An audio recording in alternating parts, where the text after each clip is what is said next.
Welcome back, everyone. 皆さん、お帰りなさい。今日は193日目です。Wednesday 193. Today is level up day. Level 19. We have 2 stacks of things, maybe even 3 stacks of things. So strap in, long day. Try to be very steady here. Not to overextend ourselves too much. Alright, let's get right into our reviews. Okay. 水中 3, 2. Whoops. Did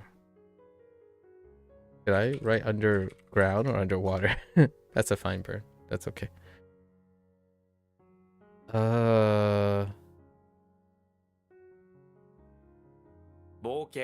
Vulcan. Okay.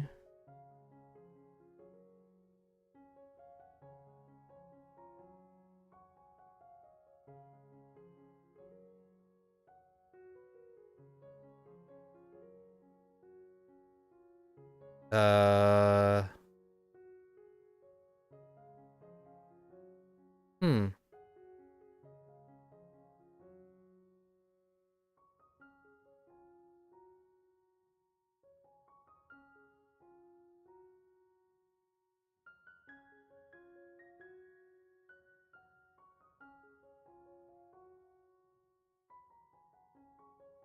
Mm.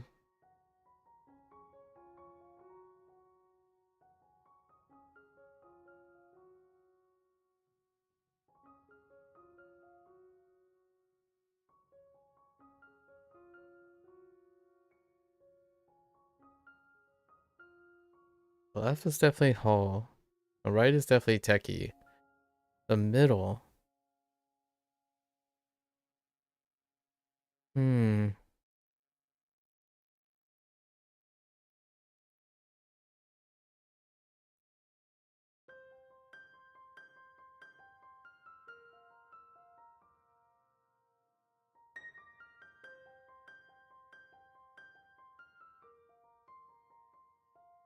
I'll think about that. Yobi. 5 Well, that's a fine burn.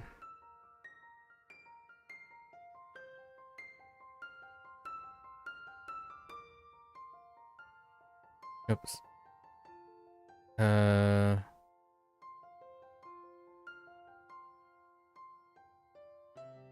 関係 okay.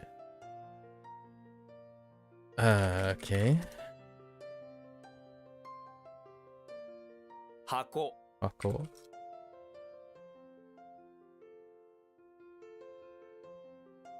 溶ける Oops.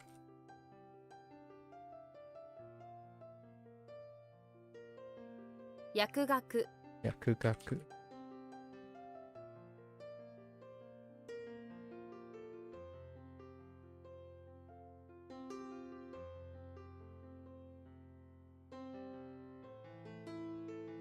Oh. I found out what my mistake was. Ozone. Okay.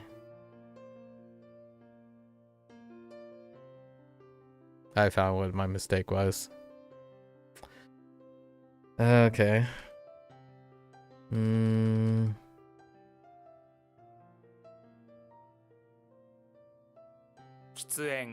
Tsuren. Whoops.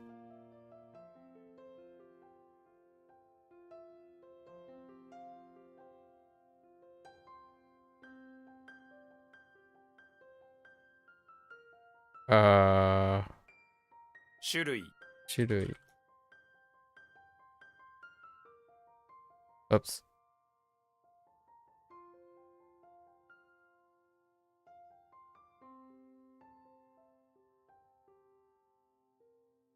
Ambo. Hmm.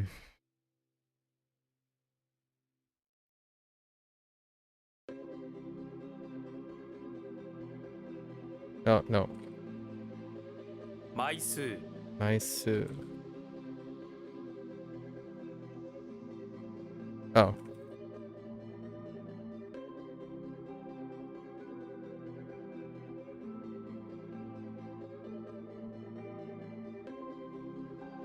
了解 了解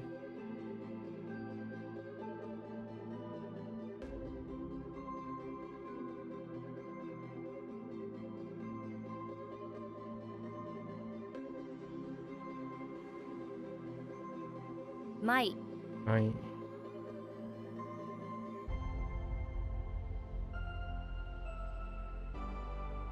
Oops. 富士富士。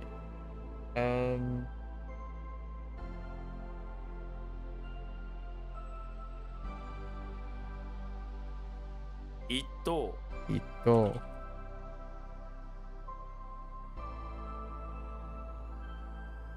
What? Oh. 予告予告。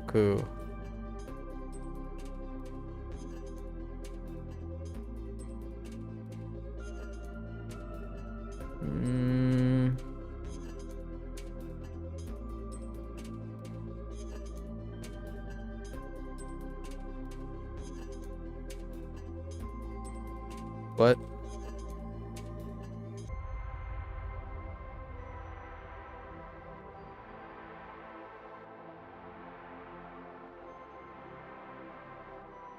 古典的 It shook when I typed it. Maybe I added an extra space or something. Penteki. .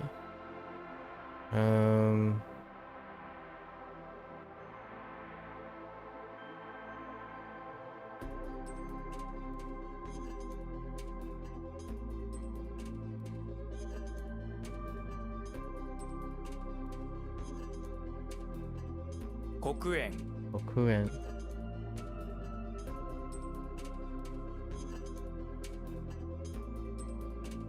汽船汽船。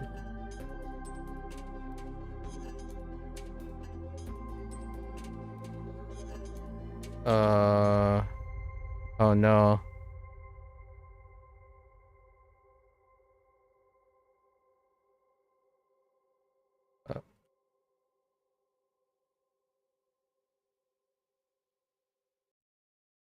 幸せ幸せ。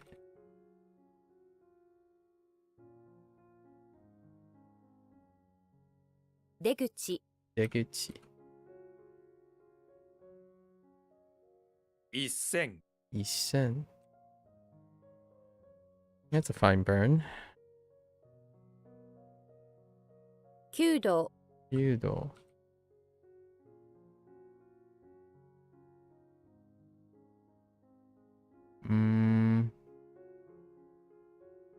忘年会忘年会。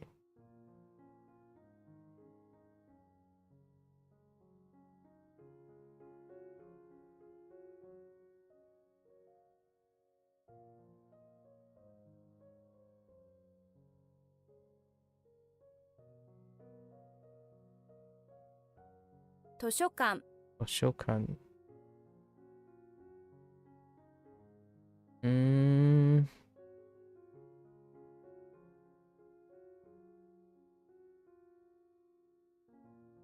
存じる存じる。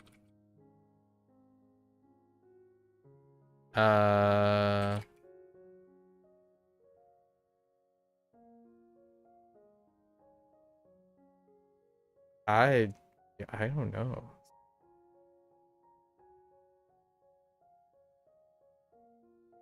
Just, I mean, how do I intransitive exist? Oh. To know.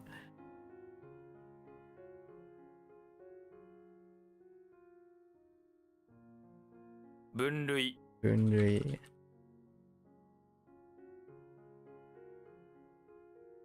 Oops. 銀座 I thought of a bank immediately. Ginza.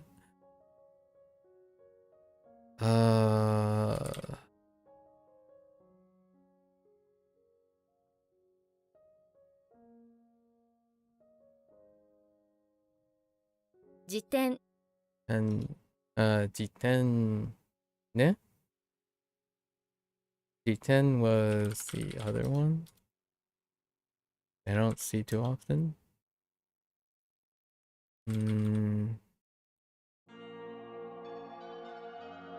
Really? Oh. What?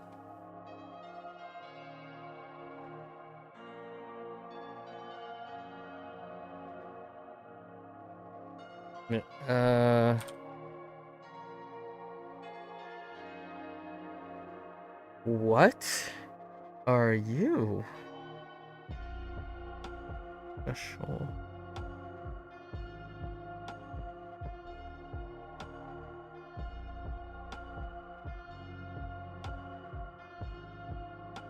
Express? No, limited express, special, hurry. But why is that not checking out?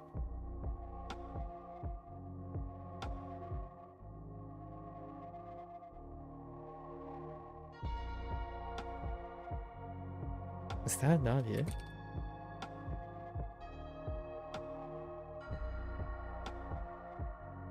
Tokku. Oh. Oh, cute.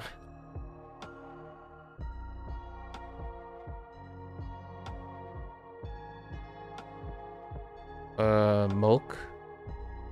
No. Yeah. Wait.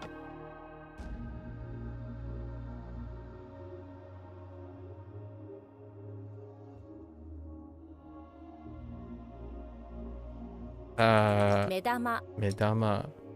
I couldn't think of any other combinations there.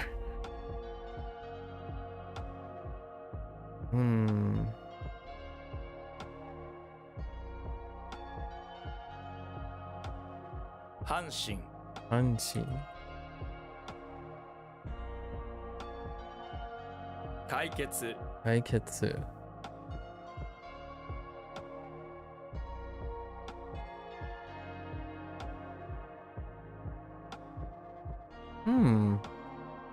Hijou. Hijou.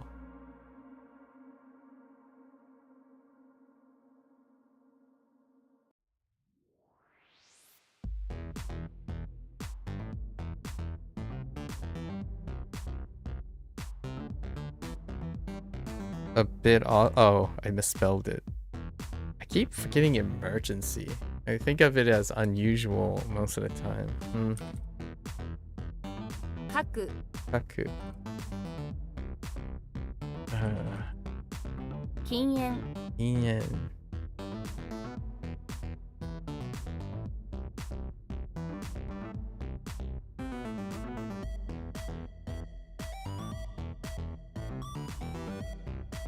Dang it.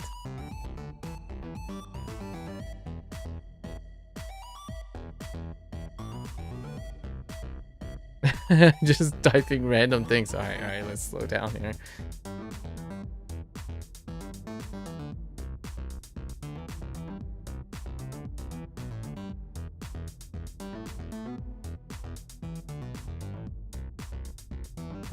How did that work? Oh, 座禅 doesn't.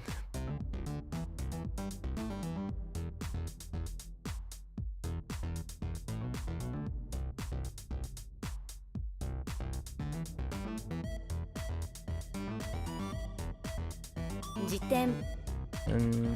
Okay.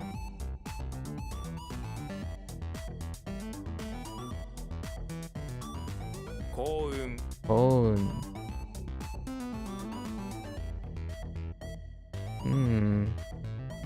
Fortune, good luck. I mean, fortunate is fine too. I'm actually taking that from something that I'm supposed to remember on the Chinese side of things. Oh, this is different. Yeah. Oops. 広告 Koku.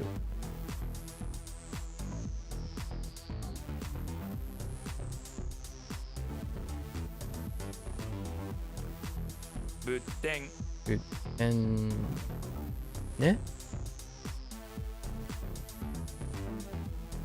Close enough. Oh. Wait. 6日 Moika.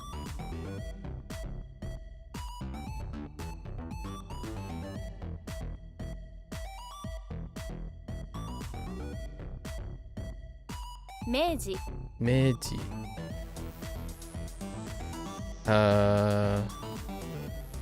Meiji. Oh, wait.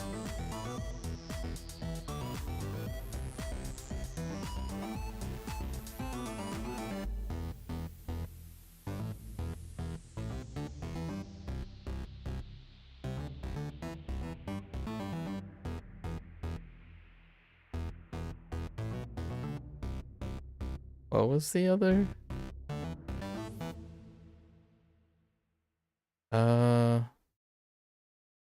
Watashi wa, watashi no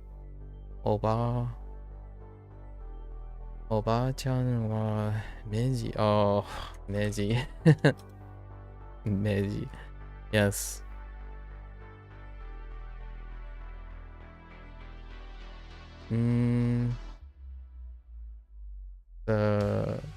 Hello? 辞書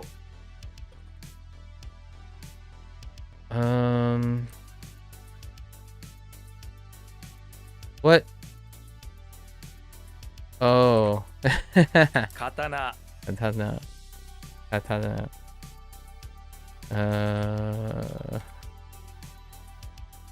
That's okay. Oh.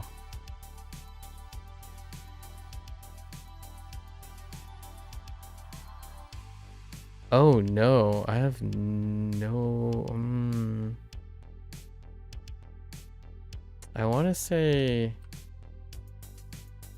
Dang it.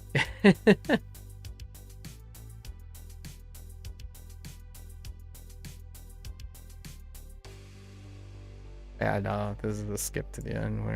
We'll worry about that later. 記者 Shot.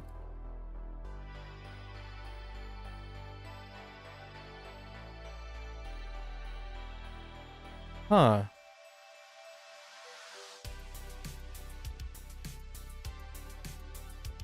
Really?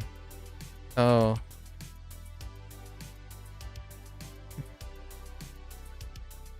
What?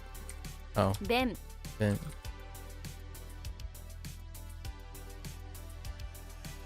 Oh, no, that's, no.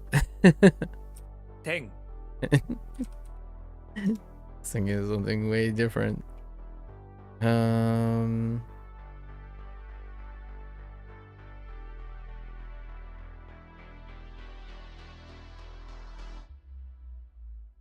Ah, no. Wait, actually, 品 fine. 門 Oh, no. Yeah, this is different, isn't it? 急 Oh no, it isn't cute. Really? It's like, oh, that could help. Oops. What? What? Oh wait. Just kidding. 8つ Yatsu. It's okay. It's okay. 休止 Yushi.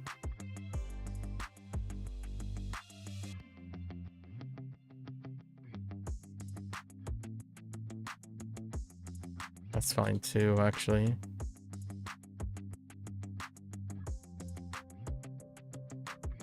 日本 classic 日本教科書教科書禁じる禁じる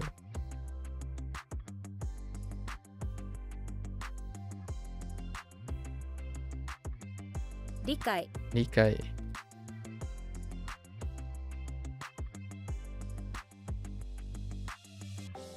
What? Excuse me?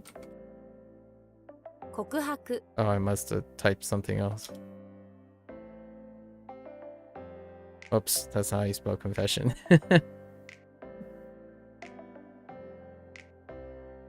口頭 Photo.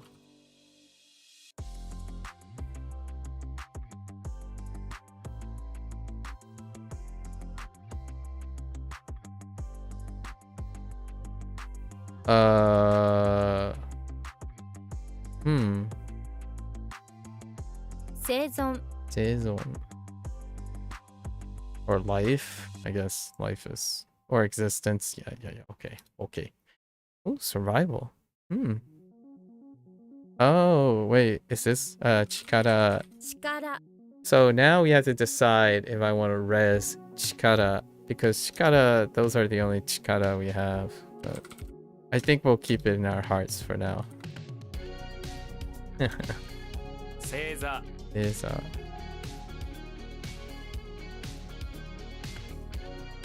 弓 unique.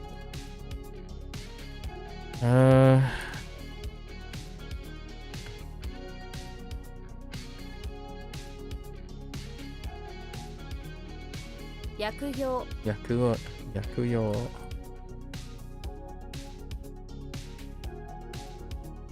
Oh, that's fine. 作品 Sakin.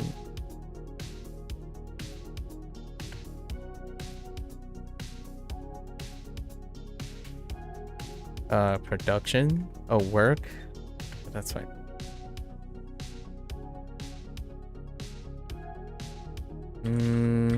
証言 Shogun. Ne?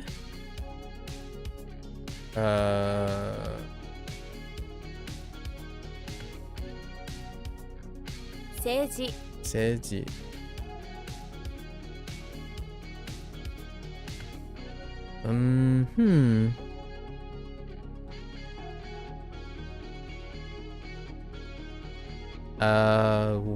Wait.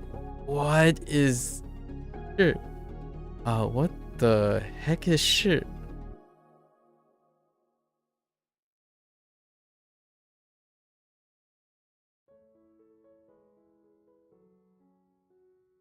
Okay.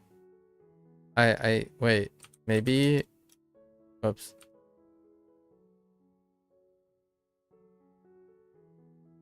I have I don't know. What is that?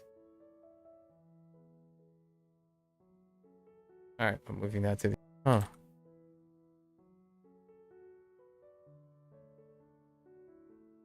Oops. 幸福 Kofuku.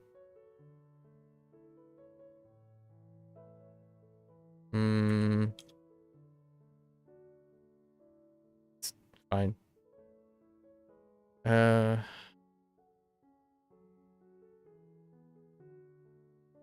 How is this different? YOLO? Oh, they're related. Yes. Or what? Oh. What? What? Okay. I mean, sure. Sure. All related to that.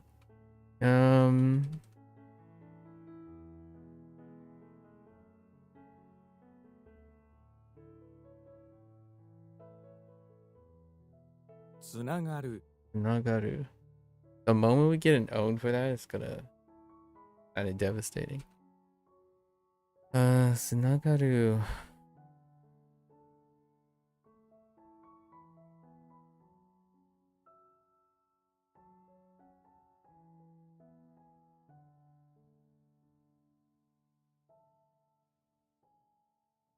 禅寺 Endera.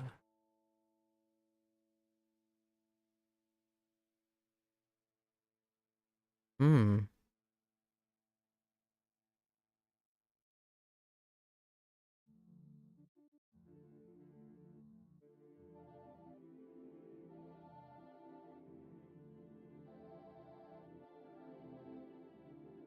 No.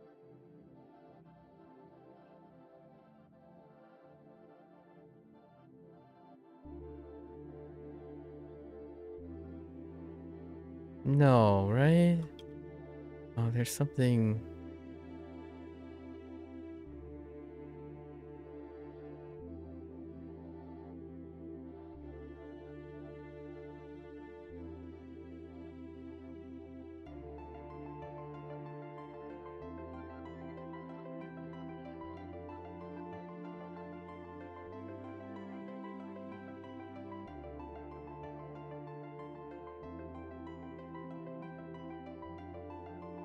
Hmm. What's another four? No. Oh. 笑顔 Hingo.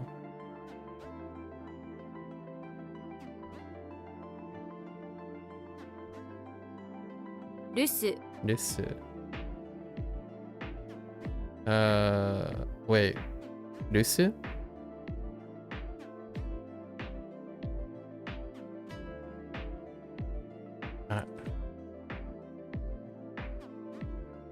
I misspelled absence. Okay. 線 Then it's fine. Could burn. 全地 Zenchi. And what was this?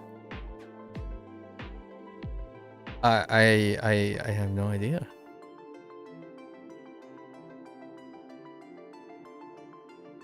I don't know what the other flex was.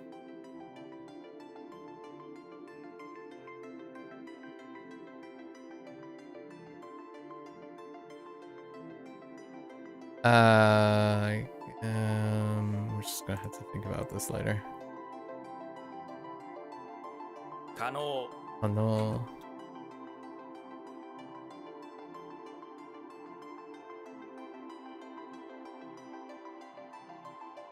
冗談 Yodan. Ah. Okay. Evident.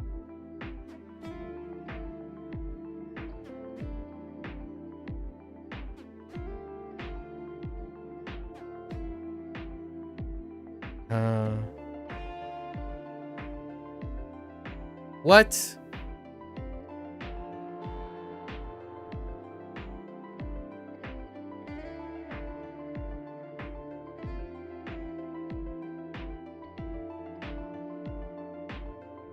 Oh, 証 Akashi. I got them backwards.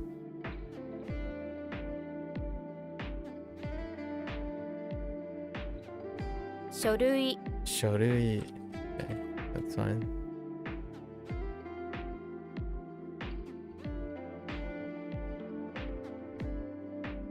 That's a fine burn.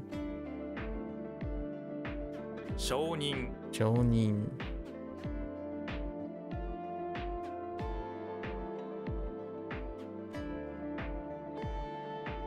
Oh boy, howdy. 真実 Shinjitsu.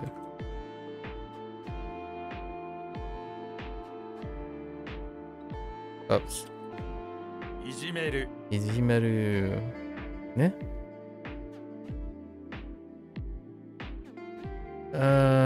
Naka Naka. Good burn. Good burn.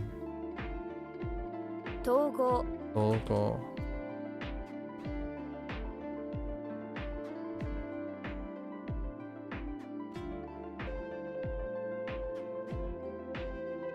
Nakanaka Nakanaka. Wait. Nakanaka ne? What?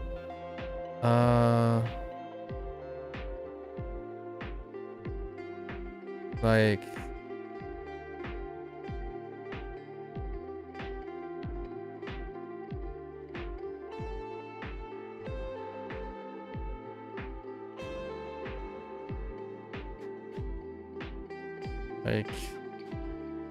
kind of, sort of, or else.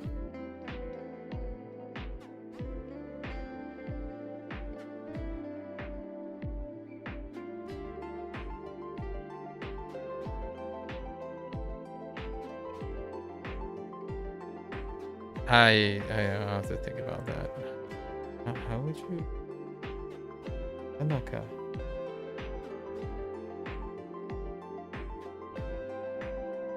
Huh. 立つ That's it.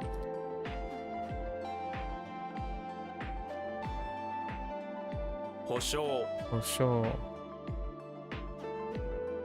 Oops. For sure.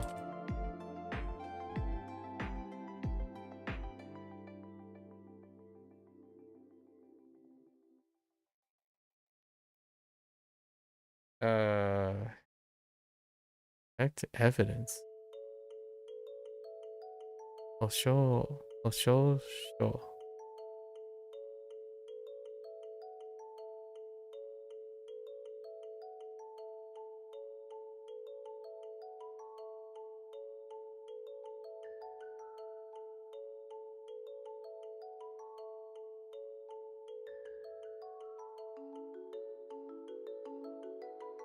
Sure, sure.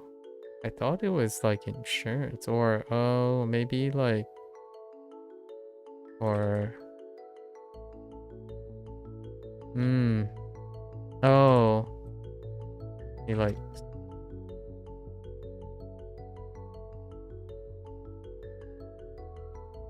oh sure sure oh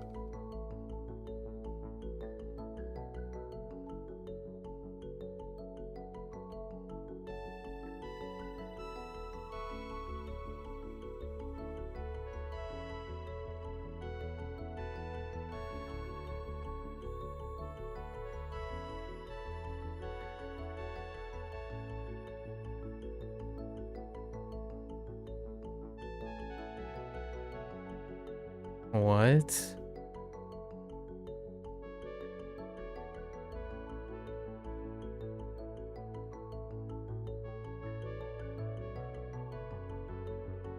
Ay. This is probably gonna trigger me pretty hard by how they interpret it. Wait. If I skip this to the end, I get this. So you gotta make sure, please make sure not to like.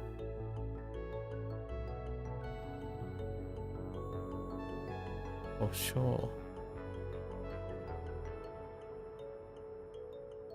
Preserve evidence.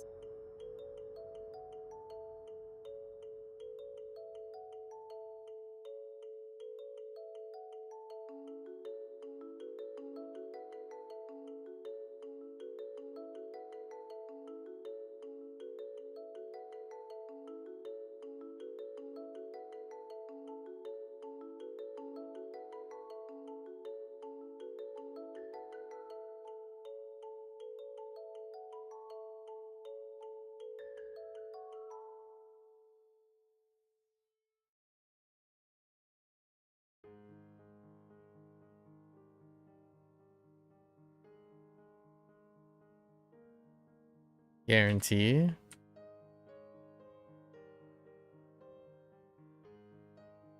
Assurance. It's probably blocked. Yeah, I disagree with you. Make sure is fine.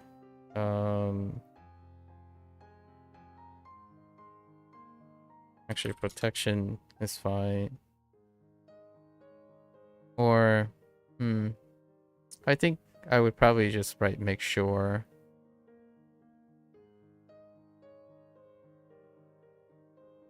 or foreshore.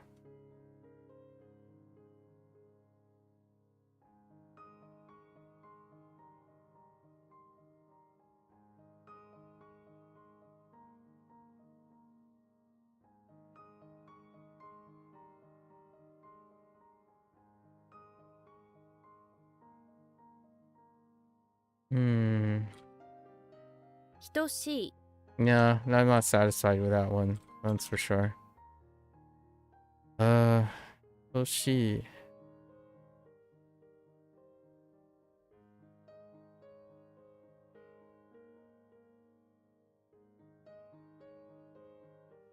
食、食料品 食料品.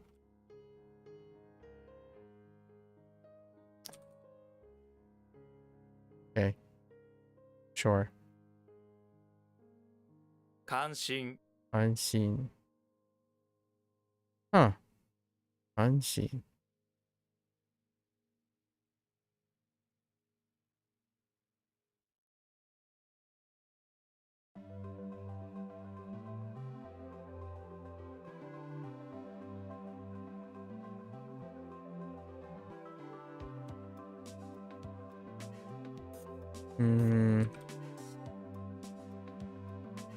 That is what happens when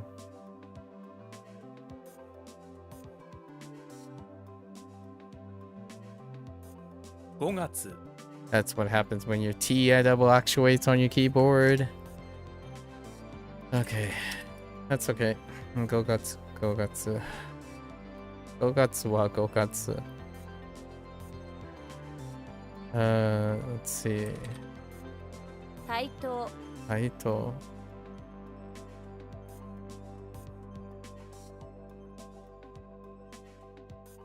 Oops. 正解 Sekai.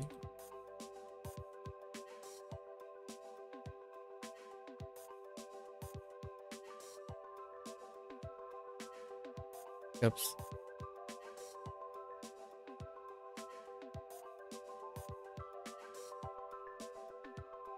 Tsugeru Get it.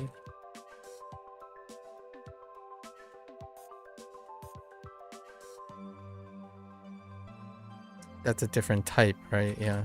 Right.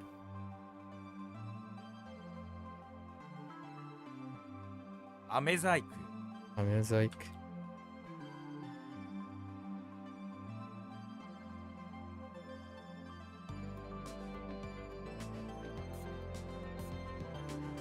治安 Qian. Ne? Qian. Does that help me with the alternative?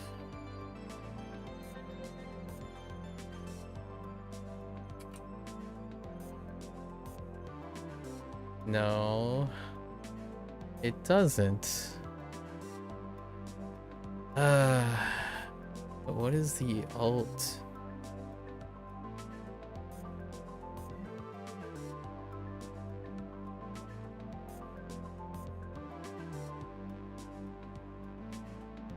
Or no, I think it's alt.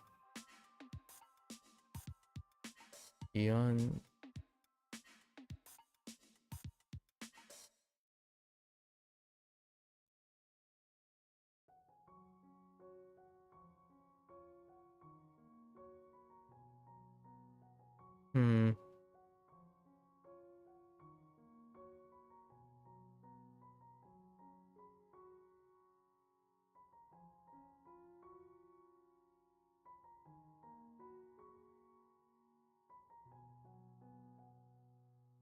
Something about safety. It's definitely something about safety. Public order or public safety or something like that. Actually, yeah.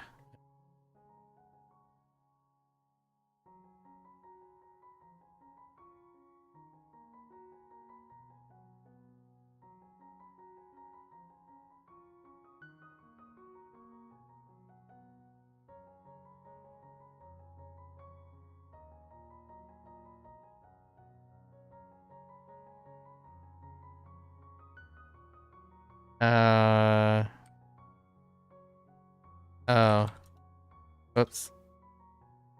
Wait. Oh, yeah. 企画 Yaku.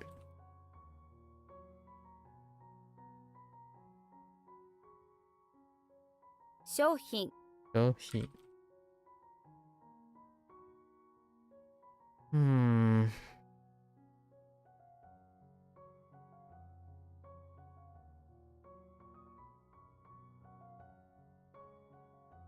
Wait. What?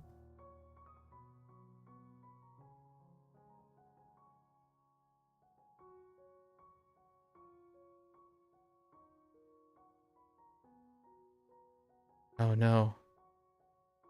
I see it.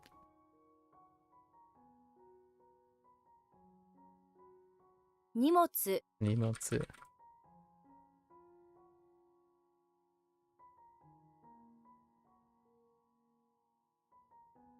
関西 Kansai.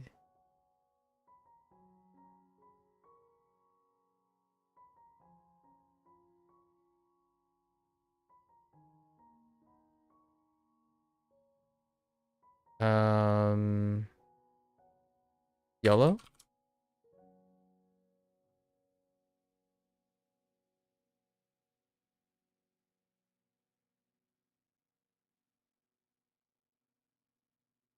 叩く Adaku. 入門 Numon. Oops. What? What? Wait, what?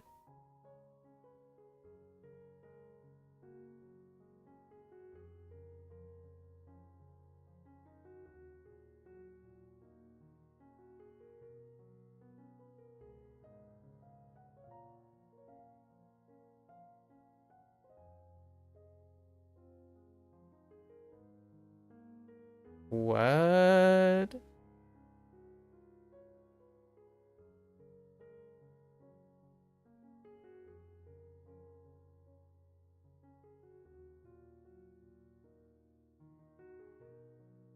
Oh.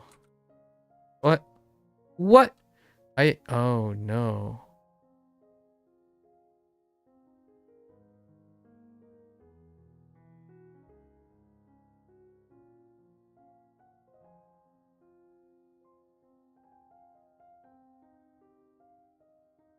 I'm just suddenly drawing a blank on this.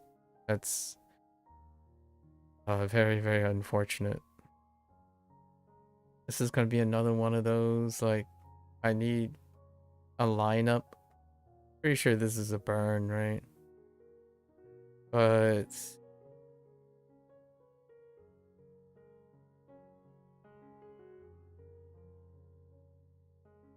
yeah, this one sucks.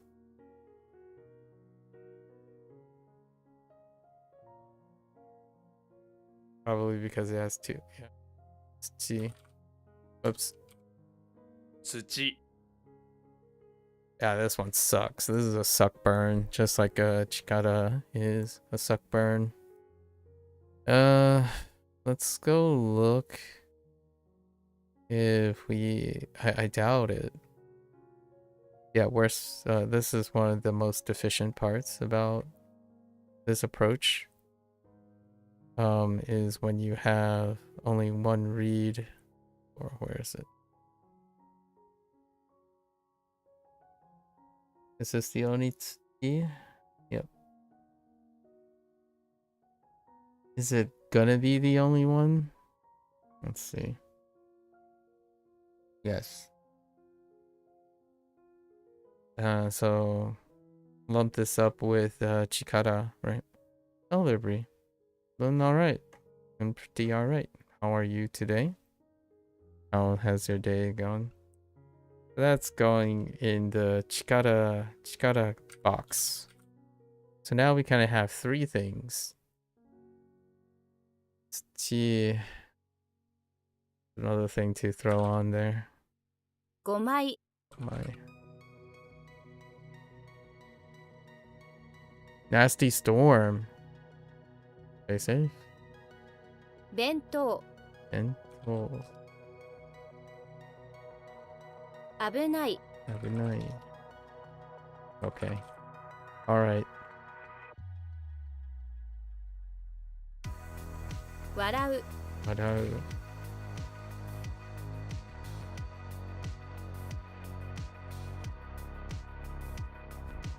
口頭 口頭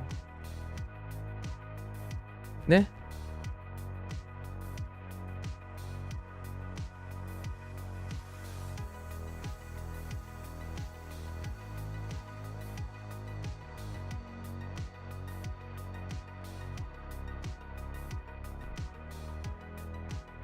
飴 飴 玉 玉 That's an okay burn. It's good. Good burn. 東京弁 東京弁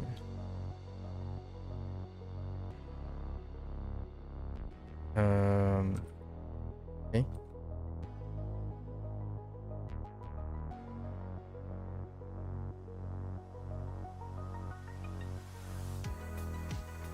荷札荷札ゴミ箱ゴミ箱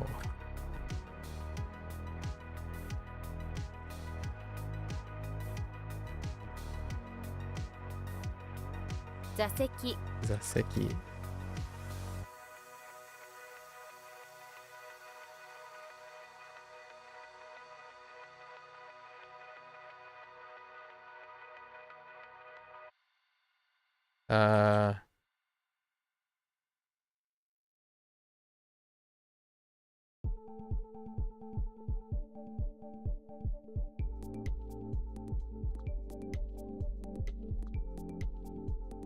What is going on?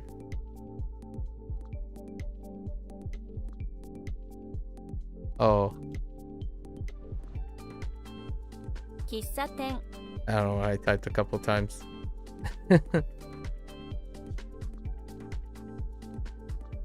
不幸 Oh. Ne? Okay.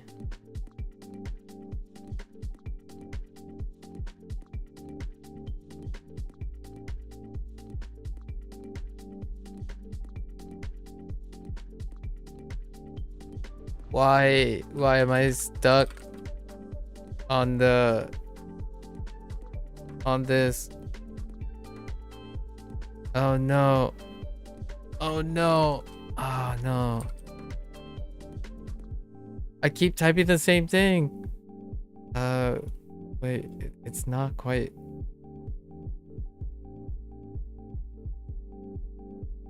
So this is sad. Try to stop. Okay. All right. No.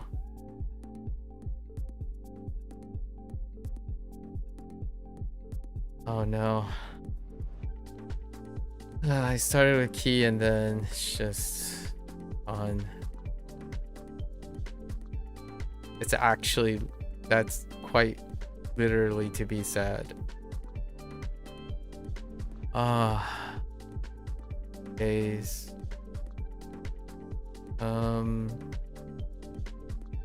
No. No.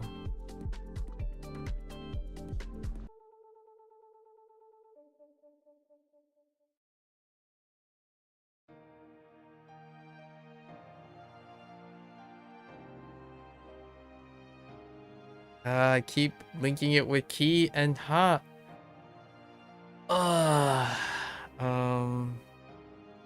Oh. Jeez. What?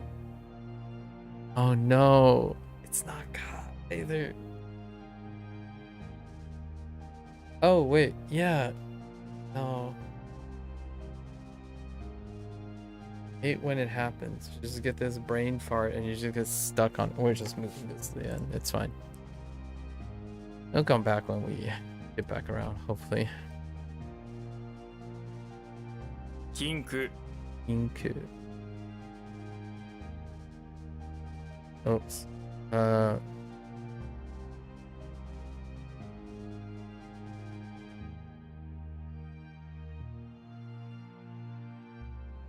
座る座る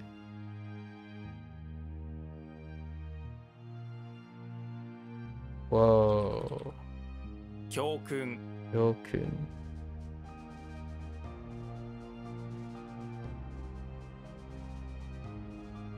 Whoops.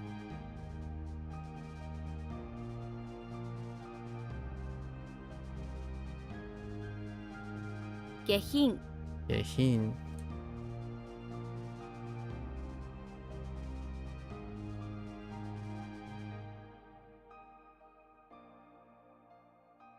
5つ Itsutsu. Really? 5 objects is unacceptable? Come on.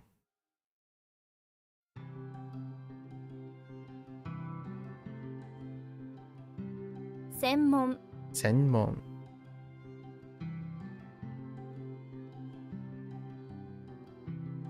新品 Shinpin.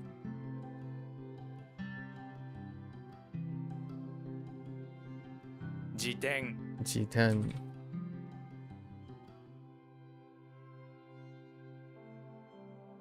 大阪 Osaka.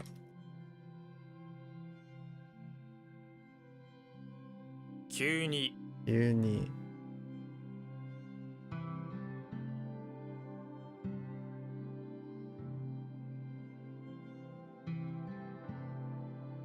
It's fine. Same difference. かわいい Kawaii.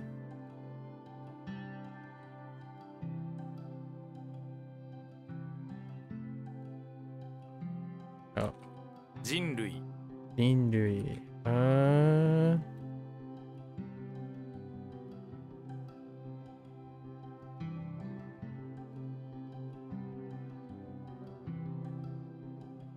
危険 And oops. I typed Ricky instead of risky. 保険 Hokkien. 留学 Ryugaku.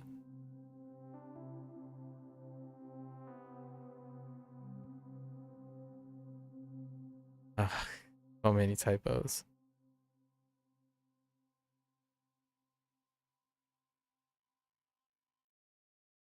5日 Itsuka. Fine burn. 関する Kansuru.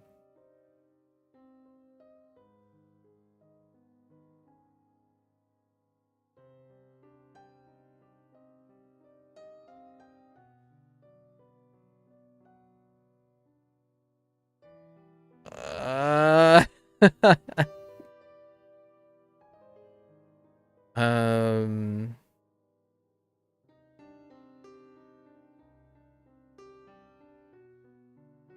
女子 Joshi.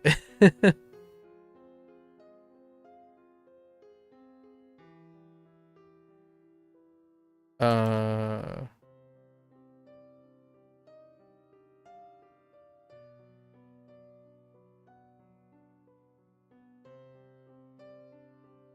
煙 Emuri. That was a big YOLO. 出る Deru.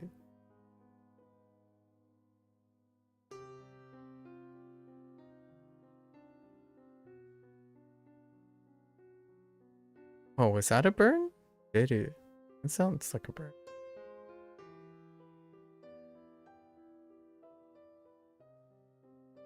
訓練 Unden.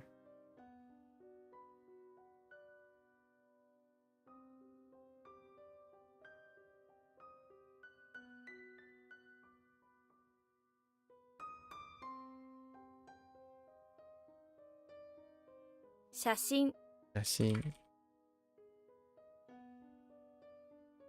何枚 Nanmai.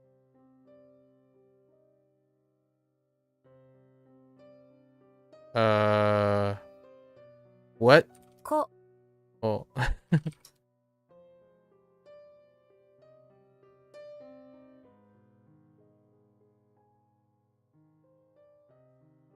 Well,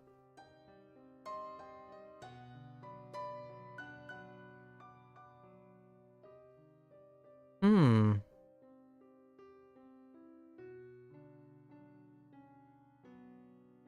Oops. Backwards. 忘れる Wasureru. 目 Me.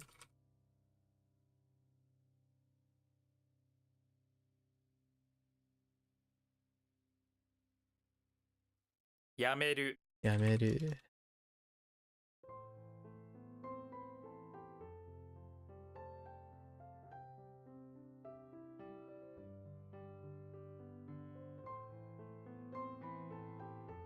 Why do I want to do ma? Well, ma kuro. 真っ黒 I did. Okay. ゆうべ Yube. Was that a burn? That might have been a burn. 1000万 1000만.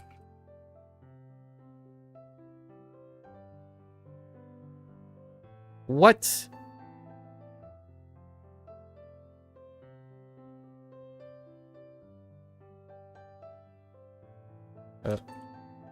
薬 City. 薬物 Yakubutsu. Oh, 休校 Yuko.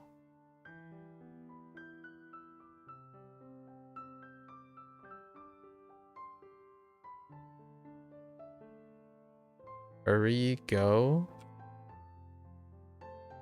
Okay.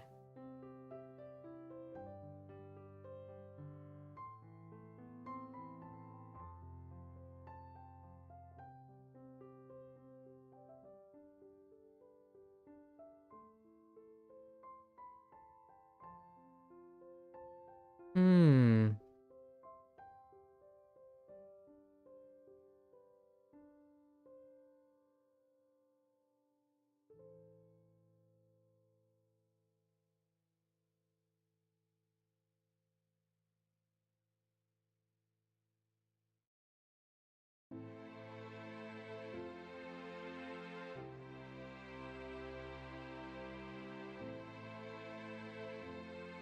Oh.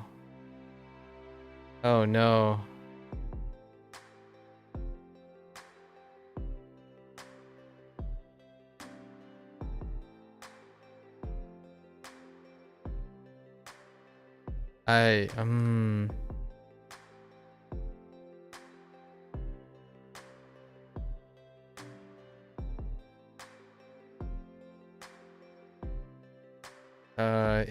This is a special. We'll come back to it. 親類 Inui. Tatsu.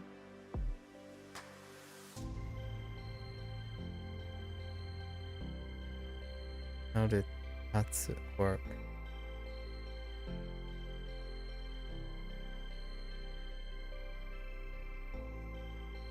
訓読み Kunyomi.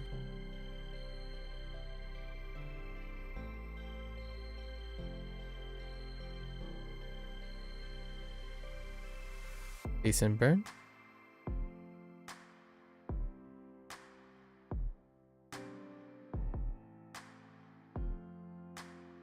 人種 Insu. Inshu.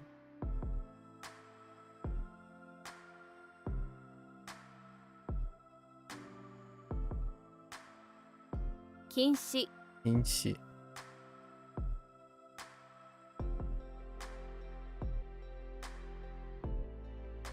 What? Oh, 文句 Monku. This is different too. How did this pivot? Monku.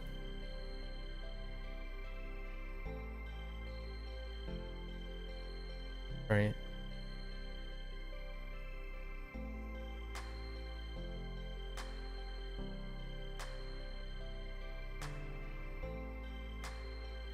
Oh, right.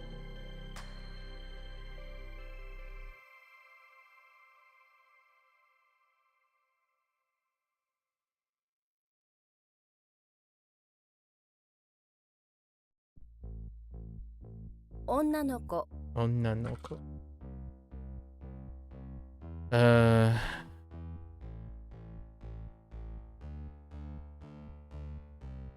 守る mamoru.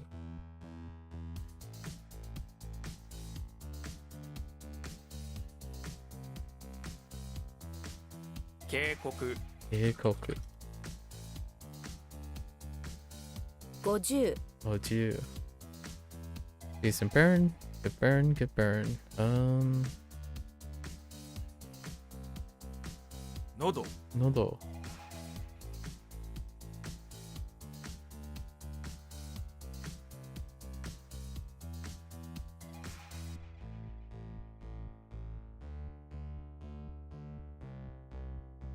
不可欠 Kakets.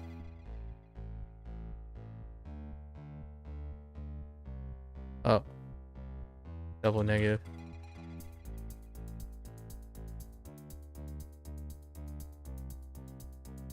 証明 Shome.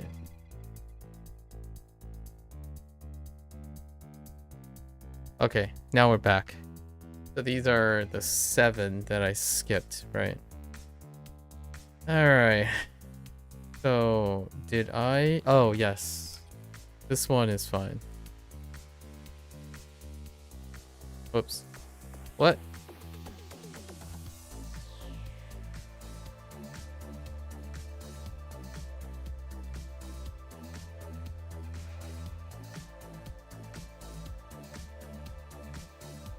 No? Oh, wait. No. What?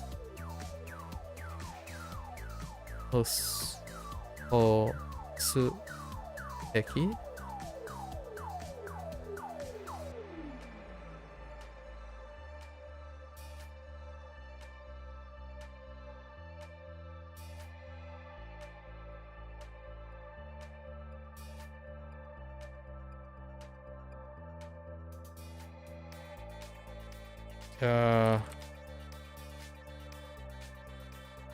Wait.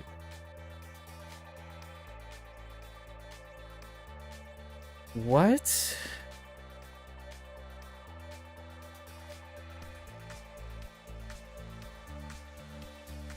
Oh.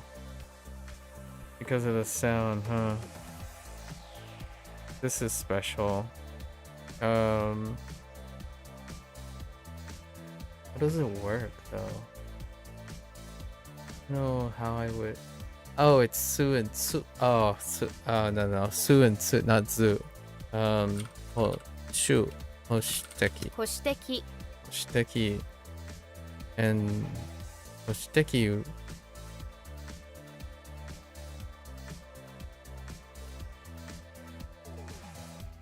Hoshiteki wa nan desu ka? Hoshiteki na. Oh, right. Okay. Did I figure out what this was? Not that. Hurrying. Do something like. Oh. Account made yesterday. You could do better. You could do better, Viewbot services. You could do better. I would be 0.0001 more percent likely to take you seriously if it was an older account. You know? I gotta break out those older accounts to sway me.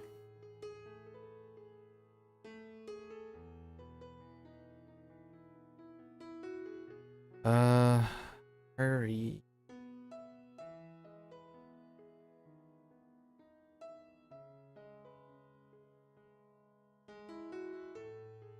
Something makes me no.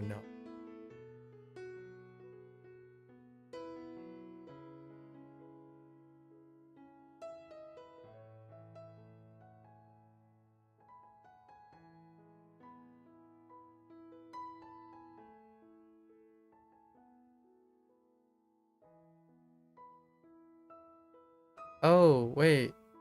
No.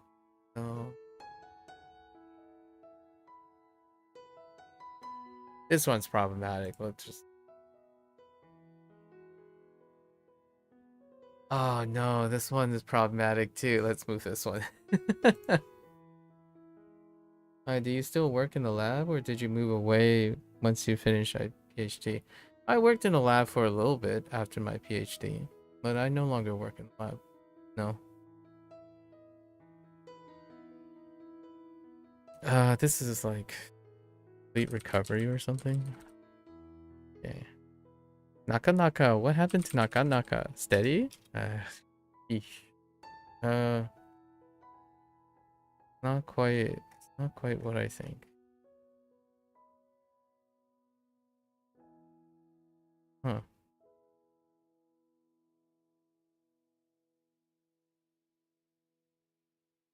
Interesting question. Do you work in the lab? Are you pursuing graduate studies?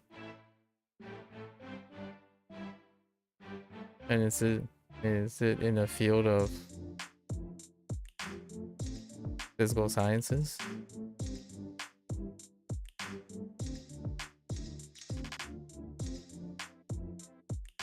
First year PhD UK based in cancer oncology? Or are you doing oh well, first year PhD, so is it oncological tumor genesis? Like what type of cancer bio are you talking about? As we're going into grad school. Oh, and actually I don't know what the first year PhD is in UK based, because I am sort of aware that there's some like accelerated differences between the UK and the United States. But yeah, first year, so you're doing gen eds, and do you have a rotational system for determining your labs already, or do you go in committed to a lab? Yeah, your project involves in looking at how melanoma metastasize to the brain. Oh, that's interesting. Also, your PhD is only 3 years, so you did 3 years BS and then 3 years for PhD. Intriguing. Yeah, that's kind of what I wanted to ask. So that means you go in selecting a lab. Interesting. And when you say 3 years, is that like some sort of fixed contract that is pushed out, or how does that work? How do you know your PhD, how long your PhD is going to be? Do you have some sort of guarantee, or they just push you out after a specific amount of time? Oh, Naka. I think it means... Oh, it's kind of like... No, but... It's still like quite, right? Fairly tasty? Yeah, it's a positive thing. Naka is a positive word, right? Like quite? Yeah, quite. That's not a very strong burn. So for the PhD, it's immediately into a lab. Okay, so for the UK ones, you have to leave the lab within 3 years, but you get an extra year for writing, so total 4. But if you're fast, you can submit in 3. Interesting. Wow, that is certainly different. Yeah, to juxtapose, I'm not sure if you've ever considered PhDs in the US or not. Usually UK and US has a very collaborative mutual agreement. In the United States, your first year is a rotational year, and then the second year you have to qualify to be in the PhD program, and then the next 3 years is committed to research on a thesis, but it can be extended beyond like an additional to 2 years. So usually now we're looking at like between 5 and 7 years in a graduate study. It's kind of political to push a student out at the end of a 5th year, which is technically 3 years in the lab. But I remember reading a lot about how the UK system kind of accelerates or navigates that commitment to a lab without oversight or rotation. So it's kind of a sink or swim moment when you commit to something. It takes about 2 years for an American graduate student to determine which lab they're gonna end up joining and then starting up, as opposed to like going in it without any oversight. Interesting. You know, you save those 2 years. And then yeah, the 4th year, I mean, you usually after 3 years you'll be writing something for sure. Interesting. Melanoma, I happened to, it wasn't in my graduate career, but in my post-baccalaureate period, I happened to have worked in a skin carcinogenesis department and lab. We were looking at inflammatory responses due to pharmaceuticals or chemotherapeutics, common chemotherapeutics, the side effects of common chemotherapeutics on potential inflammatory, like dermatological side effects that may promote melanoma and lower the quality of life using chemotherapy. So you have what's called a confirmation registration in the first year, which is basically saying your project is good enough to be considered PhD level. But where was the source of that project? Also, it checks if you are at the level to do a PhD. There is what's called a 1+3, which is you do a master's, which consists of 2 6-month, and then you choose a lab. Yeah. So that 1+3 is default, since masters are honorary. So in the United States, the 2 years when you defend and become or when you take the oral examination and you get to join a lab, right? You prove that you get to join a lab. If you leave the program, you receive an honorary master's. So there are basically, the master's program is separate for those who are sure that they don't want to seek the PhD track. But in the PhD track, you do the 1+3. The first 6 months or so is usually a 1 academic year, because rounds up. So you have 1 academic year to rotate in 4 labs, or the program that I have, it varies slightly by number, but you do laboratory rotations as part of your first year in most PhD programs in the United States. Largely because the project then has to be determined for the 2nd year. The 2nd year is when you develop the project with your designated lab.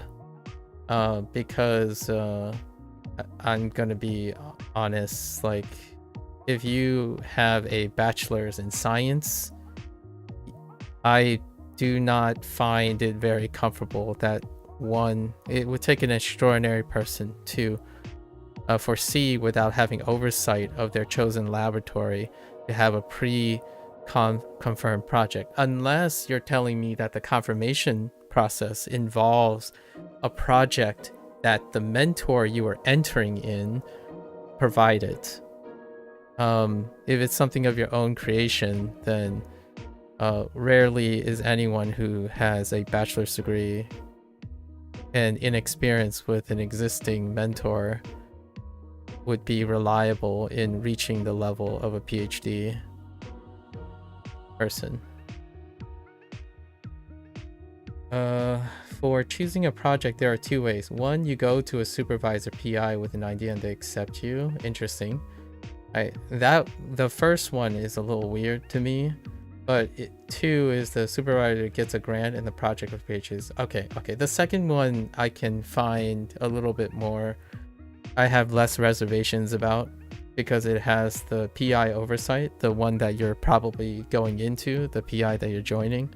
But having a person present, that might be an extraordinary case, I suppose. Like maybe step 1 is the first way is not as common as the second way. Okay, the second way is way more common. That's a little bit more reassuring.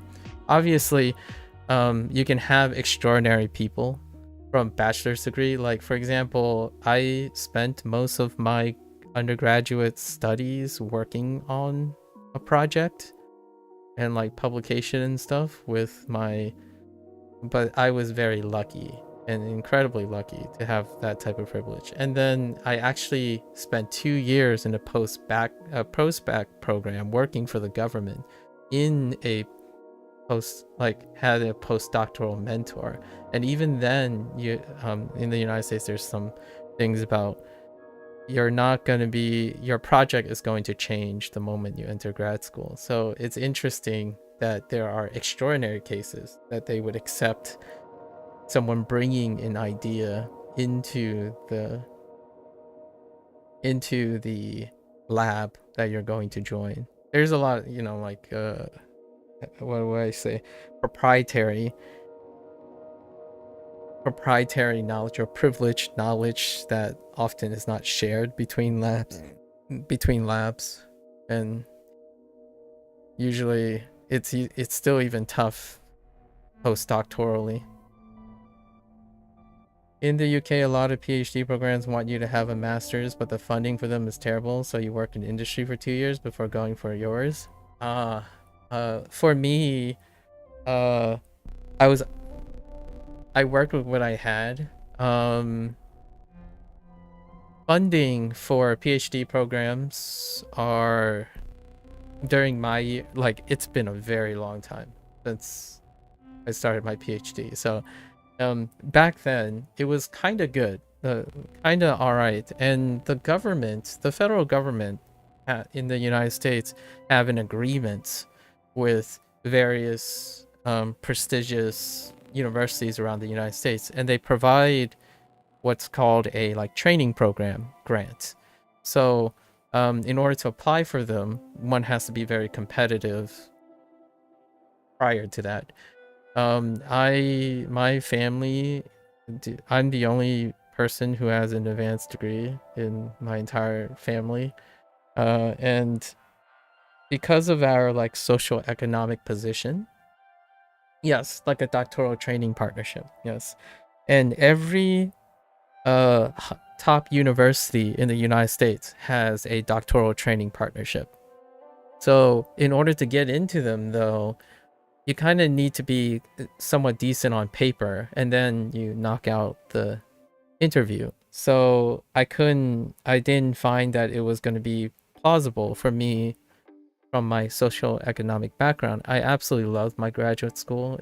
I mean my undergrad time, but it also required a lot more experience and things. So I joined the government, as in the government in the United States have these post-baccalaureate programs. Basically, it's for a year and it can be extended to 2 years for a bachelor's, you know, post-baccalaureates that are interested in science to get hands-on training. And just so happens, I ended up working for affiliates of some of the top universities. And that is how I got my way into a program that has such a DTP situation.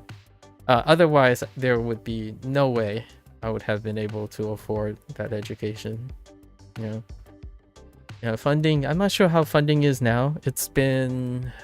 I don't follow funding too much around like both the UK and the United States, because Cambridge, Oxford, like Oxcam, and the particular university I went to, as well as the ones that are networked within the university I was in, they have a very close relationship. Yeah, it's I don't know, it's been a while since I looked at how PhD programs varied over the years. I can only imagine it hasn't gotten better. Probably less. One of the reasons why I'm not in a lab anymore, or like I took a break and the break became an indefinite sabbatical, and since then, like, I'm way far out. I would have to make my way in again if I were to reapproach science. Like, I'm way out of date. Internet information, the accessibility and stuff only goes so far to replace, like, it's not a fair substitute for experience. But nevertheless, it was the deteriorating funding that ultimately put a halt to my pursuits, along with some like personal mental health work-life balance situations. I didn't leave science because I didn't like it. The irony here is I left science because I loved it. Absolutely. I committed pretty much my entire life to science. I still do today. Not that I work professionally, but most of my skills from graduate school and pretty much all of my education, I still continue to share them today, to this day. Solving problems, critical thinking skills, and those types of underlying skills, they're independent of the subject matter. One can apply many of those skills to pretty much anything. And that's kind of why I'm sitting here drilling a Japanese vocabulary with like this prominent SRS system that people are very engaged in to experiment and be intellectually curious. Pretty much the same here. You're the only one in your family who just a degree. Yeah. Technically my sister has a degree. She sort of has an advanced degree.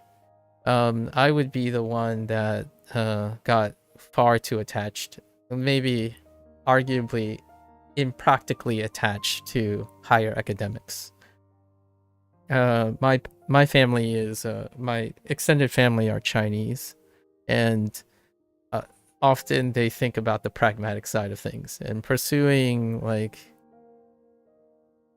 this line of education kind of is less of a, it's more acceptable than certain other pursuits, but not quite the pragmatic one. For you, the industry experience was invaluable? Yeah, I haven't gone to industry. I was thinking about switching to industry for a little bit and see if I can find my pace. But this is going to sound really ironic or unexpected. I don't know. My love for science is the reason why I couldn't maintain my lifestyle. Like, I had a very... in retrospect, I had an incredibly unhealthy relationship with my work. It's to the point where my physical health was really concerning. So there was like at a time where, okay, well, the postdoctoral period was over. I gotta decide now, because starting something means that I would be in it for another 5 years or something like that. And then COVID happened. That's actually nearly about the time that I had to decide if I was gonna swap to industry or find some sort of other commitment for like 3 to 5 years. Then COVID happened and I took a break, and now we're here. But I talk about science a lot. I've come across a couple people who are still industry scientists, and I met one that was still in academia. Very rarely, of course, because of the nature of the things that I do. online. I play video games and analyze like human behavior most of the time, and work develop communication skills. Emphasize communication skills most of the time, and then occasionally dabble in like critical thinking and problem solving skills whenever the opportunity presents itself, like this conversation that we're having here. That's what allowed you to get into your DTP. The industry experience, interesting. But yeah, the funding environment isn't great at the moment. I see. You love to stay in academic science, but like you said, it's so cutthroat. It can promote a very unhealthy lifestyle. I was not equipped for that. Not that I wouldn't say I quit. I can see myself going back, but I have a lot of reservations when having to compete with my colleagues for limited resources. So for you to say in science, it'll probably be back into the industry. Yeah, exactly. Science is so hard to find that balance from a mental health perspective. Yeah, but also just on the social side, trying to explain to a partner why you're in the lab for 10 hours on some days but none on the other is very challenging. Yeah, I became increasingly isolated. The further I went into my career, the less and less contact I had with anyone. I lived alone. Sometimes I would like disappear for 2 or 3 weeks, and usually I don't have enough context to frequently determine if I'm okay. So that's one of the lingering signs, a lot of the flags where regardless of how productive I could be, and I keep committing to my work, against my poor judgment, I have developed better judgment for my work-life balance. Like, I took my work with me everywhere. Like, the work in lab doesn't even end in lab, and I lived across the street from my lab, so it often be like you enter. Of course, I enter a lot later in the day, but like 10, you get in 10 a.m. and I might leave after midnight, and then I do it all over again. And when I'm at home, I just barely eat and sleep, and then continue to think about my work. Occasionally we would have like breaks maybe, and you go home, like you visit home, and all you can think about is your work. You gotta do your work. So my relationship with my career was, and I was very good at not showing weakness.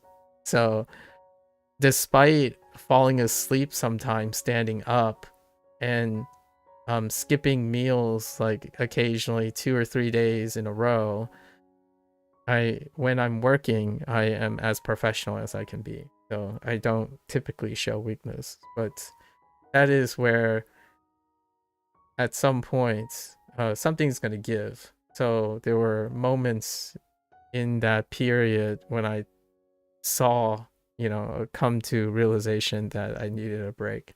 So that's kind of why I'm not in the lab at the moment. That's not to say that it will be forever. I'm not that old, but I am approaching my 40s. Nevertheless, academic pursuits and intellectual pursuits are for a lifetime. So I didn't like suddenly just stop learning things and acquiring skills and engaging myself intellectually.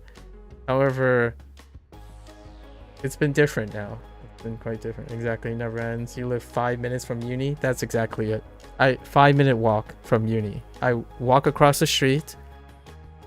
Within 5 minutes, on foot, I'm already in my lab. And even when you get home, it doesn't stop. Yeah. So hopefully you find your work balance. I don't know what it's like in the UK. It's one of those stories you hear very often if you're in the circle, right? But it's not often shared in a internet thing. You don't. It's one of those things like if your goal is to try to promote the pursuit of science and academics and whatnot, I think, yes, recognizing that work-life balance is very tragically could be very tragically devastating over time. That wouldn't work to the agenda of encouraging people to pick up science and whatnot. So it's kind of a tough ask when you ask someone like, oh, what do you like about your PhD program? Well, occasionally some people ask me what the thing in the back is behind me, and I would talk about the PhD, and then someone's like, oh, then you must know a lot of things, and most people must respect you and all that stuff. It's rarely ever about any of those things, and I often talk about the thing that I value most in a PhD, the pursuit of PhD, and that is always feeling the comfort, or typically always feeling the comfort that you're going to know a lot of things, but you're also going to not know a lot of things. You may understand quite a lot of things in order to move forward, but know that there will be an unequivocal weight of not understanding a lot of things. However, you are not emotionally daunted by that perspective. And that, to me, is what a PhD stands for. If one manages to write a thesis, defend, the idea is that project is going to represent that that thought, that metaphysical thought that I just shared. One of the greatest silver linings about pursuing higher education is that when you are presented with a problem, you feel far and far less insecure about all the things you need to know or want to know or could possibly know or don't know. And there's always a way for you to extract information and use and apply that information. So hopefully,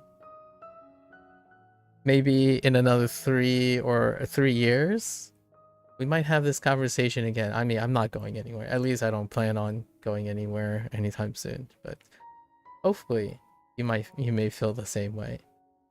You feel like you've gotten better at it in industry once you finish at 5. That was it. You tried to take this mindset into the PhD and has definitely helped. For you, it's that idea that you'll know a lot about little, and you feel like you ever go into something, you'll feel you know everything, you've done it wrong. Yes, it's the pursuit of academia, right? Like, whenever you spend time in academia, that void of application, seeing application or the results, is something that must be managed mentally. You're gonna learn a lot about the minuscule, like a very small specific sphere. And if you're not comfortable with that and not seeing the fruit of your labors, like actualize the fruit of your labors, then that's where kind of industry helps balance things, or being in applied sciences and whatnot. But in order to get to that, oftentimes it requires your appreciation for academics, like the academia thing. So it's kind of like language learning. I've been language learning. I'm not sure if you're interested in language learning. But language learning, often, if you're thinking about the applied manner that people talk about, it can be just as demoralizing. When people pick up language learning, they often think about, oh, when am I going to be fluent? Oh, what is the fastest route that I can get to applying and using my language right off the bat? Like, they often continuously concerned with a position that may or may never happen. That may or may never happen, right? May or may not happen. So that is exceptionally daunting to the people that I've encountered online, but they are also relatively young. Some of them are university students, and older adults that are not familiar with what we're talking about here, the PhD mindset. The idea is you have to be able to appreciate what you can do in the presence of the knowledge you have, and then work that knowledge with maybe a distant goal in mind. But the idea is one of the commonalities between colleagues that have graduated with PhDs is the often feeling like, oh yes, but I can make this work. We can continue to make this work, despite being incredibly aware that you may never approach like that satisfactory result of application that you can have. And that's hard to communicate to individuals who still view it like back in the day, where if you haven't pursued something in which there isn't an exact answer, no one may know the answer, things are very confusing, and when you constantly look back, there are always quote-unquote wrong things about it because your knowledge is incomplete. It's always in a process. It's consistently in limbo. You're constantly operating with partial information.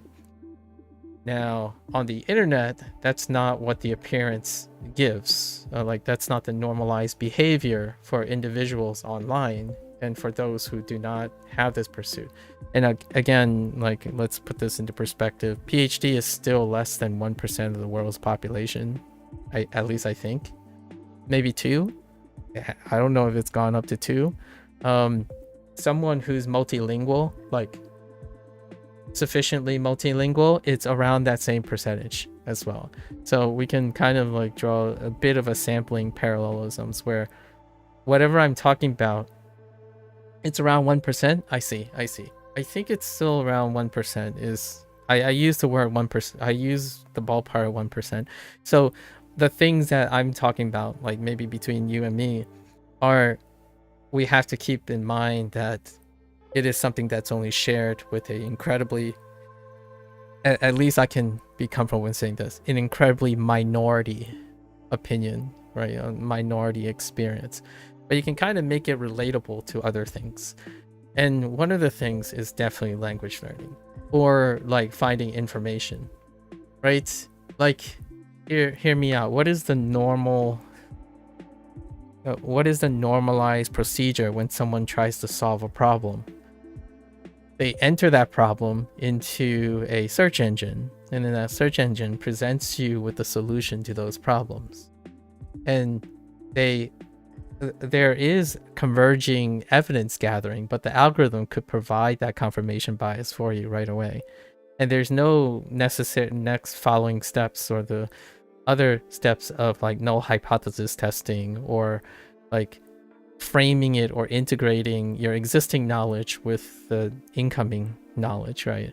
So when we talk about this state where you feel like you're always understanding maybe a little bit more about something and then finding in indefinite vast of unknowns with every new piece of knowledge, I think that has been removed largely. That type of thinking and participation in using knowledge and information has been removed by the convenience of the internet.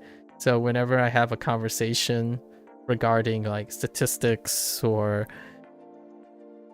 leaps of logic, I think oftentimes it is lost in the conversation. Like the conversation that you and I are having right now, it's very different. I tend to use a code switching to compartmentalize the way I would interact with someone who may be pursuing a long stay in academia and also have a lot of prior experience in, let's say, a advanced professional position than the usual conversations. Like, what's your advice on language learning? And usually for someone maybe relatable in an advanced degree would be, well, first you would have to write down and explain and express everything that you already currently know and do. That's where you typically start, because then you know how the advice is applicable to you or not. So if someone were to ask me, a stranger who is also underqualified at the moment in language learning, what I can genuinely say is, oh, tell me a little bit about yourself, right? Like, how do you go about acquiring knowledge and integrating knowledge in the first place? I would start there. But that's not kind of how the internet works. As an antidote, most people take the highest trending solution or the most influential solution and they propagate it without being able to explain or express the methodology underlying the presumed results you get from that approach, right? And that's kind of the state of interaction these days. I don't know if you ever, again, this is like putting more on your plate, but if you ever consider tackling the question of what happens when you decide to learn another language, you know, from scratch, basically, it's like going from, in my opinion, it's like going from chemistry to physics. You kind of know some foundational extractable skills that are applied to the acquisition of knowledge when you're studying chemistry and then in physics, but ultimately, while there's some foundation and parallelisms you can draw, like from like linguistics, the foundational stuff, the content is very abstractly different, and you get to revisit the way you acquire these foundational knowledge again. It's a really fun exercise. It's kind of like switching majors or something all of a sudden. Honestly, if I had to think about it, it's kind of like going from undergrad to graduate school.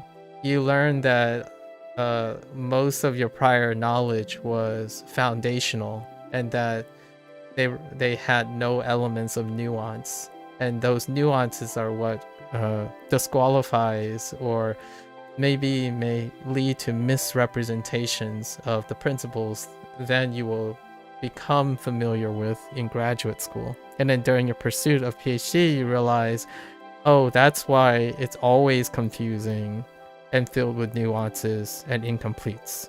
So then, I'm not sure if English is your preferred language. It can happen. I'm not sure about the UK, but I often talk about, this is where I digress into how when the more educated you become, the more likely that you sound like a politician. Or in other words, a person who predominantly speaks in the subjunctive, in the English subjunctive. So you always have words like, oh, disagreeable, something, perhaps, feel, you know, potential, varied. You kind of shift from trying to say never, always, is, all the indicative stuff, and it's been an interesting adjustment. I don't sound like this 90% of the time. I generally sound like this whenever I'm in like the proper environment or have the proper speaking discussion partner. Yeah, English is your first language. If you could be happy, I could join the Discord if you want to chat. Yeah, that's fine. Yeah, feel free. You can join the Discord is oh, you mean like chatting like right now. If you want, like, usually I would use my Discord off stream. So if you ever want to like just shoot ideas back and forth and whatnot, feel free. But probably not during this thing. If you were talking about like literally right now, requires planning and all that. Are you ever curious about learning another language? And you said it's your first language. So would that imply that you have a second language? I wonder what that is. Irish?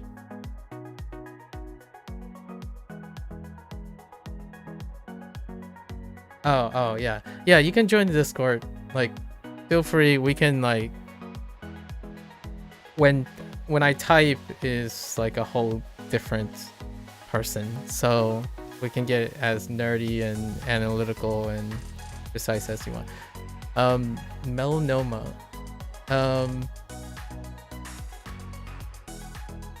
I'm gonna be real, I'm not entirely sure. There are some recent developments in melanoma that I'm aware of. Oh, I worked in genetics, by the way. I was in molecular biology. So my background was in mutagenesis. So in a way, I did have somewhat of a background in oncology, but largely not in a hands-on approach. It's more like most of the oncology side of things are collaborating with other people, like a pathologist or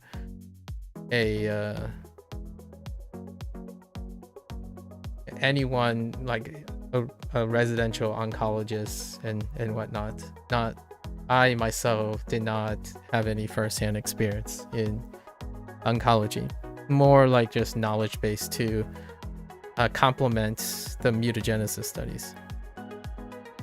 Even just talking from an overview like we are is super nice. It's always helpful to speak to others who have gone through that academic pathway. I agree. I think if it wasn't for my the person that shaped my entire future, like my entire post-baccalaureate experience, was my academic advisor. He happened to have worked for the government agency, and that's how I ended up in a post-baccalaureate program, and then the rest was history. But it was my undergrad advisor that changed my route.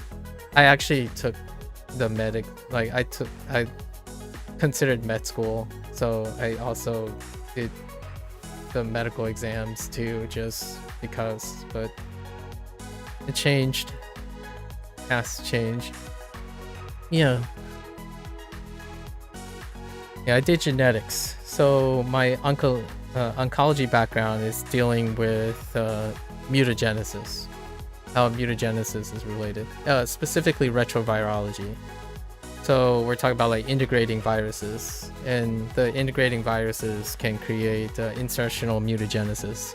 So that the readout for the insertional mutagenesis like protocol that we had for screening, like, you know, cancer markers and whatnot, it was used in an animal model, in this case the avian model, in order to use the tumor as a readout. So the tumor tissue was used as a way to take advantage of tumor biology, like cancer biology, to select for cancer markers or screening of cancer markers.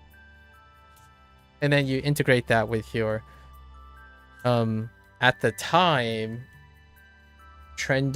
extraordinarily trending high throughput sequencing techniques. So one of the elegant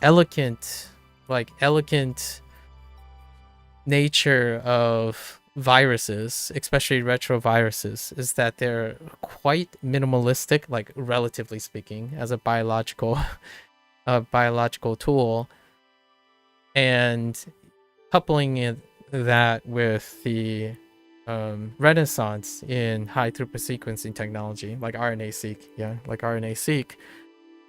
that created an opportunity to use what we know about retroviral vectors, and then using that as a readout to induce insertional mutagenesis and transformation, and then using what we know about cancer biology, like tumors. Tumors are expansions of singular cells, right? Transformed cells, or at least that's the current dogma. I still think it's the current dogma. So and then you use that to screen or enrich for cancer markers using RNA-seq or any form of high throughput sequencing at this point. You feel quite happy with your PhD supervisor? You're their 5th. Wow, a very young faculty. And it's nice to have someone who's understanding that a PhD student isn't just a tool to generate data. That's kind of funny you say that. And my favorite part was to generate data. But yes, my uh uh my graduate advisor was also someone who did not treat, but I was like a I treated myself like a data machine. That was the part that I go in every day to do. We just generate data. But the downside possibly is it's like 90% negative data and 10% positive data. Actually, I think my graduate time was more like 95% negative data. The longer I worked, the higher that percentage got. On the genetic side, you're doing some biomarker analyses. Okay, so large scale RNA-seq to look at differential expression. Yeah, that's typically exactly 95% doesn't work and 5% works. Yeah. You have some experience with retroviruses, lentiviruses. Okay, to cause stable transfection. Yeah, the current dogma. Yep.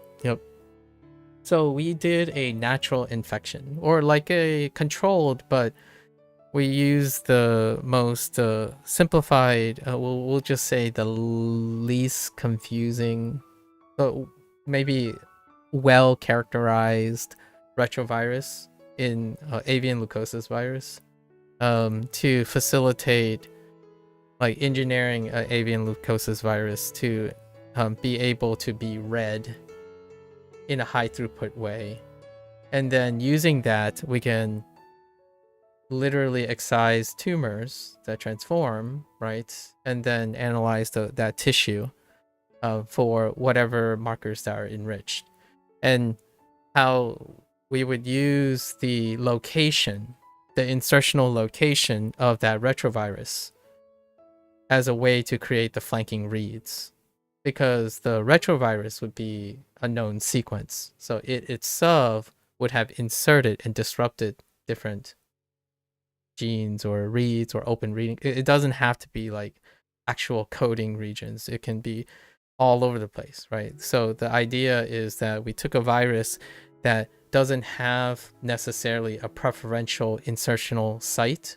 A lot of specific retroviruses would insert specifically in, like they would have some sort of bias where they would pick like open reading frames or like a protein coding sequence somewhere where the epigenetic markers or the epigenetic makeup of the location is more accessible to the virus. The avian variant that we were using had more of a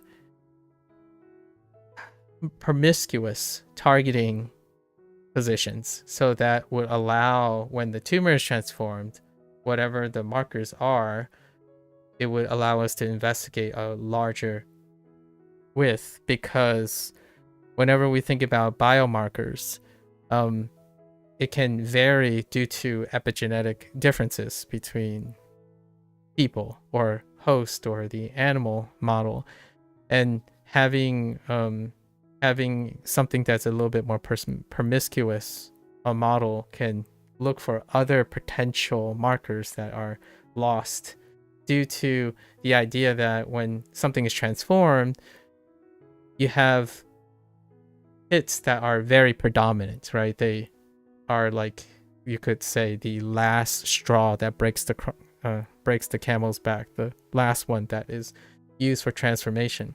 However, we wanted to know more, like all of the synergistic networks, or maybe even antagonistic networks, so loss and gain. So we wanted to create a bigger profile of it. One of the big things you are interested in is extracellular vesicles. Interesting. Basically vesicles from the cell endosomal pathway. And when looking for biomarkers in these, how are extracellular biomarkers? Is that a newer idea? I'm not sure how the biomarkers of the vesicles relate to tumorigenesis or something readout downstream, especially when looking from a whole blood perspective. Okay, deconvoluting the genetic data is a real challenge, so just working out where signals has come from. I see. Like last 6 years has become big. Yeah.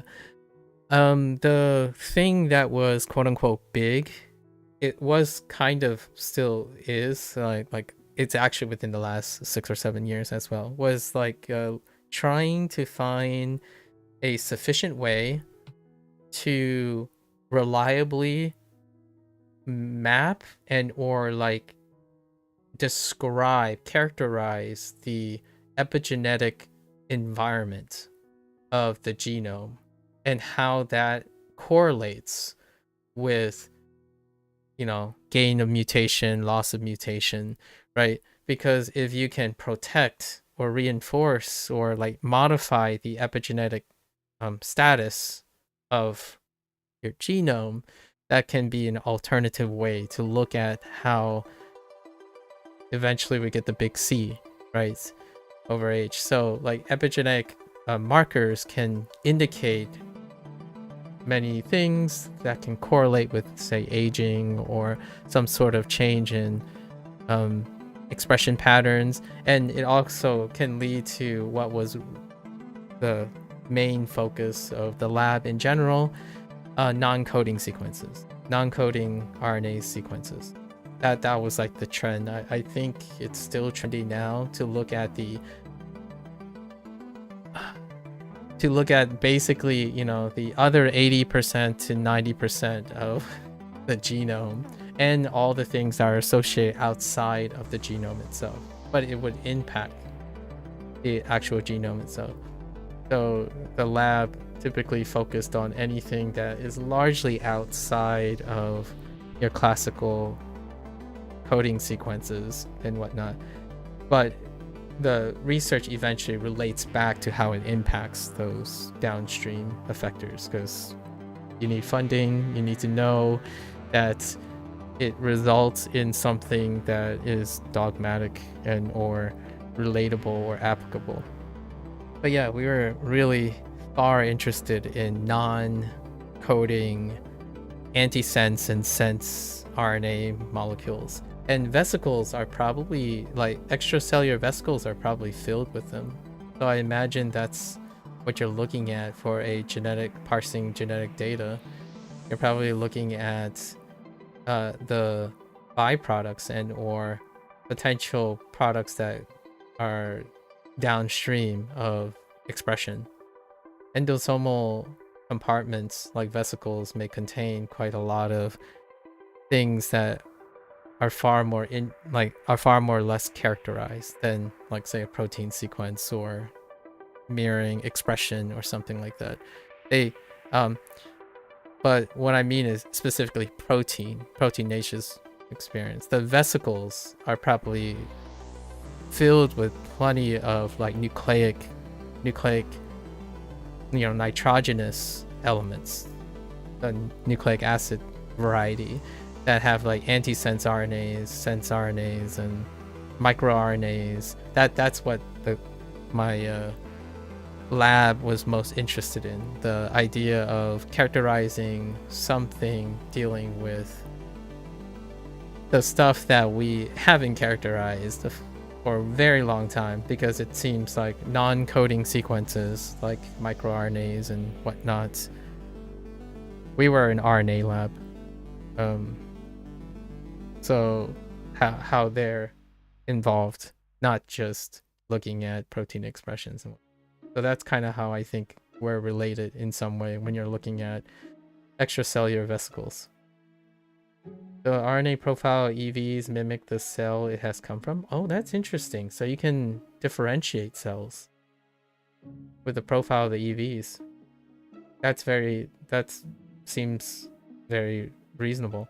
Additionally, as they had a lipid bilayer, they can transport miRNAs, yeah, microRNAs, proteins, etc., in an environment free from enzymatic degradation. Oh, okay, so there aren't any like... Oh, I wonder how robust that is. How enzymatically, like, how preservative are those vesicles? So basically, you can have EVs secreted from melanoma cells, in the bottom layer of the skin, traveling all over the place, and there's strong evidence that these melanoma EVs bind to different areas and facilitate metastasis. Oh, So the EVs themselves, huh? Intriguing. Are there any, like, I'm guessing whatever is in the EVs are presented somehow and on the surface of the vesicles? Or do the vesicles do like some sort of endocytosis and dump their content into the cells, and then that's what happens downstream that causes the transformation? Does the EV stay extracellular when they're doing the interaction with their target? So the vesicles get uptaken. Okay, so it's what's in the vesicles eventually. I see. I haven't thought of it that way. Intriguing. Huh. That's really neat.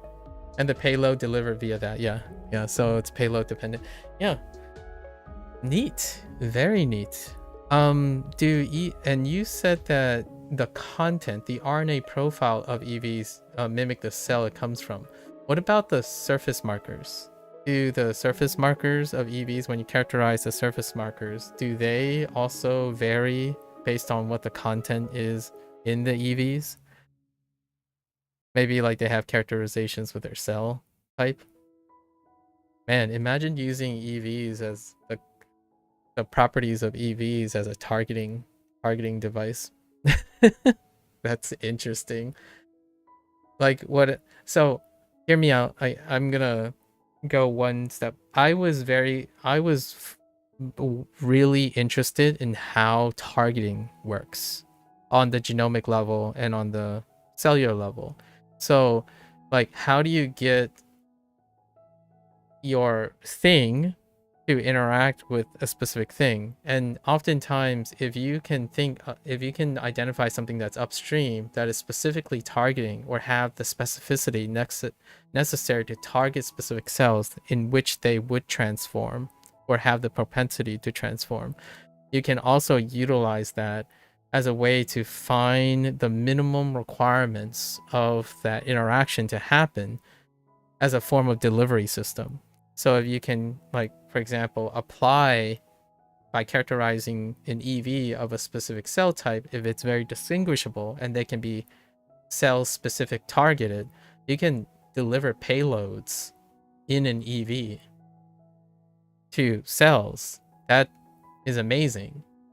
I mean, for a long time now, obviously the holy grail of cancer, right? Cancer research is to be able to specifically target cancer cells, right? Or tumor cells that are specific to that tumor. So if an EV can be derived from a tumor, right? That tumor, if that EV has the targeting markers, ways from that tumor, you can also use that same EV, modify that type of design, and target that type of tumor, which would be, oh, that is the 1 million to 3 billion trillion dollar question, right? How to create a payload in a target specific way to deliver. Because therapeutics are great, they're very efficacious, but boy howdy, getting targeted things that doesn't impact the quality of life, off-target effects, that is like a $1 trillion thing. This is going to my bachelor's degree, or like my post-bac times. We were really focused on off-target effects of standard chemotherapeutics for the treatment of skin cancer, skin carcinogenesis, or many cancers, but oftentimes using the chemotherapy, like chemotherapeutics, they have off-target effects that actually may promote like skin carcinogenesis. So like chronic inflammatory response that may trigger skin carcinogenesis. So that's kind of what I'm thinking of all the time when I think about understanding how targeting works, because retroviruses also functions that way. When you think of the retroviral life cycle and how they are targeting specific cells, what type of cells, which organs, there is a preference, there's a bias to their targeting, and being able to manipulate that is an incredible boon to applied medicine, at least in my opinion. It's a very interesting question because we know that these EVs have specific markers from them, being endosomal in origin. Now they can have cell-specific markers, but you're not 100% sure on how well characterized they are. Finding a high throughput way, like a really rigorous high throughput way, maybe like combining mass spectrometry, like a workflow with mass spectrometry, and the way you can maybe enrich or produce the EVs from a tissue source or something could get you like a workflow that can get you to like rigorously create patterns and profiles for the EVs, and you might be able to even reconstruct an EV. That would be pretty awesome. I'm thinking of this more from like a retrovirology standpoint, because our understanding of vectors and cloning, like the tools that we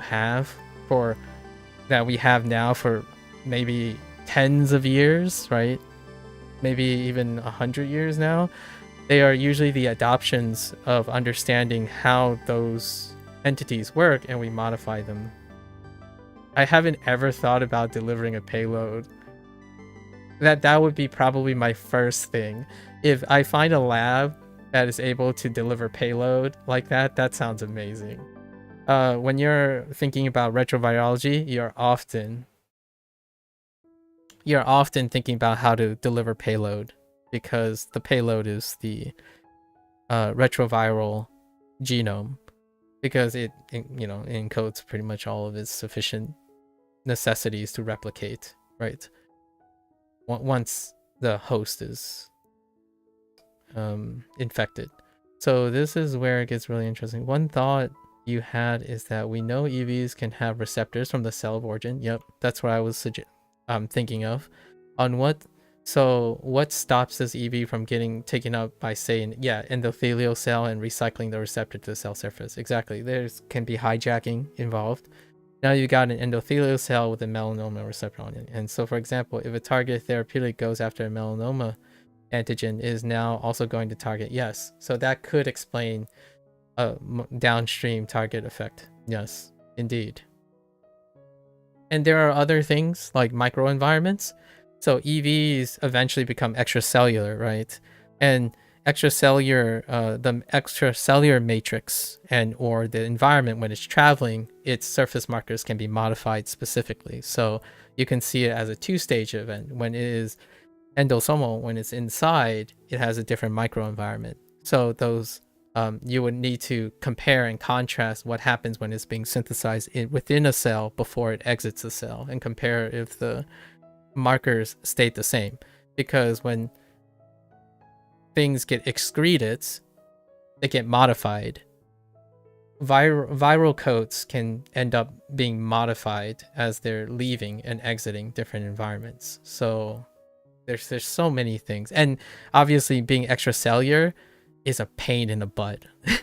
Like trying to characterize extracellular, you would need to ideally you would want a tissue environment, or like a in vitro system, so that you can extract them that mirrors the extracellular environment. But who knows what's happening in the extracellular environment? That's largely why back in my day we try to keep it simple and just stay in the cell. Just stay in the cell.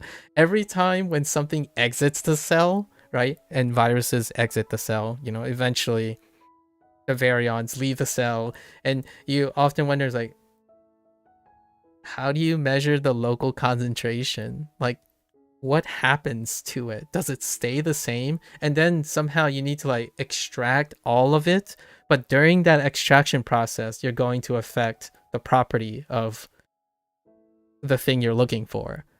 So it's very difficult to create a real-time analysis technique while your thing is still, your target is still in its what was the word that I've lost some of my vocabulary. How do you say their normal state, like their physiological state? Yeah, so the physiologically normal states. Often any post-analyses is a race against time because oxidation, anything can dramatically change unless you're studying a super robust entity, which makes sense that EVs would be one of them because it sounds like they're very robust. Virions, retroviral virions, are kind of robust, but they're really still susceptible to like enzymatic degradation from any source, like your lab equipment. The protocols that you have would wreak havoc, and retroviruses are specifically incredibly sensitive, which is good and bad. Bad for studying, good because RNA content is like you want to be good at removing pathogens, so like that's kind of a good thing, but it's bad for studying because every time you're trying to work with it disappears. Like sometimes if you stare at your RNA sample, it might just degrade.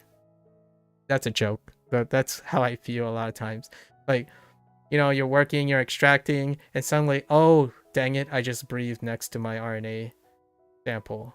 I guess now I better do it in triplicate just in case that RNA sample that I, like, it would be closed, right? But you just have this paranoia all the time. It's like, oh, nope, I breathed. We better go make a triplicate just in case that one is gone.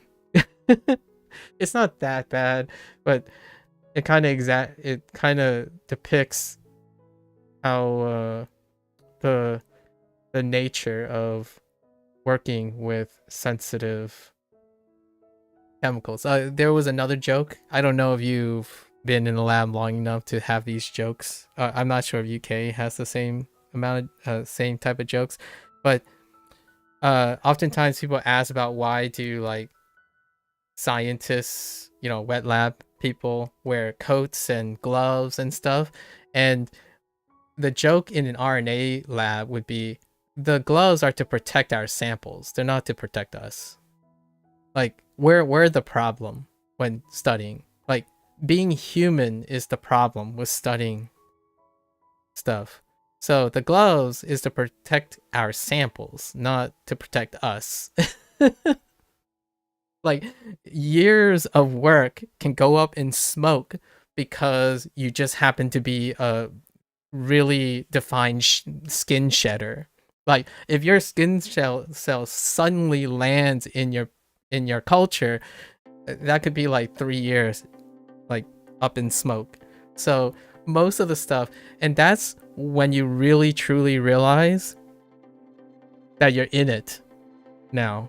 The moment you realize wearing gloves is not a pain in the butt because the alternative is not protecting your samples. Like when you work in a lab long enough, you're wearing gloves because it doesn't keep you clean away from your samples. It's to make sure that your life's work up to this moment doesn't go up in flames.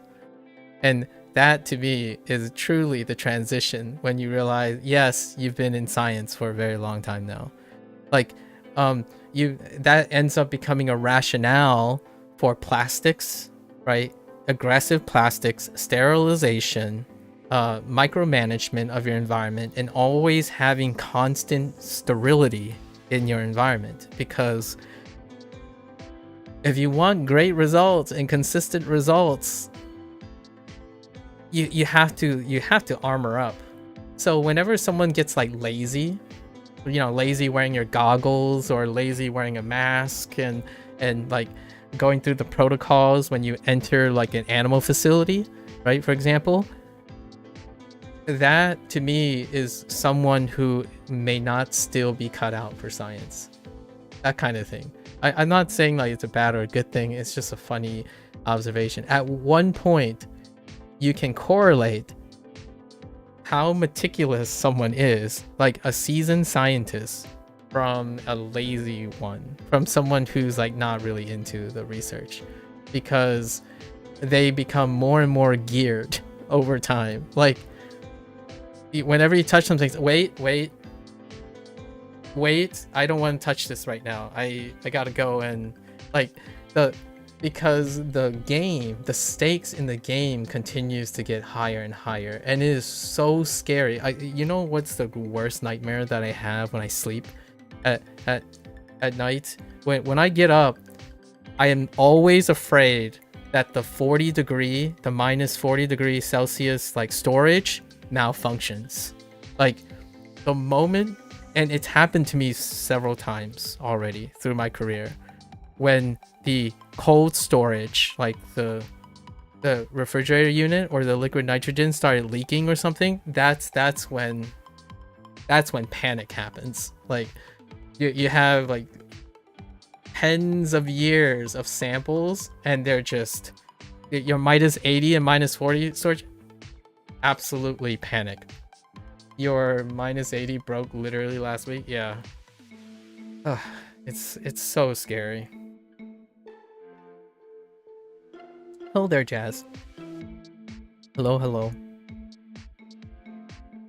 Sorry, I haven't talked about science in a really long time this way. Most of the time when I was talking with another person, we were talking about like semantics. Largely, it seems like you have a really youthful passion for science. I like that. I really like that there are still very youthful people talking publicly about their research. I kind of miss it. I do miss it a lot. Nowadays, I'm like the, what do you call it? I'm like the TED Ed speakers, where like I know about all these things happening, but I have no authority or influence or ability to affect whatever's going on. I can tell you that these things are happening on my point of interest, but that's as much. It feels very different. The things that I'm talking about, like the experiences that I'm sharing now about like minus 80s and minus 40s and the glove things, that's experience. Those are the experience things. You only can understand those things not from being like an internet expert, right? So I like sharing those things because the longer you've been in lab, you just know. I mean, there are other funny ones that other people can relate, like when you go to your camera system, right? When you go to your camera system to take a picture of your Western blot or something, and you notice that the first time you enter a lab, it boot up Windows 95. And your first thought is, wow, let's go look through the files that are shared on this server. It's like the entire lab's raw data on this like computer that looks like it's operating on 1 gig of RAM and like peaking out and having temporary memory saturation on servers like that. That's another experience, you know, like. And then someone from outside could say, well, why don't they just upgrade those computers and stuff? Like, do you have money? Like, it costs millions of dollars. People are already upset that it costs millions of dollars to do reproducible data that ends up 95% of the time being negative data.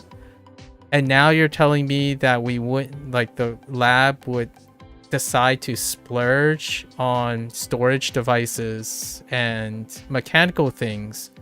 The labs like that squeeze every ounce of their money towards the experiments. So it's one of those things, like someone who's like in a corporate or high tech or something, they're like, oh, but it costs so little. Gift those labs those things, please. At least in my opinion. Like, my first thought is, if you think it's easy and it costs nothing, and you have the like a privilege to have that, help those labs, like upgrade their equipment and whatnot. Because whenever the real, like, unfortunate truth for like people who are in there is that yeah, there's no time to worry about a $100 subscription to Windows 11 or Windows 365. That $100 may buy you like enough reagents for like gels for maybe a month. And I prefer to spend having gels for a Western blot than having a license for like Windows 11. So that's kind of one of those things that you can only appreciate if you understand how tight money is, especially in academic labs. It's the sort of stuff you only understand if you ever worked in the lab. Yeah. You're also pretty sure you're in like the top 0.01% for Western blot runs. In industry, I was running 24 gels at a time. When I was in the lab, in the 2 years I was working for the government, we bought gels. So we bought prepared gels, right? In my graduate lab, I made gels, but I remember somewhere along the lines, like we had to do a screen, and this was before high throughput sequencing, right? It was a bit before high throughput sequencing was super accessible. So in order to do it, I would do like 36 lane gels, and I would run like a panel for every single condition. So there would at least be 36 conditions and 2 gels for each condition, and we would have to complete them by the end of the month because we wanted to get like all the relatives. So we had to make sure all the standards are the same. So we couldn't just say, oh, I'm good enough to adequately do this. So there were like lots of repeatables, and same here, like you just brute force your way. You had to make sure all the exposures were the same, all the reagents were exactly as close as possible so that they can be compared, because they can't be run at the same time. And I think that is also something, sampling bias and sampling spuriousness and batch effects. Oh, I haven't used that word in a while. Batch effects. Man, I can't even inculcate how batch effects affect so many things, let alone explain to most people, right, that read data online and stuff, how important methodology is, because you have to account for batch effects, where the statistical variance between your prep may or may not show up or recorded or explained in a reported data, right? So it is assumed that it is consistent enough. But hear me out. I think I was pretty meticulous back in the day, and even then the effects and changes in expression that you're looking for could potentially vary just because you did one on one day and you did one on another day, and it like drove me insane. The nice thing is you can still do relative standards, so every single thing has to have a standard and a control. Try explaining that to a layman about data. When someone like arbitrarily says, oh, I think I've improved today, what's your standard? What's your control? So you then have to normalize all of your standard and all your controls off of a Western blot. So every single Western blot needs expensive, like very highly groomed, consistent standards, so you can like do all your meta-analyses of the blot, so that then you can normalize all of them to their standards, and then standards look at the spuriousness of the standards and the controls, and then you can finally look at the relative comparison of your expression levels of your proteins. If all of this sound like gibberish, not to you obviously, but to anyone else who is gonna listen to this in the future, that to me is why I think there is a far difference between speaking to someone who understands how to work with data versus someone who knows a lot of data. When you know a lot of data, is very rarely apparent what could go wrong with that data. If you're not acquiring data in any time of your career, you're oftentimes, it's not a bad or a good thing. You can still do that with the oversight of a person who's acquiring the data, who is in the methodology. But in my opinion, that's what happens when you're online. You look at results, you look at conclusions, and my first comment often is, what's the methodology? Because if the methodology is not sound, all the things you say afterwards is irrelevant, or it could even be misleading. It could coincidentally be okay. That doesn't necessarily mean that the data is correct. It just happened to coincidentally lead to the same conclusion. Same here in industry was precast, precast gels. And now you have them. Have you heard? Yes, AppCam. We had a combination of AppCam and Biorad stuff. So Biorad and AppCam. Biorad for the gels. AppCam provided most of the antibodies. But we kind of bumped between AppCam and Novagen or something like that. I think it's something like Novagen. There were 3 antibody suppliers, and then nearly all of our tools came from Biorad. So all the specific readers and what do you call the thing? ELISA, the thing that reads ELISAs and but Biorad made a whole line of them. Oh, RT-PCRs and stuff, like an RT-PCR machine. They were all Biorad, as far as I remember. That's who you work for in industry? AppCam? Oh, I see. Fair enough.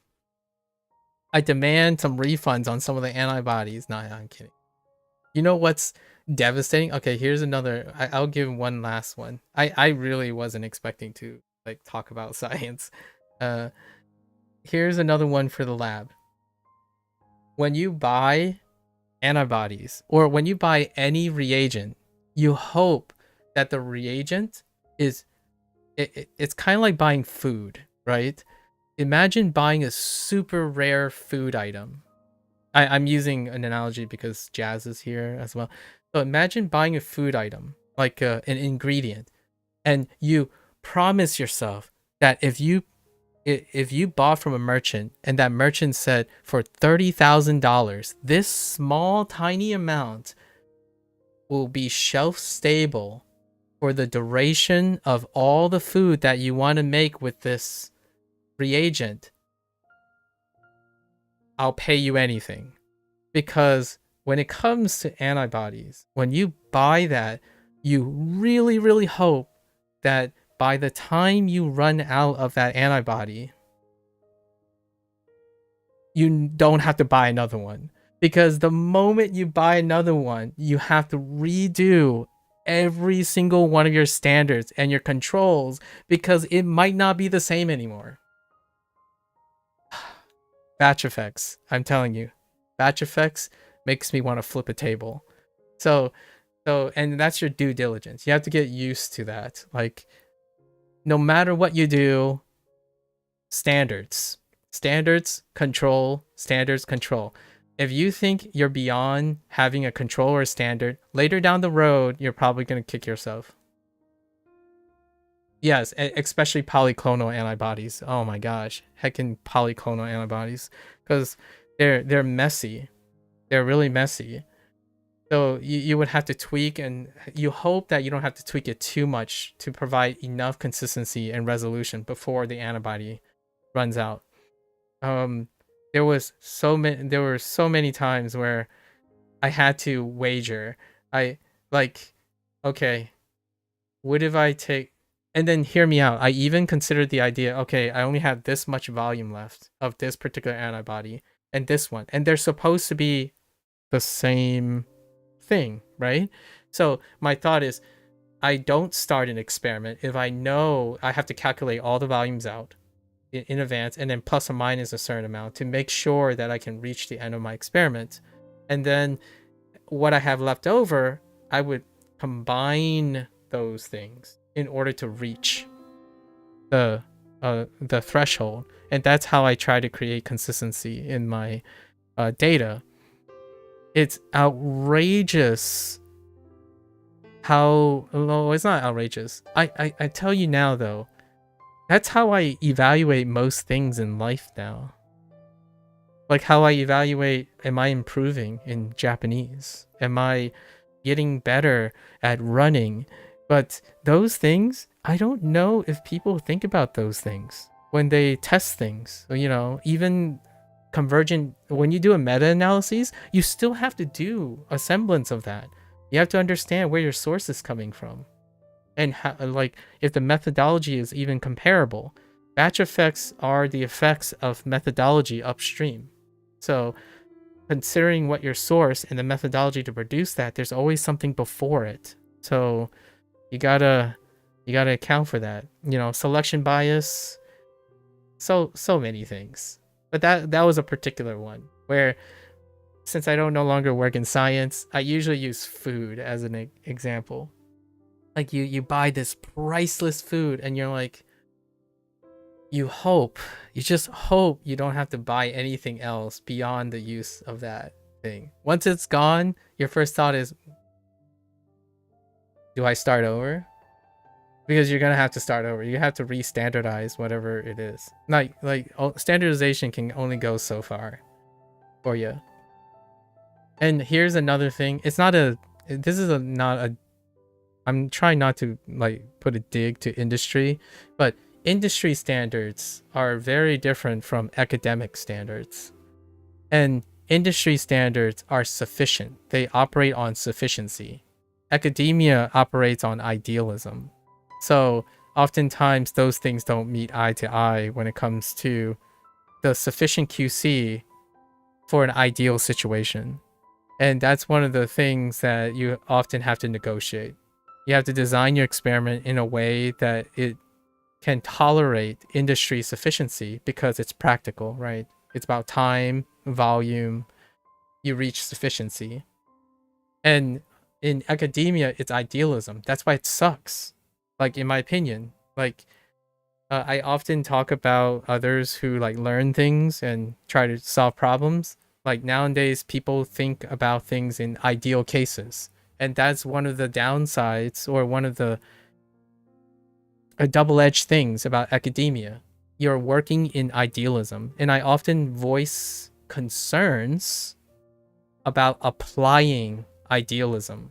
So when you're online and you're like looking at this person's advice for how to sleep better, you have to understand that if you treat that person's data and results and advice as idealistic, like idealistic as possible, then it's not pragmatic. It tends to fail. It would be unnecessarily sufficient, right? You have to lower your expectations, create a sufficient bottom line, and therefore have applicable use for it, or a wider applicable use for it.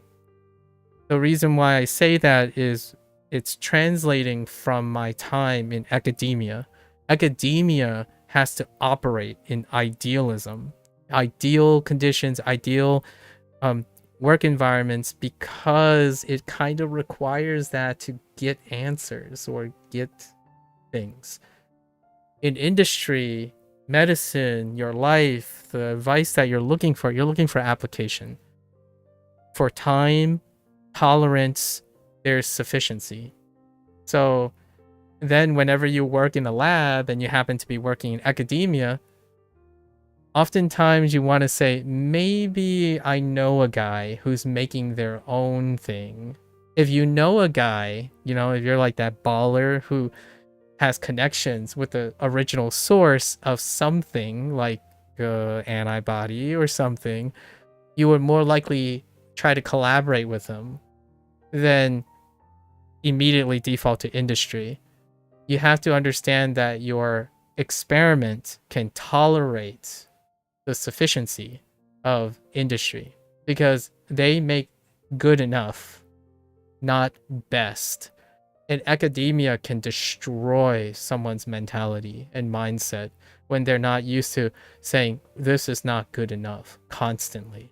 Like, oh, my control could be better. Oh, my standards could be better. Like, this could be better. Because in order to publish something, you have to reach more than sufficient. It has to often be, and that creates that cutthroat thing. The people who win in the cutthroat competition is they have the resources to have ideal situations happen.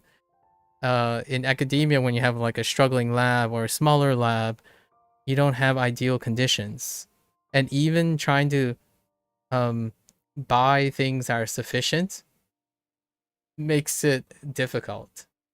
And it's a really deeper web that I'm trying to go into, but it's one of those things. And I didn't have to work in industry. I obviously took note of industry from colleagues, those colleagues who are not in industry. You have to meet a bottom line. So, and oftentimes in an academic lab, those bottom lines are not sufficient. Like they're not sufficient. And one of them would be like antibody production. If at all, it would hurt the business. And I'm not saying like AppCam and stuff should only release monoclonal antibodies. It might not be possible, right? So sometimes pragmatism takes hold. That means it's good because at least you have something that may work versus not having anything at all. And that's one of the academic side's problems, where if you're always operating on idealism, you end up missing and having holes in your like reasoning and your methodology because you keep hoping that everything always works out like perfectly. And it's like, whoa, calm down. We need some contingency plans. And one of the most successful and consistent ways that I've seen my colleagues and stuff become consistently successful in academia is they choose to basically sacrifice their well-being and their mental health to try to fit in as many contingencies and as many ways an experiment can go wrong in their methodology, just in case. The longer the experiment, like if it's 1 year, you're going to spend like 2 years trying to find those contingency plans. If it's a 3-year project, you're going to spend like 6 years trying to make sure that that project doesn't go off. Like what happens when this fails here? What happens when this fails here? Like absurd. And not very healthy, but it's also very fun. I mean, I'm saying this with a smiling face, of course, in both regards. In all honesty, they have moved to just monoclonal antibodies, but as a result, they charge more money for it. Yes, exactly. Because I would expect no more than that. They would most definitely have to charge more money. Like now you can take that situation and then translate it to a model where you're constantly producing an exhaustive source. Like I wouldn't want to be the person constantly producing that monoclonal antibody if there wasn't enough money to continually support the innovation and the R&D and presenting all the quote unquote the ideal manufacturing conditions for that. So it's like a chain. They're dependent on each other, but it can fail in so many places. Like this, in my opinion, is the second element of a PhD.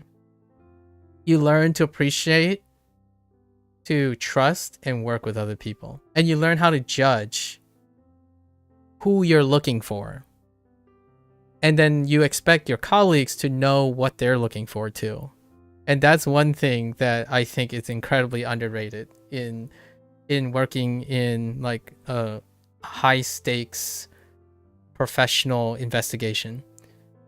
And I talk about like being a judge of character or like learning about who illustrates critical thinking or problem solving. Like who would I want to work for or work with, right? And that goes a long way because you can't do it yourself. You can't produce the antibodies yourself. You cannot do your standards all by yourself. there are going to be things you don't have time to do downstream or upstream. How do you create and foster a consistent way to make sure all your workflow is consistent?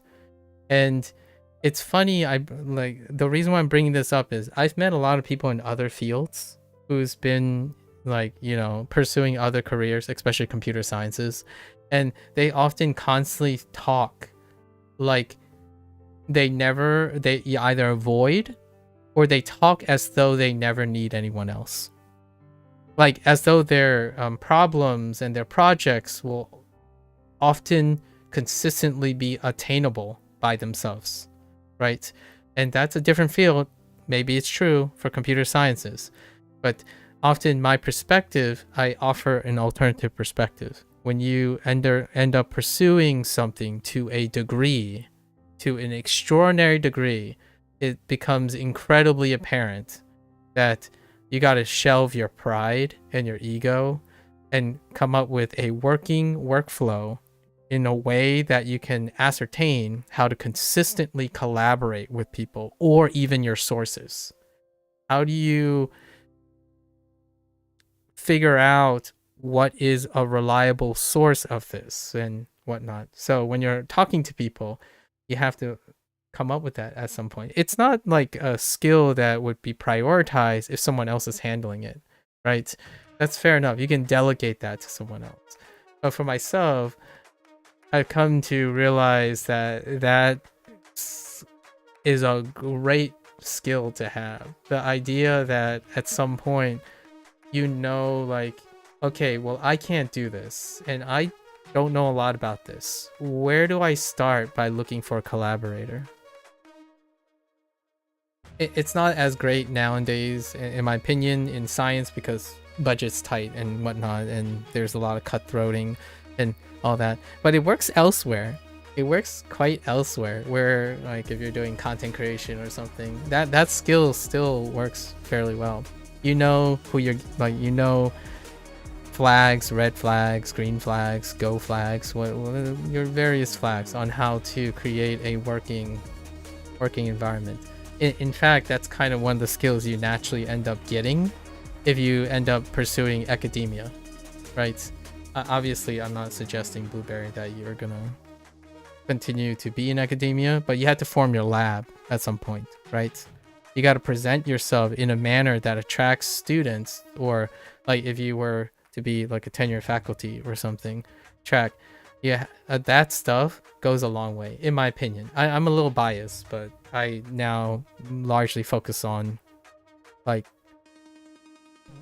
behavioral developments and communication development. So when I go and choose, or maybe like work in an environment in which I may be in charge, human resources or human management, it goes an incredibly long way to still develop your social side. Like it right now, it can be very undervalued. Like when you first enter, you have other things to worry about, like results, right? Like your thesis and all that, yes. And then when you settle in long enough, there are going to be times where the beauty of science, in my opinion, at least science, and then other careers as well, but I'm speaking specifically for science. The beauty of science is that there are other brilliant people in your community, the greater scientific community. And if you just happen to be, I still think it's a minority for social skills in the sciences, because there's not a lot of time made for that, right? But if you happen to be one of those, that's what separates like the baller labs from a struggling lab, where people want to work with you. So it's both inward and outward when you're able to command at least some semblance of social skills. And then, identifying who to work with. Your consistent success goes up a lot of times. And that's borrowed from industry. Industry, businesses, startups. although they sacrifice something too.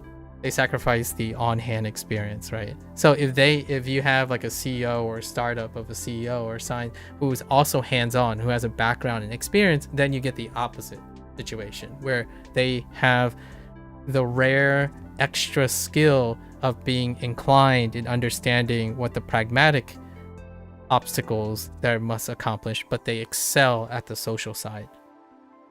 It's crazy.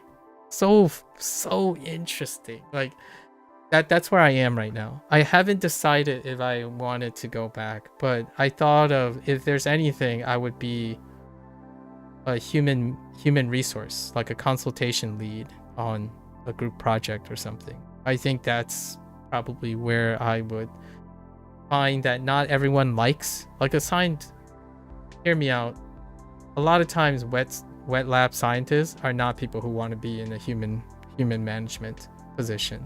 But if you just so happen to have that, there's probably a demand for that. It's kind of like going into computer sciences and hoping that you only have a desk job and you don't have to handle human resources. I'm more likely to be inclined to be that guy that's in human resources now, where I still have hands-on experience about the everyday goings and interest in what my peers are doing, while also being able to mediate all their concerns to a higher executive who would likely not have that experience, right? So over the last like 5 or so years, I've been trying to develop this bridge in communication and maybe apply for a position in like lab management in some way. So then it would be like the ideal situation where I'm able to communicate to someone who lacks the experience, your executives, and then I can communicate with those who have a lot of hands-on experience, but maybe their communication skills with their executives are not that great because they don't care about it, rightfully so, because they can focus on their work. So you have someone that handles that, and that's kind of where I sit right now. While I have these anecdotes and stuff, my hands-on science is non-existent. It has been in existence for over 5 years. How's it going? It's going pretty well. I've been sidetracked with Blueberry here, who is a PhD candidate in a field of oncology, or actually molecular biology. This Blueberry is a molecular biologist, or an aspiring molecular biologist at least. And I haven't talked about molecular biology at all. Jazz, it's molecular biology. I was a molecular biologist. I think you know what yours is. Yours is Earth or geology. Oh, I see. I was a molecular biologist. I specialized in RNA content, like RNA entities, largely retroviruses. On that note, you need to head off as it is nearly 4 a.m. in the UK? Dang.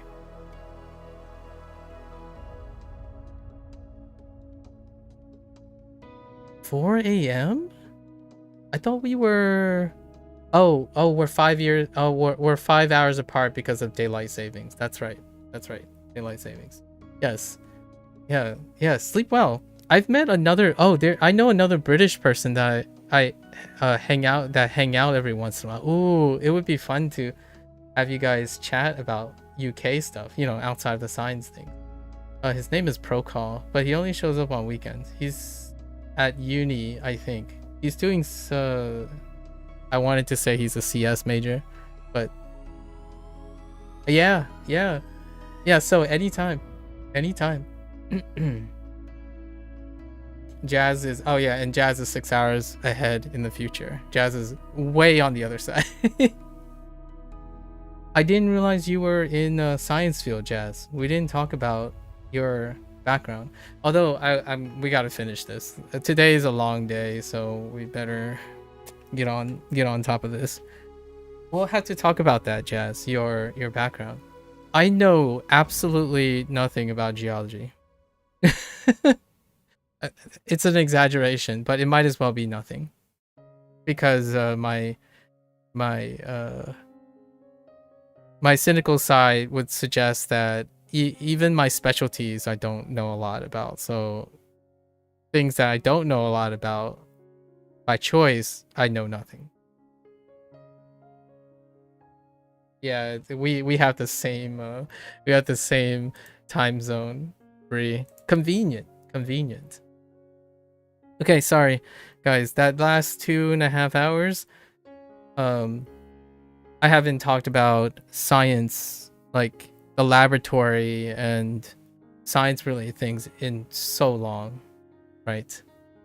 In very long time.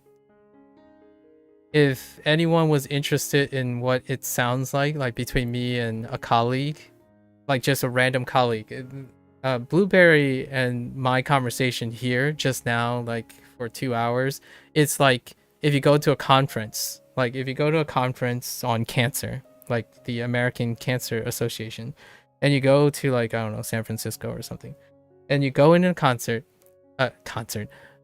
conference, and you meet another stranger from a different discipline. Like molecular biologists would be like the umbrella, and then Blueberry would be studying a different aspect of molecular biology, and I would be studying a different aspect. But if we just so happens to be in a meet and greet, like in a cafeteria or something, and we strike up at an academic concert, yeah, imagine that. What you call it, if you know, just happens, that's what I do in meet and greets. So if I go to a conference and it was like a mixer, most of these conferences have mixers, so we would all have like name tags, where we're from, like what what academic institution we represent. I would just try to shoot up a conversation, because over time, as I was getting older, I realized that that becomes incredibly important. So near the end, I was talking about social skills. It's still very uncommon.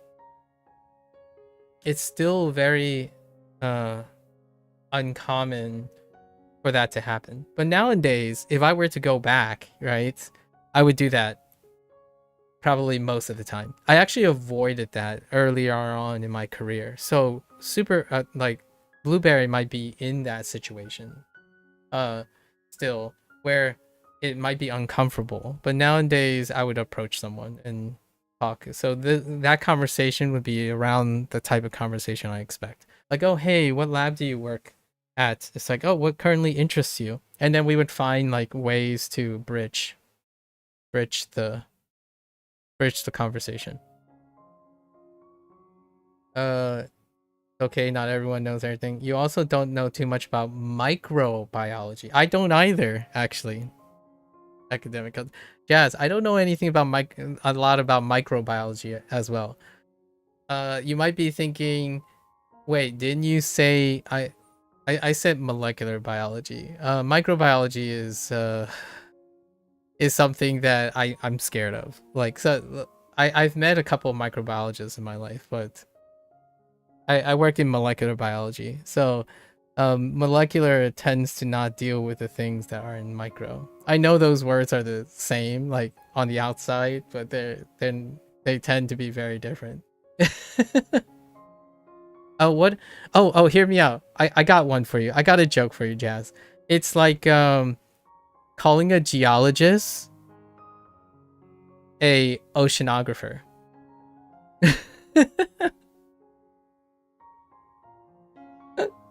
If you know what I mean. Like, it's still planet Earth, but oceanography is nearly exclusive of there will be like things related between geology and oceanography, but I'm not sure if this is still true though. Hear me out. Microbiology tends to deal with like protozoans, or not protozoans, prokaryotes. So bacteria, single cell organisms, and whatnot. And molecular can be anything dealing with mostly multicellular things. So things in like a eukaryotic situation. So I study viruses. Viruses tend to be under molecular biology. Microbiology is like whatever you choose your favorite bacteria. It's interesting. I know, and it doesn't really explain it. Like, what I mean is, how could possibly someone know that micro is referring to that and molecular is referring to something else? It's a language problem. let's just blame English. You know, let's just blame English. Yeah, another semantics, exactly. So I just wanted to be clear because I didn't know if you knew what I meant when I said molecular biology. Just to be clear, I don't know anything about bacteria, or I know very little about bacteria that any college student would know. So like when someone comes up to me and say, "Oh, like how do you sanitize like chicken meat?" It's like, I don't know. That's a bacterial thing. Like that's kind of one of those situations where like if you're on the same page, then it would I wouldn't say I don't know most of the time.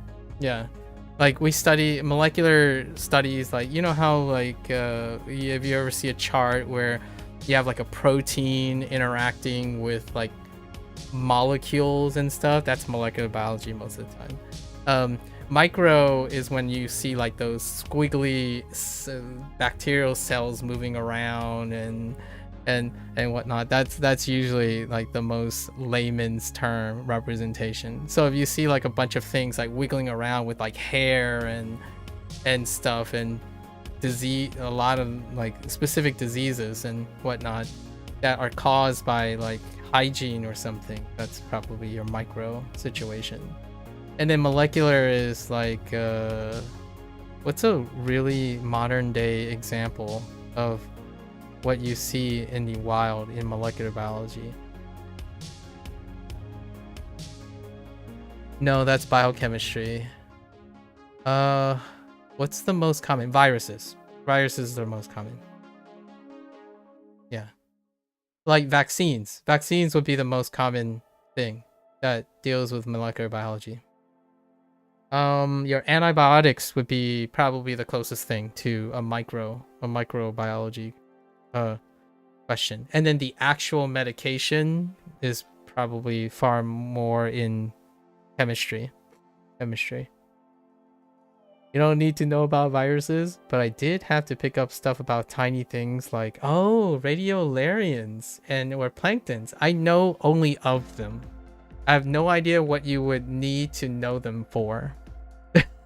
If you know what I mean. Like, I have no idea why you would need to know those things, but I know that those things exist. Maybe even like phosphorescent things, possibly, or bioluminescent things like worms in geological features, right? Probably things that deal with bioluminescence and phosphorescence. That's what I can think of if I think of geology in terms of something that might come up in molecular biology, like how that stuff works, like how bioluminescence works, like the glowing things that glow, right? And there are lots of geological features that are characterized by bioluminescent activity, but the things that are bioluminescent are probably in a different field, like entomology or something. But why they glow and how they glow could be something that I would know. Could be. I actually don't know. Well, I a little bit. I did use some form of bioluminescence in back in the day. Interesting. Sorry, I'm kind of just nerding out. Of course. How else will I fall asleep? Maku's tangent always do the trick. True. I fully embrace that. All right. Let's get back. Hopefully I finish before 3 a.m. or 4 a.m. today. All right.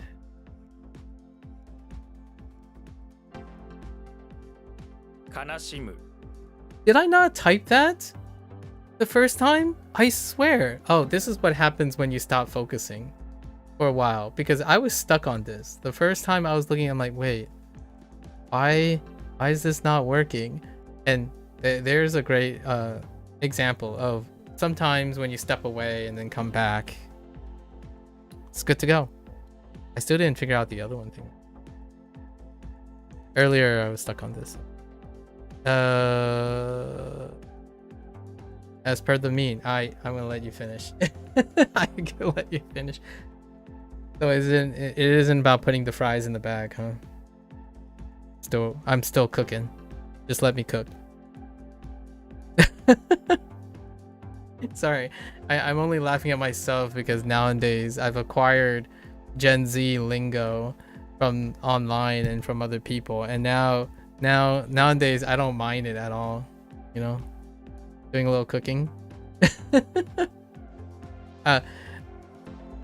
For the record, I wasn't talking like that to Blueberry. Okay, I'm just throwing in some Gen Z lingo because now we're back to streaming. Okay, we're back to doing the, you know, the same old skippity, right?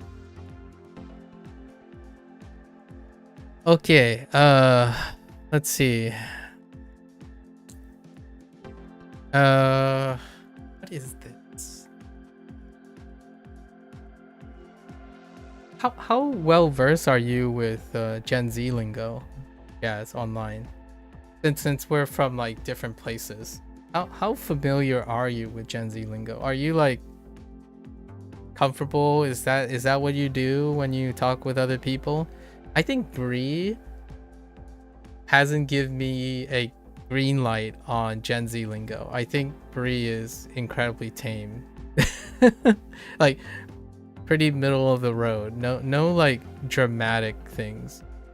The person that I talk to on a daily basis though, that's like 90% of his vocabulary can come off as Gen Z lingo. Not at all. You don't understand the things they say. Oh, okay. Are you familiar with cook? Like let them cook. I like that one. It's actually a resurrection of an old one. So the Gen Z lingo that is a resurrection of like old 80s and 70s English, I don't mind at all. You're letting someone cook, so you let them do their thing. That's referring to, you know, like the kitchen, right? Just let me cook. Like go do your thing and just let me cook, right?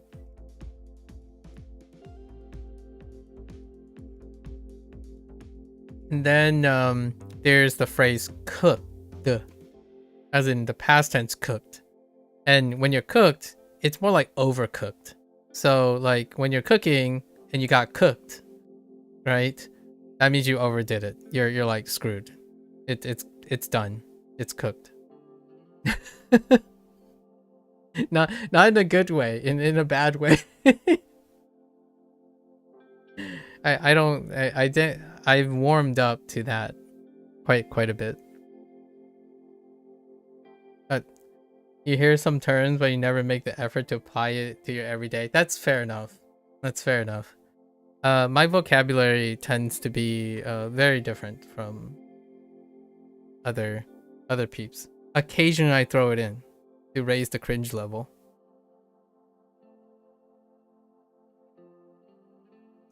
I'm how you say that guy that wants to be hip, but it's funny that I'm not hip, and therefore it's cringe.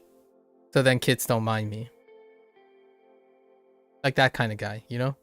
The guy that tries, but it's funny to try guy. Not the one where the guy tries so hard and it drives them away kind of situation. So I throw in just enough for the peeps. But I don't try to deliberately make it sound natural because it's not. It ain't my scene, you know? It ain't my scene.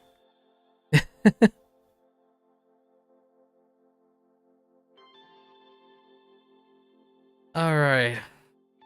So I had three things. These three things really suck. I have nowhere. Oh wait, I had to write the last thing. What was the last thing?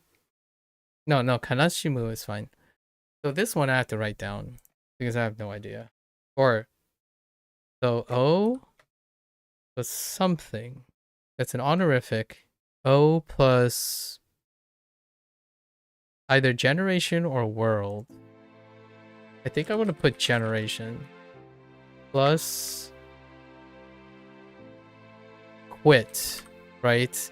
And I'm pretty sure this is like flattery.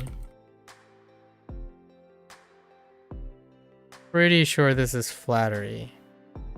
Now, the problem is I don't know if the read is slightly different. Because if the read did not change, it would be oseji, which is not. Oh, wait. Oseji. お世辞 Oseji. It's just shortened.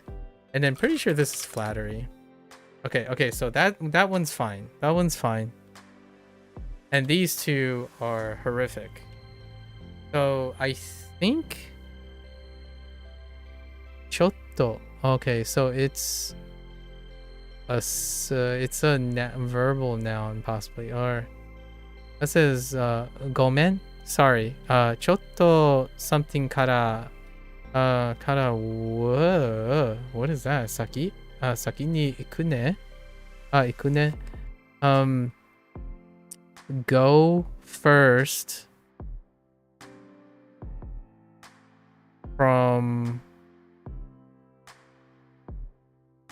Go straight from something, from a little bit more of whatever this is. Sorry. Like, maybe walk forward a little bit more? Yeah, walk forward, or... Yeah, go forward a little bit more. From here, from this. And this is more like... What I got here is, I got hurry with a gu.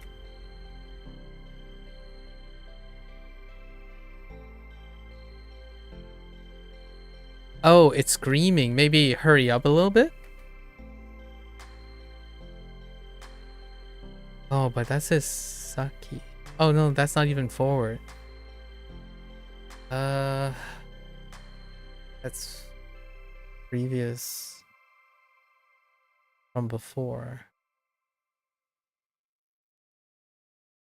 What is the read on this? I don't even know how to interpret this very well.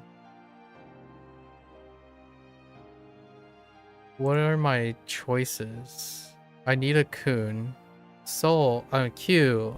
Q. Oh wait. It's not. It's just Kyuku. Kyuku. No? Ah. For a moment there I thought it was one of those like. Why do I want to say Sasagu? Oh, just kidding. That's for pass.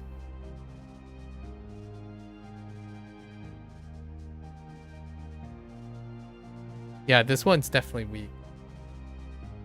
Oh, Sutton. No, this is Sutton.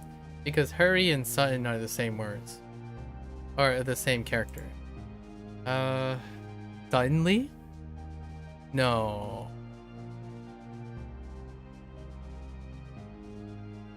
I think it's more like... Yeah, no, it's... No. This is... Oh, no. This is a verb. I think. It's to hurry. It's so easy to hurry. Yeah, it's so easy to hurry. This is to hurry, which is, it's so easy to hurry is what my mnemonic is. So it's isogu. I don't need to know this. This is fine. We'll just rely on mnemonics. Pretty sure it's isogu. 急ぐ Actually, I kind of want to know what the sentence, how this sentence translated out. Sorry, I'm in a bit of a hurry. Oh, I see. In a bit of a hurry. Oh, because... Oh, okay. Kara. Because. This is using causation. I'll go first, yeah. So, I'll go first because I'm in a hurry. Yeah. Okay. Cause and effect. Okay. And then the last one... Oh, wait. And I am drawing a complete blank on shu. The heck is shu in Japanese? Oh, is this... Wait, is this the same Chinese phrase that I'm having problems with, but it's modified? No. What was this?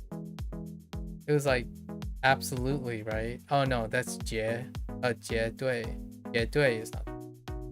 But I'm pretty sure this also means absolute. Because this is absolute. And then absolute injustice. Wait. Absolutely not injustice. Yes. Absolutely injustice. So this is like just absolutely. And what does absolute mean? Ze? Why is it ze? Oh, zehi. Zehi. Yeah. Zehi. Zehi. Absolutely. Oh, and there's a pivot, actually. There's a pivot by all means. And right and wrong. I keep thinking of this as right and wrong, which is... it lines up with Chinese. Right and wrong. Left and right. Zehi. Why did I forget ze?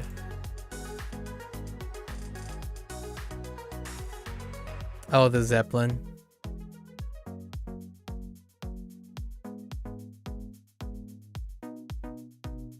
It's okay. We're fine. It's weak, but it's not weak enough. Alright, and we leveled up. So it's gonna be another 2 hours. GQ.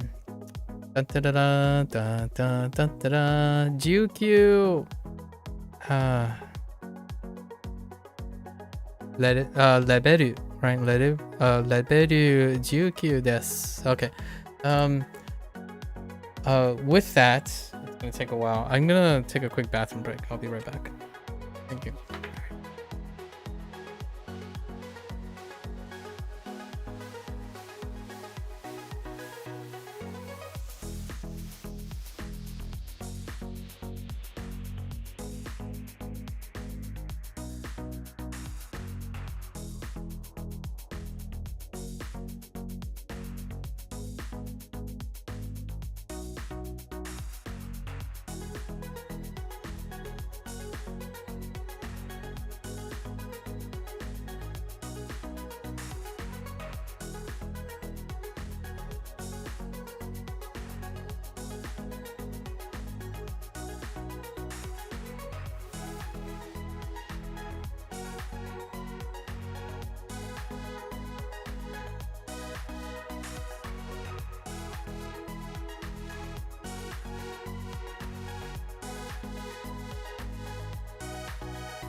Alright, let's put on our thinking caps. Here's our 2 hours of lessons. We gotta, from the very first lesson, we gotta complete it before the 4-hour period. Otherwise, HanziHero is gonna be devastating. Alright. Borrowing. Oh boy, it's borrowing. Okay. Makes sense. Borrow use or borrow task. Task is like a complementary character. So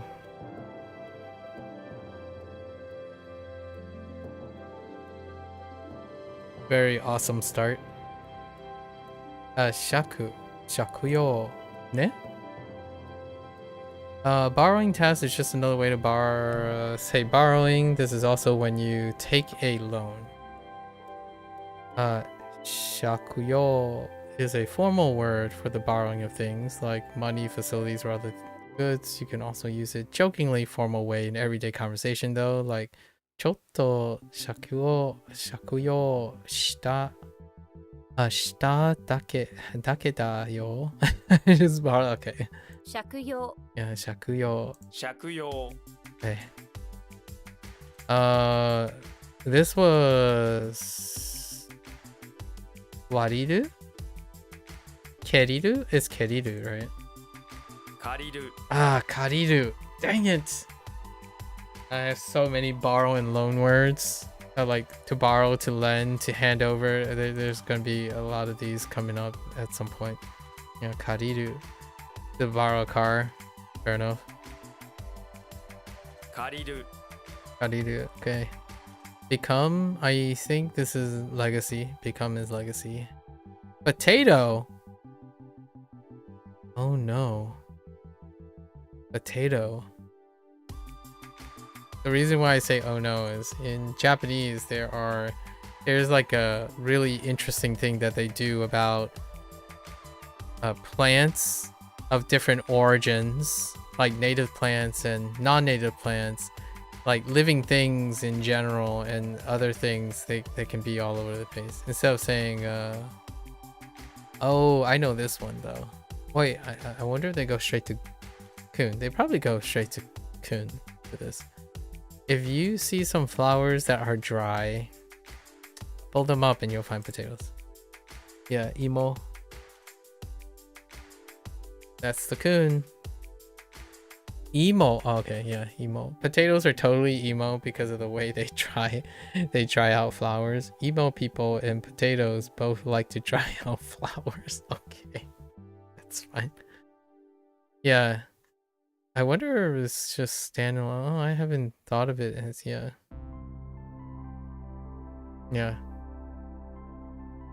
There it is. Jagaimo. Jagaimo is potato in its full form. Baked potato. Yakiimo. Baked potato. Okay. Alright. Yep, makes sense. Borrow gold or borrow money. Kin. So 借金 shakin. Okay, shakin. Yep. To shorten. Just think of that like the little bit that you lose to the yakuza. It's fine. 借金 借金 Shakin. Okay. 借りる Kariru.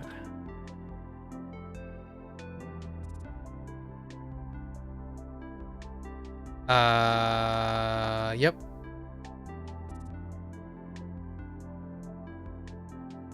Dang you.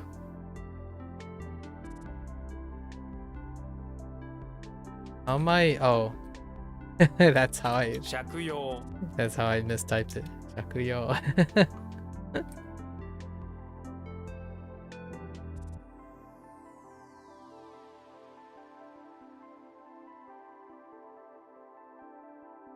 Ah, I forgot to shorten. 借金 Shakin. Oh wait. What? Sorry.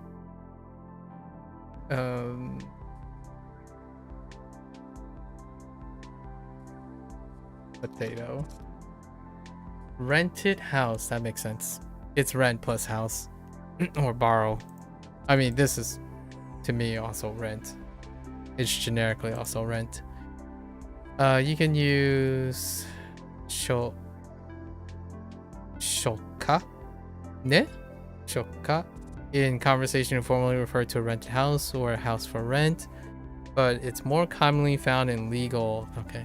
借家 Shakuya. Oh my gosh, it didn't get. Oh no, it does. It can get shortened. Oh, it uses both ya and ka. Jukugo, but in this case, the second kanji can be read with either the onyomi or kunyomi. This uses a less common kun.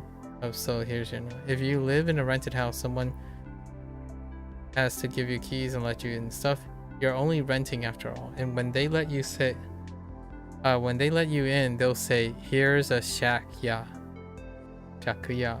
Okay. By the way, the secondary reading, shaka. The shaku changes to sha, yeah. This reading is most used in legal context. Oh, okay. So we want to stick with shakuya. Okay. Shakuya. Which is the kunyomi. Wait.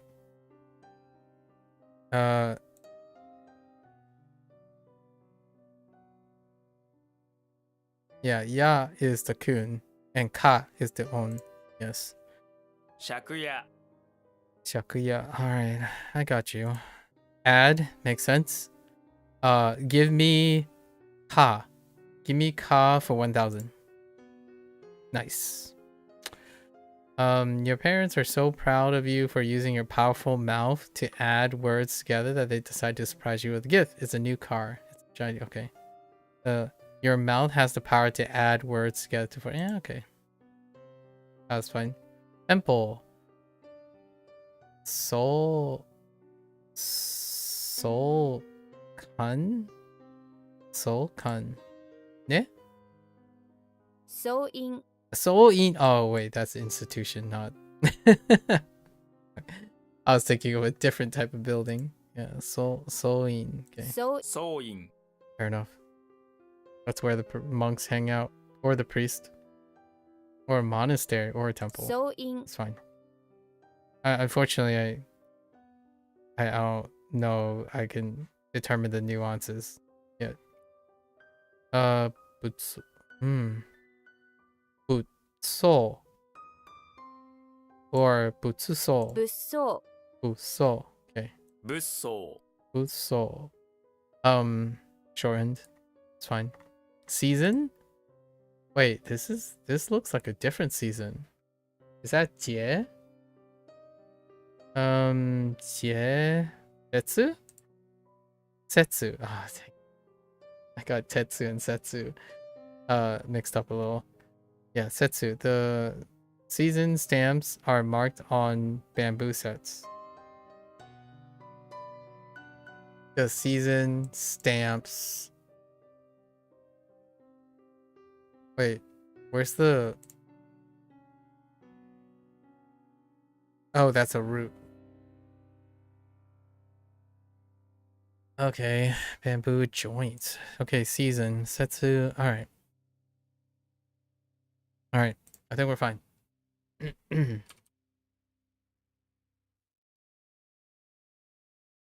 総員 All in.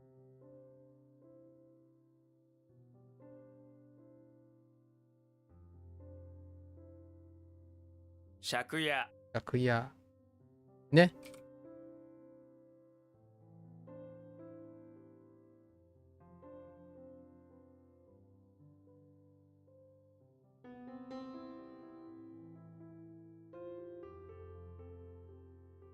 物騒 Uso.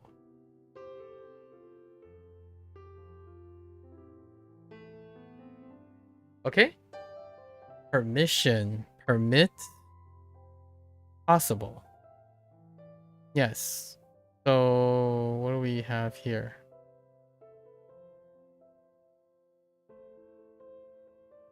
Kyo. Kyoka. Ne? Kyoka. 許可 Permission possible. Kyoka. Yeah, that's fine. All right, moving right along. Decrease. This might go straight to Kun, maybe. And I feel like it's like It's just or like hie or something like that. Gen. All right. It's an onyomi. Now I'm very curious what the kunyomi was. Wait. Oh, he. Dang it. I remember just the part, but I didn't know what the initial was. So it's he. Yeah, heru. To decrease. Oki. Gen. Okay, there's a tsunami. Wait. Does this have any? What is the Chinese? Do I have a Chinese? I don't have this character yet.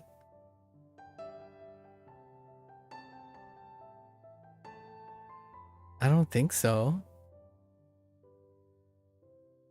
Gang is the closest. Oh no, wait.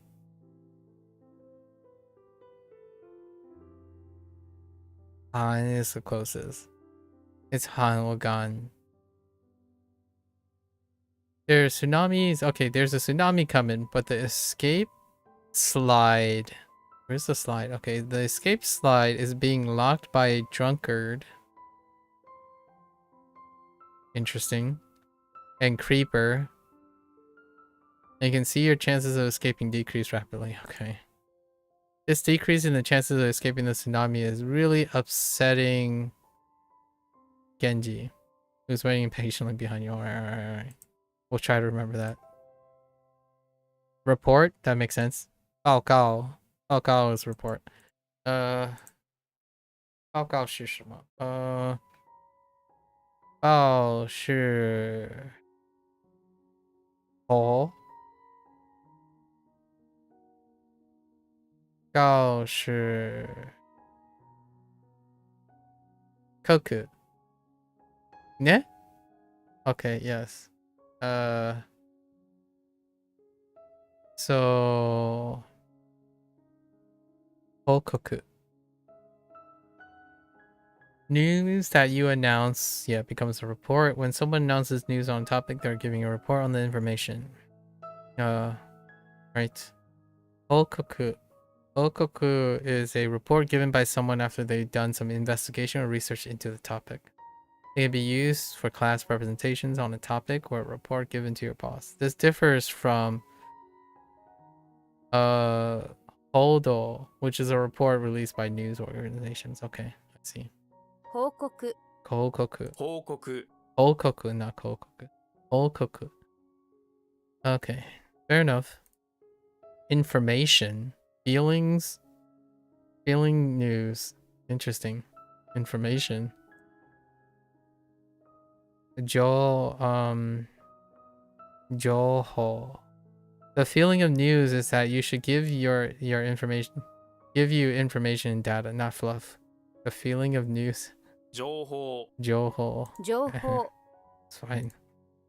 Order? Really? Oh wait, yeah, that makes sense. This is Shi. Shi is order.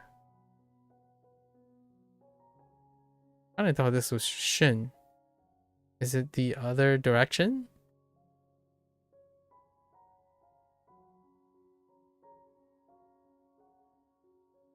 I think this is Shin.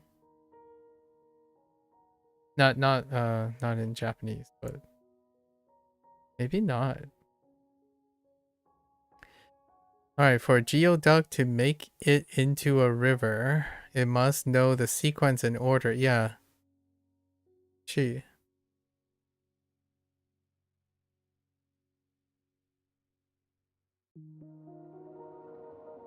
That can help. Oh, no, wait. No. Not that order. She is, it has a I feel like the right side is different. Where's my Chinese dictionary? I'll do it. So sequence order. Okay, geoduck usually live in the ocean, not in the river, so they must study the order of water flow in order to determine the best sequence for making it into. I don't like it. I don't like it. June? Oh, that's the first June. I'm not sure if I had a June before. After extensive study of the sequence and order of water, the geoduck has determined that June is the best time to travel to the river. All right. Okay. Oki June. Interesting.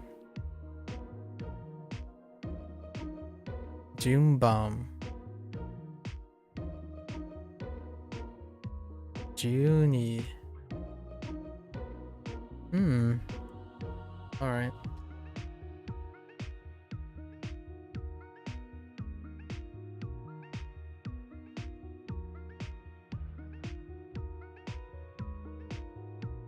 What?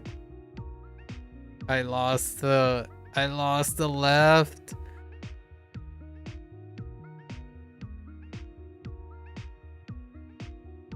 Permission.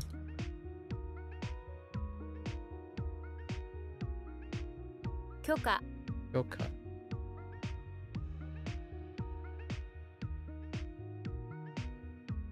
Mm-hmm.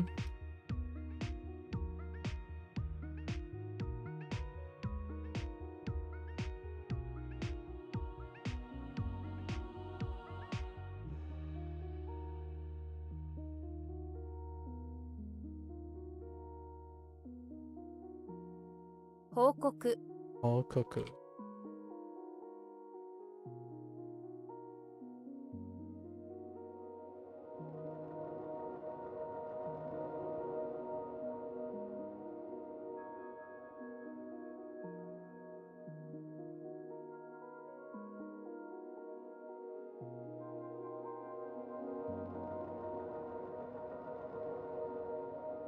Jouhou. Yoho. Alright. How many do we have? 82. Oh, that scroll down. Alright, fine. Forecast. Makes sense? Yeah. How can one tell when a month is powerful? I don't know. What do you mean? Wait.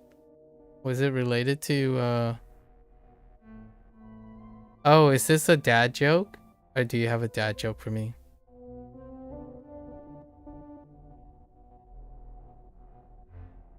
I'm going through the months. Hold up.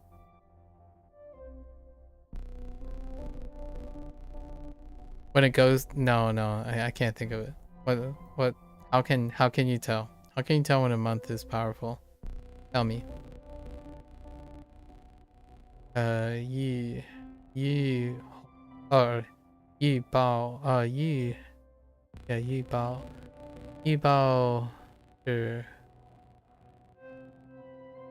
yo, oh, okay. A news report that covers things beforehand. It's a forecast, yeah. Yo ho. Yo ho. Yoho. Okay, going up. To report on. What are the chances that that's just Hojiru? Yeah, to report on. 報じる Oh, it's Hojiru. 報じる。報じる Oh. It's an oddity, alright. Hojiru. Form.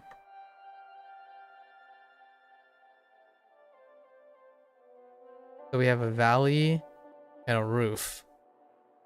A form. If you put a roof over a valley, it will change its form. Its appearance will alter completely. Picture a valley in your mind. Now put a roof over it. It isn't shaped like a valley anymore. Okay. Alright, buddy. What was that in The Merman in a Dollhouse? I don't have anything of that nature either. Oh, do I? Oh, this is wrong. Wrong? What was wrong for? Contain? Wrong. Okay. What do we have? Yo. Its new appearance looks familiar to you. Like it's a big yogurt. Oh boy, it's a valley with yogurt again. A yogurt cup? Fair enough. I don't have reference for. Oh, nei. Oh yeah. 内容. 内容 is contents. So what is this?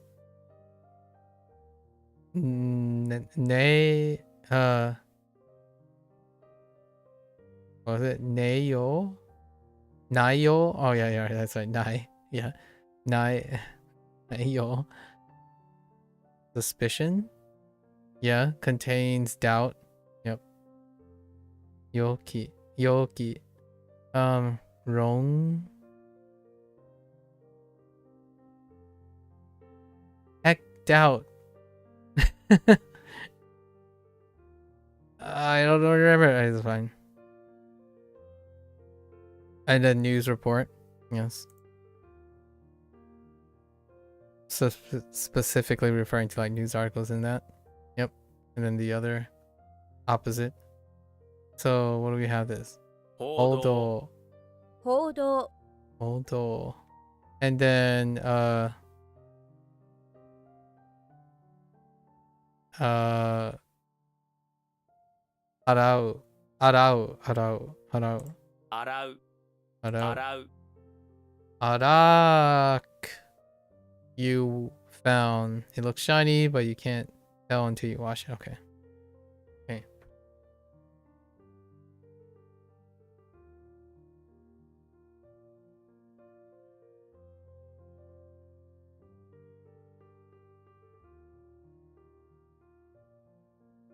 予報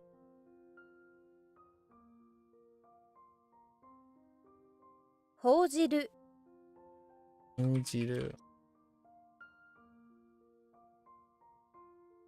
Oops. 洗う Arau. 報道 Holdo. A car wash. Yeah, wash car. Got you. Got you. Sensha. 洗車 洗車 Sensha. Okay. This Jusko, if you are reading, you know the reader. Don't confuse this with the same sounding. Unless you're washing your. Okay. Oh, I see. Yes. Sensha is also a tank. Wait. 洗車 Yeah, it's also a tank. Unless you're washing your tank in a car wash. Fair enough. Refinement. Wash. Practice. Senren. Senren, maybe? Oh, to polish. Oh, okay. You take your practice and you wash it. Slowly, chunks fall off and becomes. You're washing away the gunk on the outside to attain refinement. Okay. 洗練 Senren. 洗練 Senren. Well, interesting. It kind of falls off the way he's saying it. Senren. Cloth makes sense. Boo. Right, boo. It could be boo still. Foo. Yep. Just default to foo because it could end up being foo. To our norwal, a towel is just normal cloth. Okay. If you use this type of cloth for your clothes and blanket, will call you a fool. Well, okay. Wakame. I don't know what. I'm not quite sure what wakame is. Okay, sorry. That was a little. Nuno. Okay, and saifu. Yeah, saifu. To bake, yaku. 焼く Yaku, to bake, to burn something, to grill, among other things. Yaku means to apply heat to something to change it in a physical way. It can refer to lighting, lightly toasting something, charring it, or even burning it to an ash, depending on context. It commonly used in cooking context to baking, grilling, or roasting food, or a lot of other things. But it can also be, yes, pottery, film photography, and even sun tanning. Yes, you can bake yourself like a potato. Yaku. 焼く All right. Next one, sunburn. Oh, there it is. Baked like a potato. Oh. Yeah. Oh, is this a half word? No, it's just maybe like Ryake, Hiyake. It could be Hiyake. 日焼け Hiyake. 日焼け Okay. All right. Cool. 洗練 And then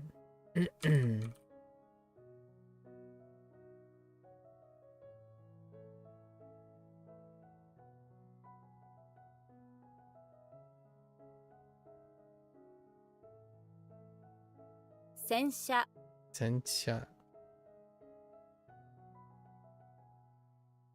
日焼け Yake.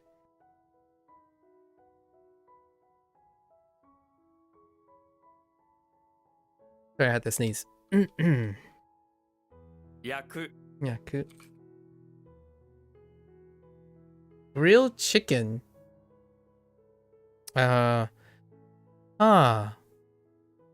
Yakitori. Yeah, yakitori. 焼き鳥 Yakitori. Oh, it stays up. Okay. Yakitori. 焼き鳥 Yakitori. Yakiniku. Yeah, yakiniku. Which is grilled meat as opposed to 焼肉 yakiniku. Fair enough. Those are standard because I love food. Easy. I think it's still yo. Ne? Eat and eki. Oh, wait. Excuse me? Eki? What would be an easy reading for this kanji? E for easy. Yasashi ne? Yasashi, right? Oh yeah. 容易. 容易 would be, oh, we just got 容. What was 容? Yo? 容易. Yeah, 容易. Simple. That's simple plus easy. Simple and easy. I don't think we have Dian. Dian. Yi. Maybe it's like Dian. What does Dian say? Den? Denny. Kan? Oh. Oh yeah, that does look like Kan. Just with bamboos. Kai. Interesting. Alright. Sunset. Evening. Bake. Evening bake.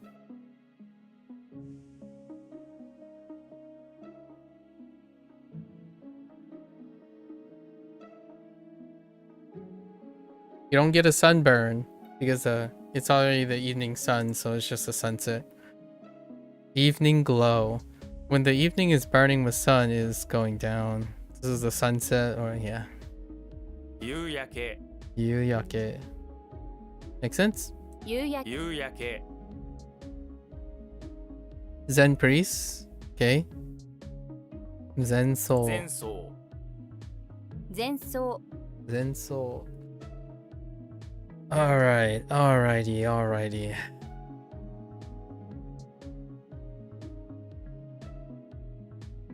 焼き鳥 Yakitori. 焼肉 Yakiniku.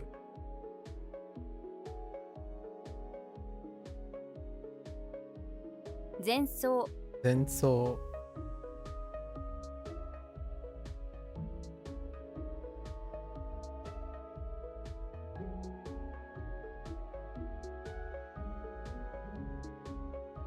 夕焼け Yuyake. The chest? What was it? Mune? 胸 Alright, Mune. Doesn't change. It's fine. No, I doubt. It could be no. Because... No, it's not. No Oh, it is! No. No Because it's, they're just No. gonna stick with it because this is the only read, probably. And it's out off of Chinese. Wealth. Fu. Oh, no, wait. This is... Tai. Tai? That could be Zai. Give me Zai for 1,000. Sai and Zai. Yeah. Sai and Zai. Okay. Makes sense. Zai and Zai translates really well. For Tai and Zai. Largely for Tai. Okay. Does that... Am I worried? I'm not worried, right? No, I'm not worried. We're good. Cyborg and xylophones. Got it. Give some shellfish to a talented person, they'll have no problem accumulating wealth. They start accumulating wealth when their cyborg is unveiled, or a half man, half shellfish cyborg that plays the xylophone. I got you. I got you. What a plutocrats. What the heck's a plutocrats? Plutocracy? Plutocracy, government by the wealthy. Oh, that's what it's called. Plutocracy. Oh. Interesting.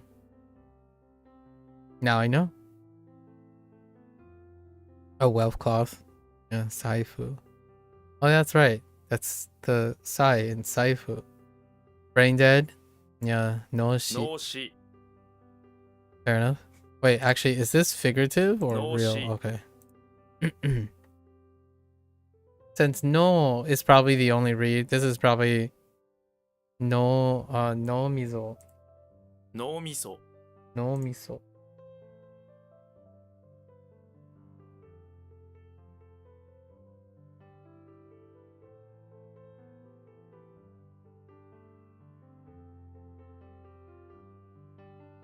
Oh yeah, take care. Take care, Jazz. Good luck, good luck. See ya. Best of luck with everything and the rest of your day. Thanks for chilling. Oh, brain, miso. That's your brain or your gray matter? Okay. Brains. 脳みそ No miso. 脳 No. I...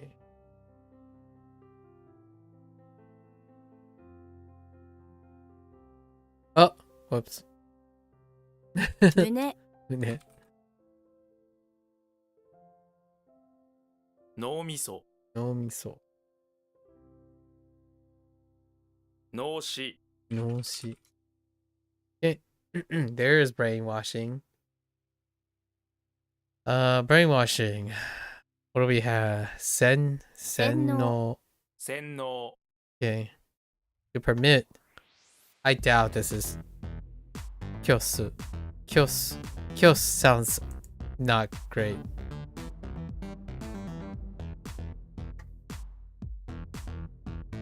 This word consists of yeah. Permit, yes.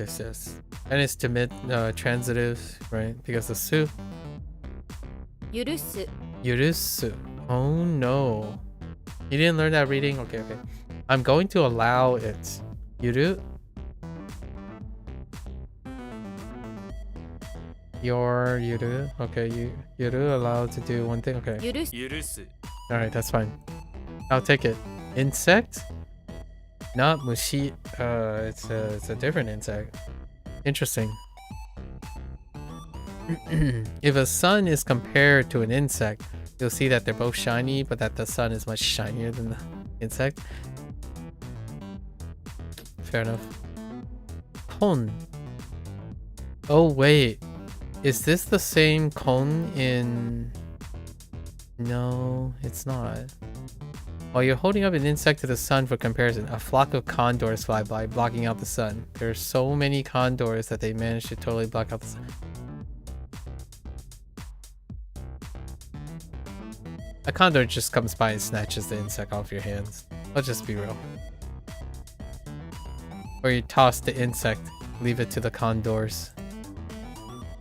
Konbu. Oh.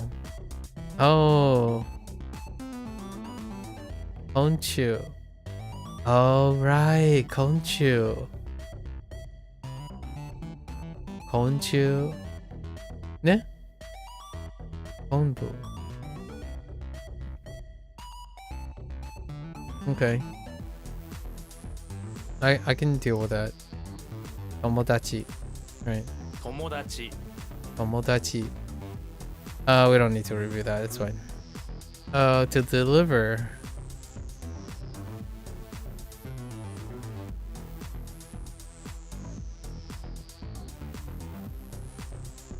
Chitatsu? Oh wait. How do I distribute? It's not pie. Not pay. No pay.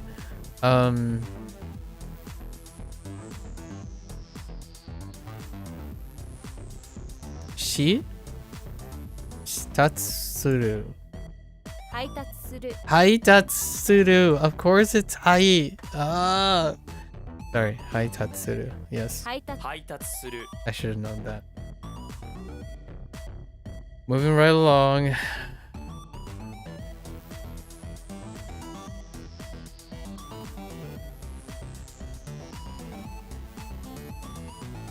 What?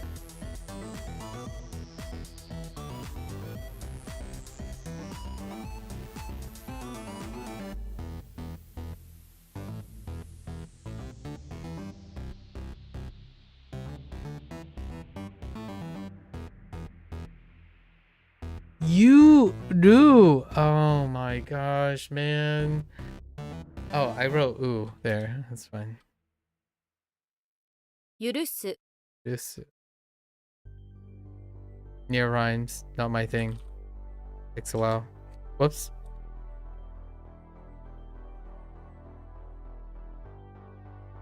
Wait, what's happening here?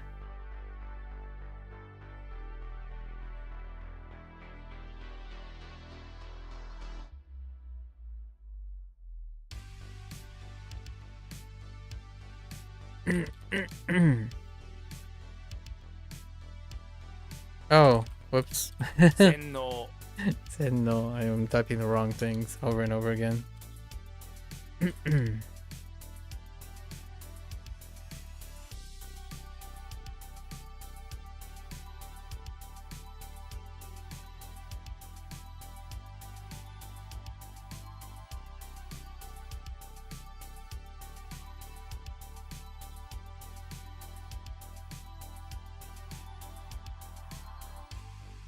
Tomodachi Tomodachi.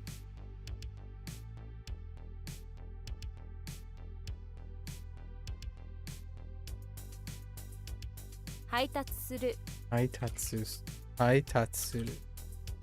Okay. Master.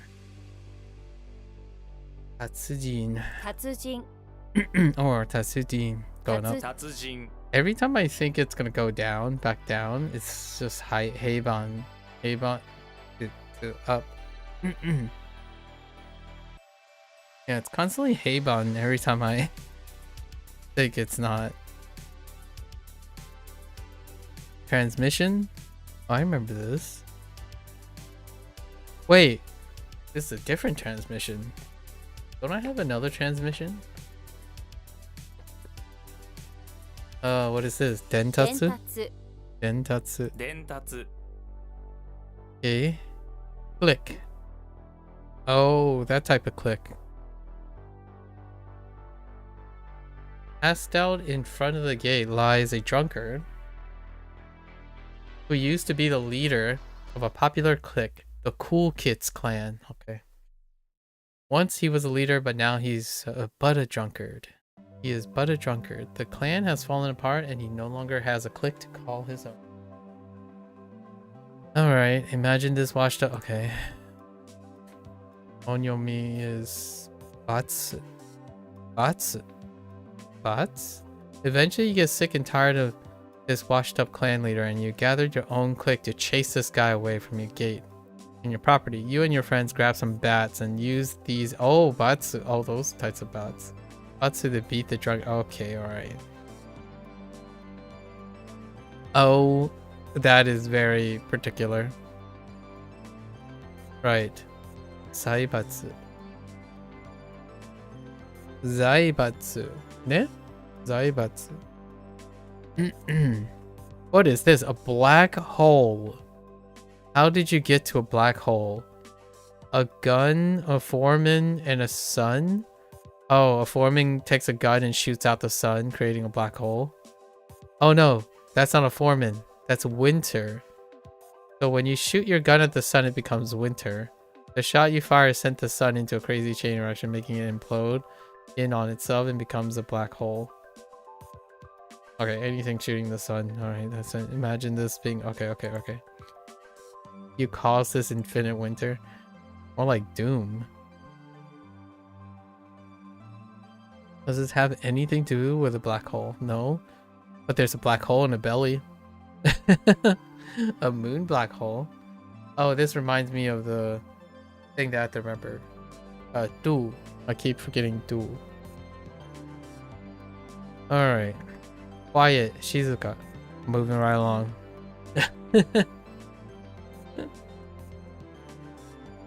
Okay. Gate. Put it. That's it. Okay. What was it supposed to mean? Oh, a clique? Or clan? 達人 Tazujin. Tatsujin. Tatsujin. Ne?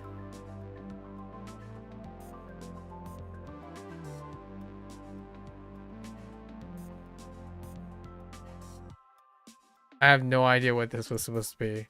I skipped it. Oh, a master. A person who has attained is someone who knows a lot. Okay, next bro. Okay. I totally skipped over this. 伝達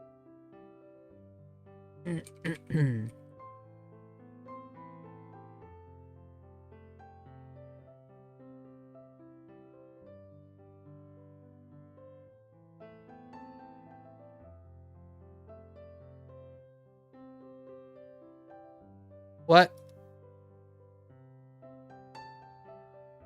静か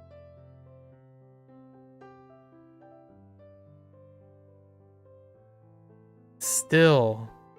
Yep. Quiet. Quiet. Stop. Still. That's fine. 静止. 静止. So how does this work? Se, 静止. Ne? 静止 静止. Okay. Calm makes sense. Leveled, quiet, flat, quiet. 平静. Interesting. 平成. 平成 平成 Okay. Continuation. Wait, was this calm? Yeah. Okay. Continuation. Interesting. Instead of experience. Was it experience? It was experience. So stop at the cliff with the tree. On it, realizing that continuation is impossible unless you find some way to the bridge to bridge the gap on the other side. Okay. Leki. Interesting, Leki. Continuation is impossible unless you chop down this tree down to use as a bridge across. You decide to use a Leki ball. Luckily, there's one right by you, so taking it. Okay, hold up.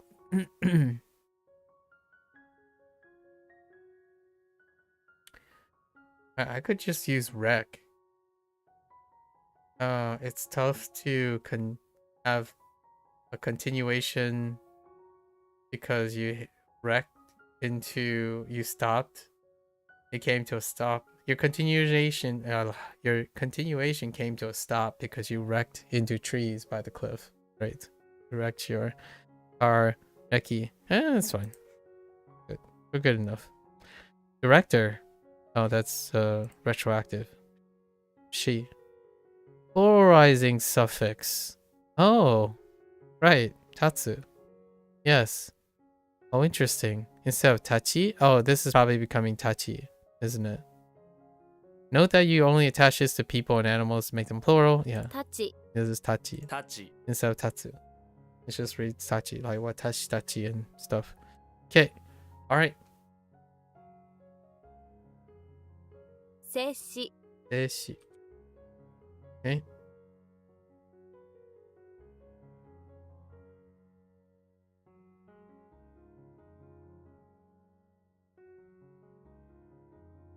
Yep. 平成 Is it? That's not not supposed to be clam. It's calm. Misspelling. たち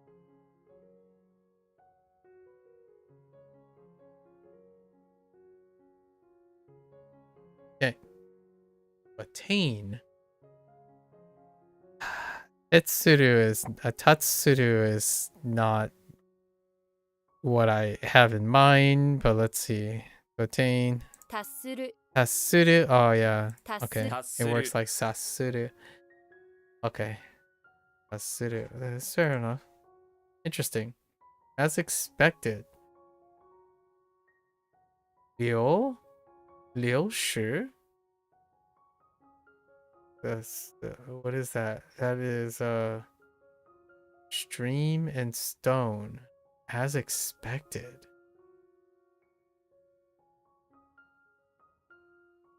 I don't have a no, this is gonna be tough. A stream containing stone is like the most natural thing ever. It's just as expected. Note that you'll encounter this being written in kana as well, but the meaning is the same. Just like natural, okay. さすが Sasuga. Oh boy. Unfortunately, the reading of this is totally exception that you just have to memorize. Oh, here we go. Sasuga. Oh my gosh. Just as expected, I saw Suga at the bar again last night. Suga-san spends a little too much time at the bar and we're starting to get worried for him. Sasuga ni Suga-san. Oh, okay. Alright. Attach the name to it. That's pretty solid way to go about it. さすが Asuga.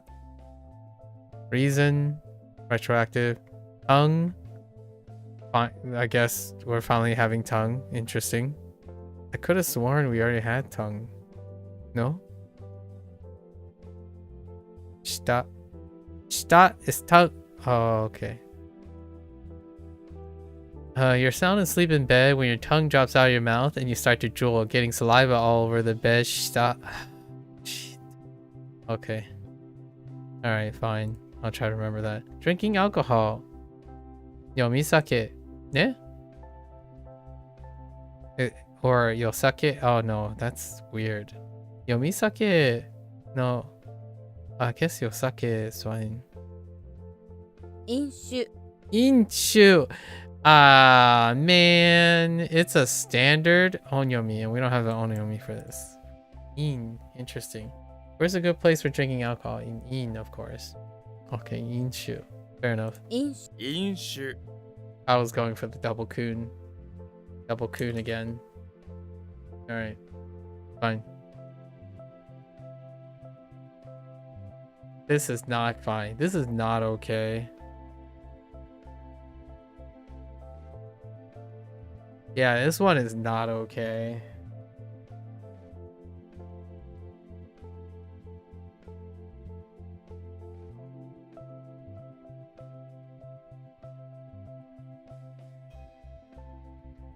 Sasuga Sasuga.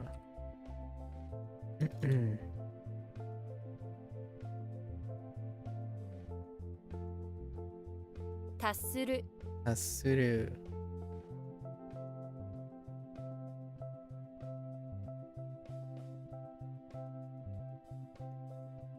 飲酒 Inshu.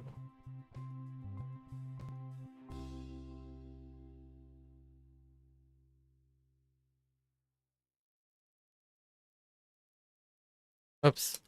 I missed the button there. Alright. You pass through. Could have sworn. Okay.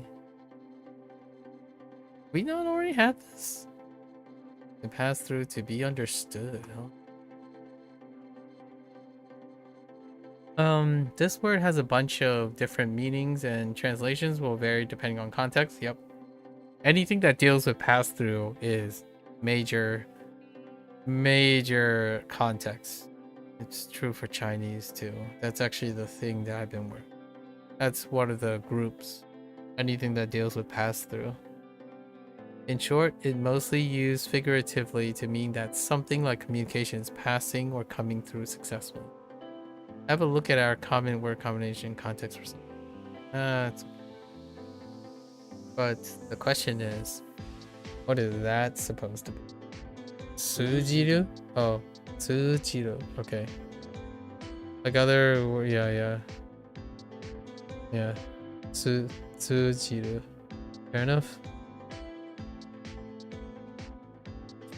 To be piled up. Oh. Kasanaru. Ne? Because we had kasaneru.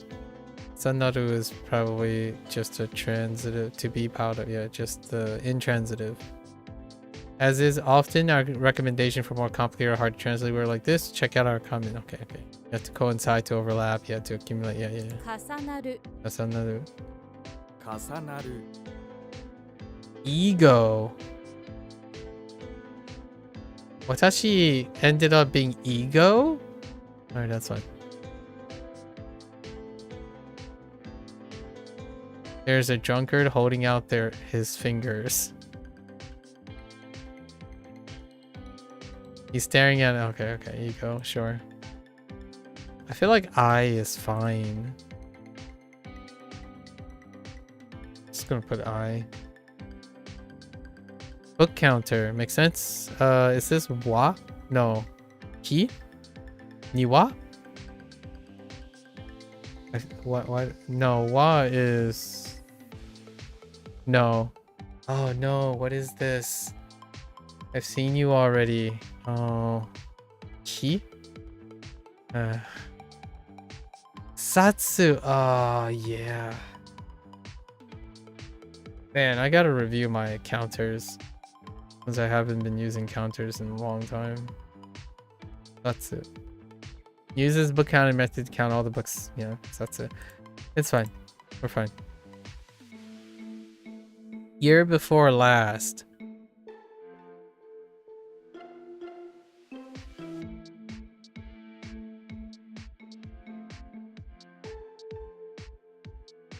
This is gonna... I feel like this is weird.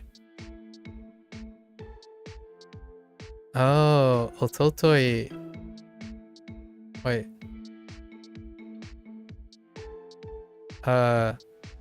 What was it? Oh no. Isat? No.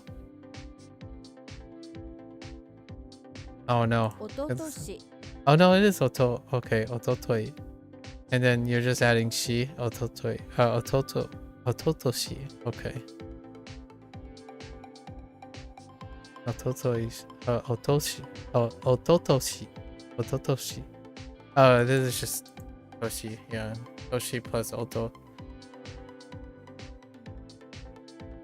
How did I get Ototoi from this? It's just weird. No, it's just weird. That one's weird. This one's not as weird. Oh, because we're using the same Oto?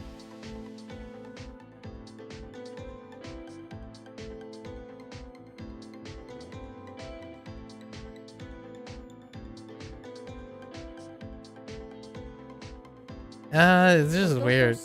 Yeah, Ototoshi. Okay. Oto is fine. And then Toshi. This one. That's okay.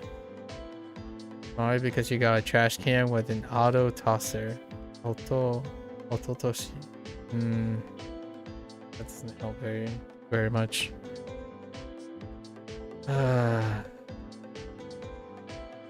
Tsujiru.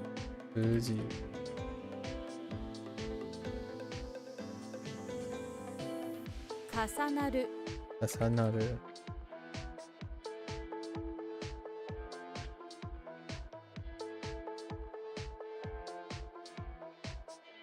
Ototoshi.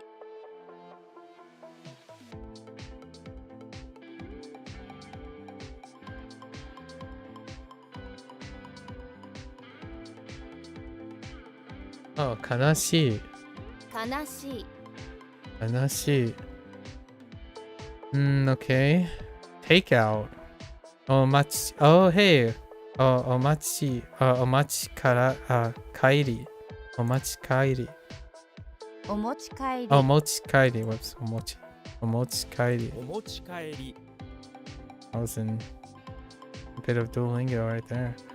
Outer space. A dry roof. What do we had? Dry potatoes for, or dry flowers for potatoes. Now we have dry roof. Use a roof to keep yourself dry and safe from outer space. Look outside above your roof and you'll see outer space stretching above you. Ooh. Why isn't it dry in outer space, you ask? Because of all the uni swimming around in there? Oh, okay. That's gonna suck. That's gonna be bad. Oof. That's an oof. Ooh. Oh, everything deals with this other character. Am I getting the other character too? Chew? Am I getting Chew?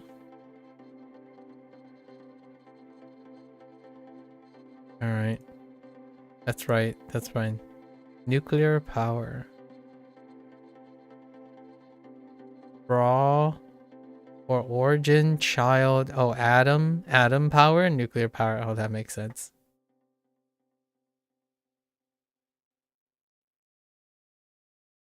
原子力原子力。原子 Alright, 力 okay. Alright, that's fine.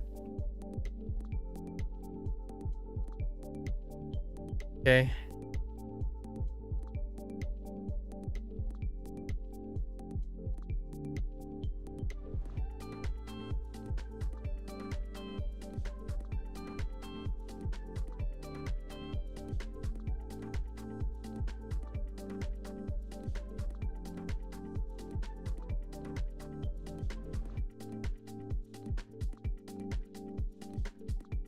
Oh, I keep typing ma. Oh my gosh. Please.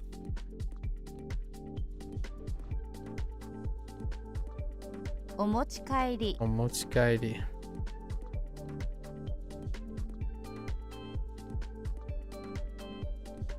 悲しい Kanashi.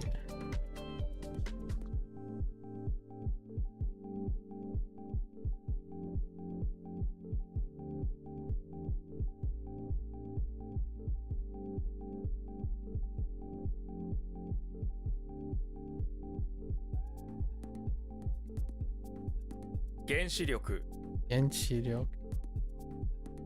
Okay. Okay. Police officer. Ke... Keikan. Ne? You know how... Keisatsu is police. Well, this is kind of like that. This time you have someone from government trying to warn you. This person. I distracted modding for your streamer. Did you miss anything? No, not really. We're trying to get this done. 警官 Keikan. 警官 Okay, busy. Mung. Huh. What could busy be? Man is okay. Bowl. Oh, where's this bowl? You'll work your soul to death if you're too busy. Fair enough. I mean, I don't need that part. Fine. And bowl. Take time out of your busy life and go bowling. Alright. I can get behind that. That's what I used to do.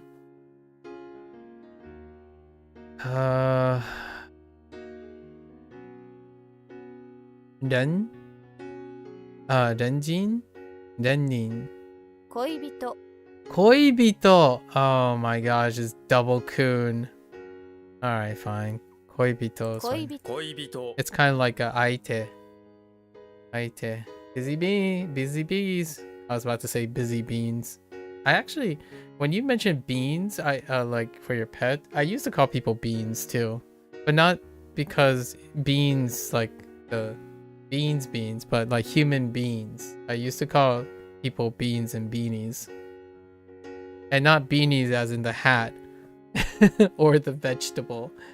But I used to call people beans because they're human beings. But spelled as beans. So I would write beans, but it would be a pun on beans.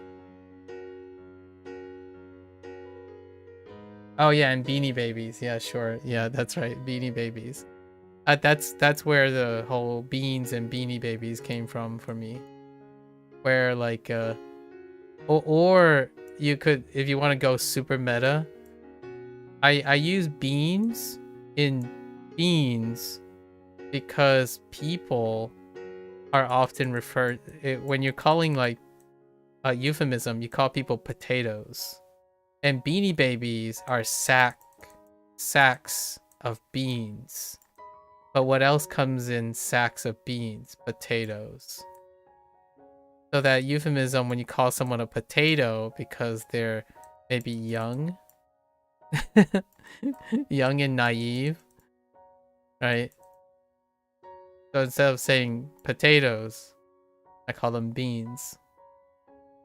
And then at some point, goobers came along, right? Goobers came along.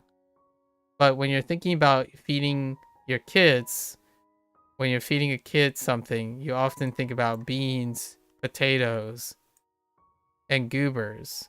What is that? Goobers? It's the baby food.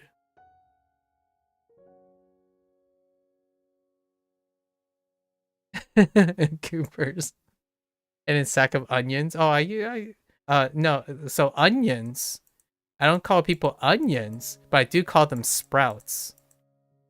And when you think of sprouts, you often also think of onion sprouts. So sometimes I call people sprouts as well. These are all euphemisms for youth. Goobers, beans, potatoes, and sprouts.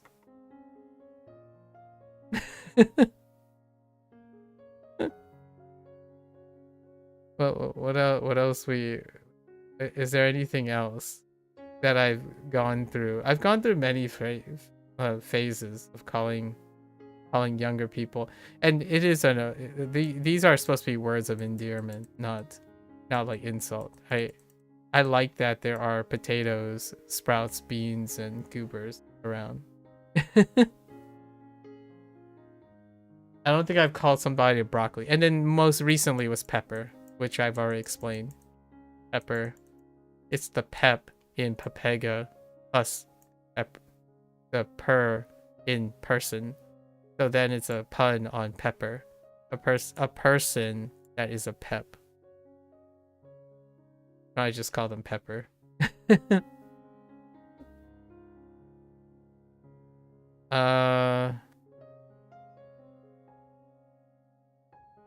So there is something with orange, but it's kind of hard to appreciate. But orange, there's something called there's a sagua, which is like a silly fool or like a little kid. And every time I think of sagua, I always think of something that's sour, and that reminds me of an orange. So sometimes like whenever I say sagua, I think of I'm calling someone a orange, but it's really something to do with a melon.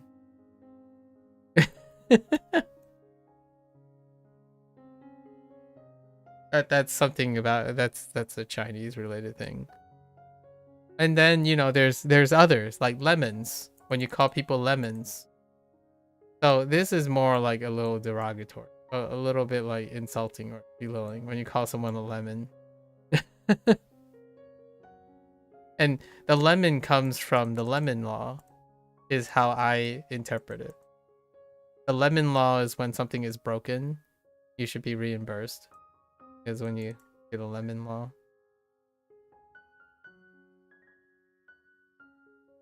You used to call your friends pimento pals where I was little because I thought pimento sounded cool and I had no idea what it is. What is that?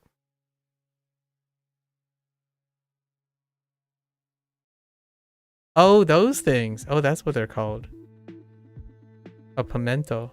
Oh, yeah.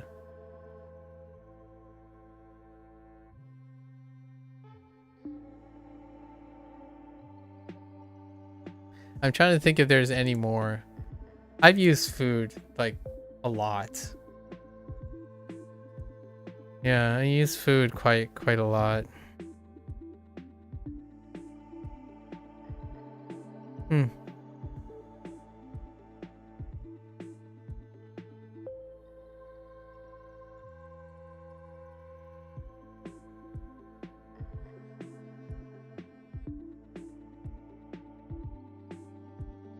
I still remember every time like The Simpsons, every time I hear Krusty the Clown, all I can think about is an apple crumble.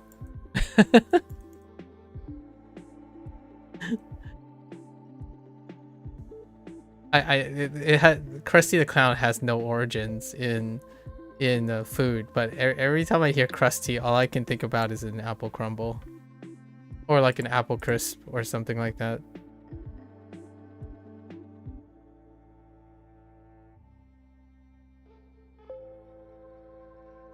Anyways, there you go. More stuff. What was this? Koibito. To disconnect. Wait.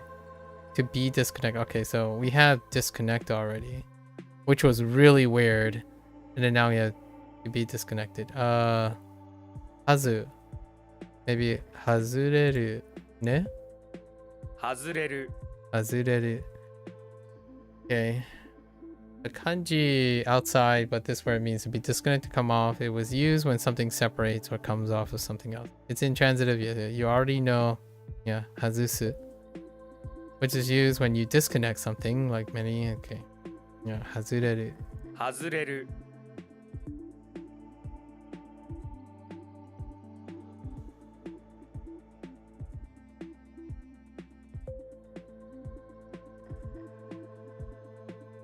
Bury? Oh, right. You just noticed how late you started today? Yeah, I started really late. I was without trying to hide why I was late, I was basically playing P5X. I don't want to talk about it. I have a problem.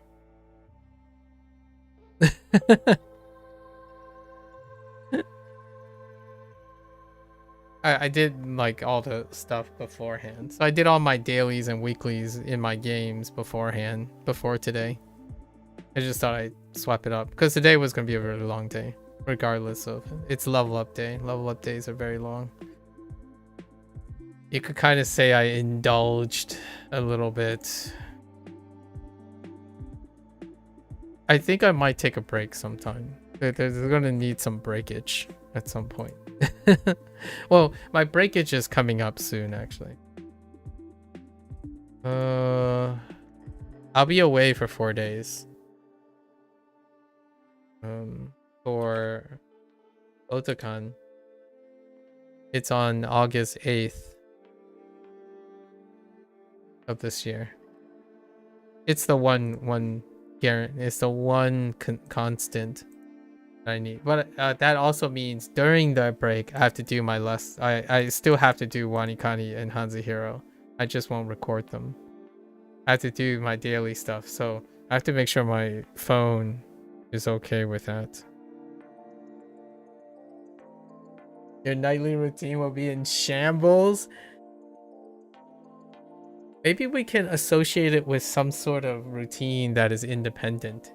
We need to like associate some stuff, and then we can both be like simultaneously productive. You know?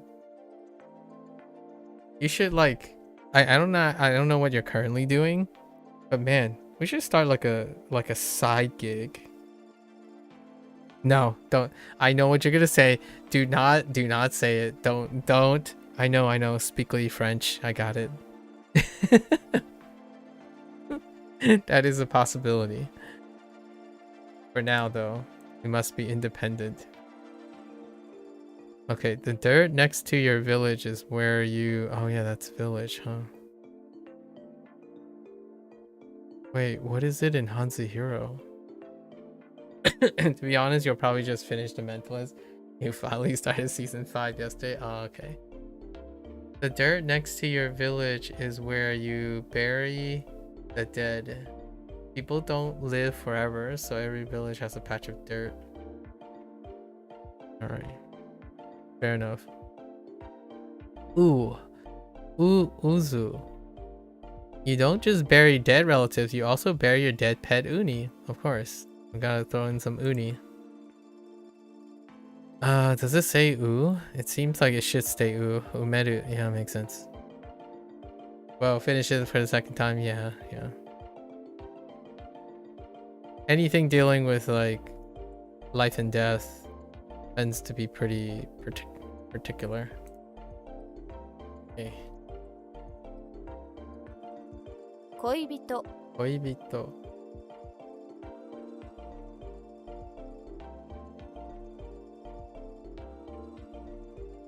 Like, what else could that mean? Anything else? 警官 Econ.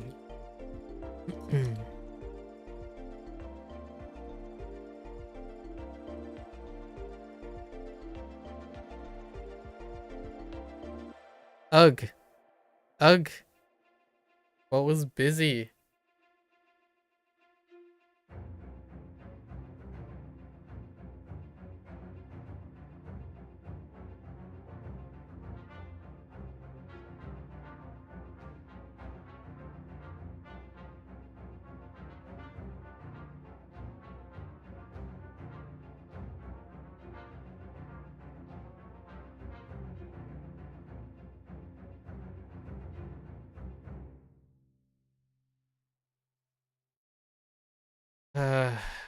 Not today. Oh yeah, that's right. Bowling.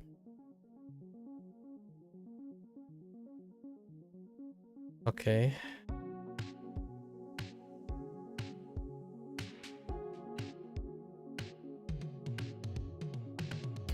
Hazureru. Hazureru.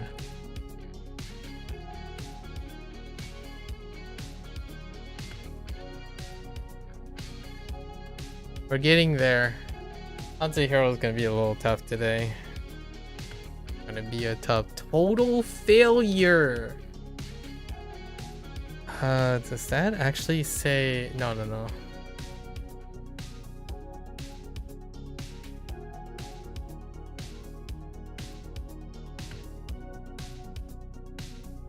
That's complicated. Let's go with like Thai.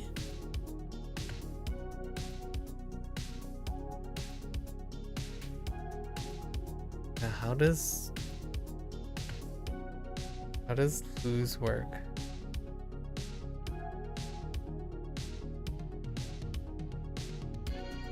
Aishitsubai?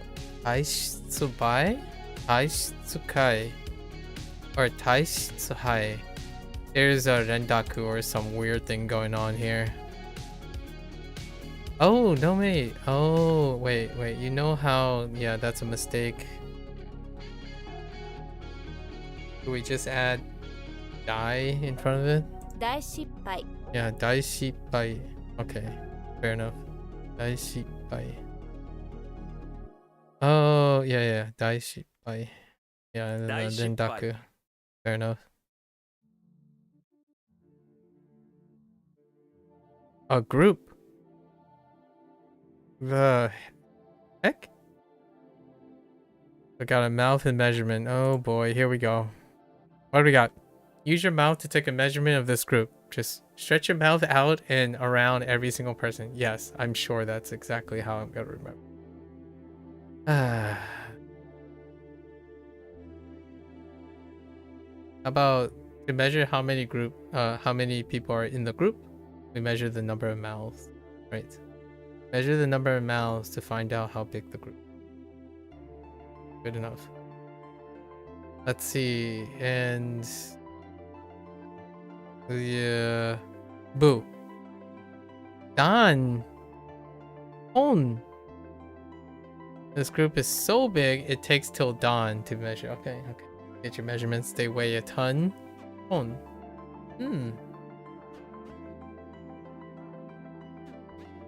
It took till dawn to measure the number to get a head count, a mouth count, and also it turns out there are so many mouths that there's gonna require tons of food, right? Ton.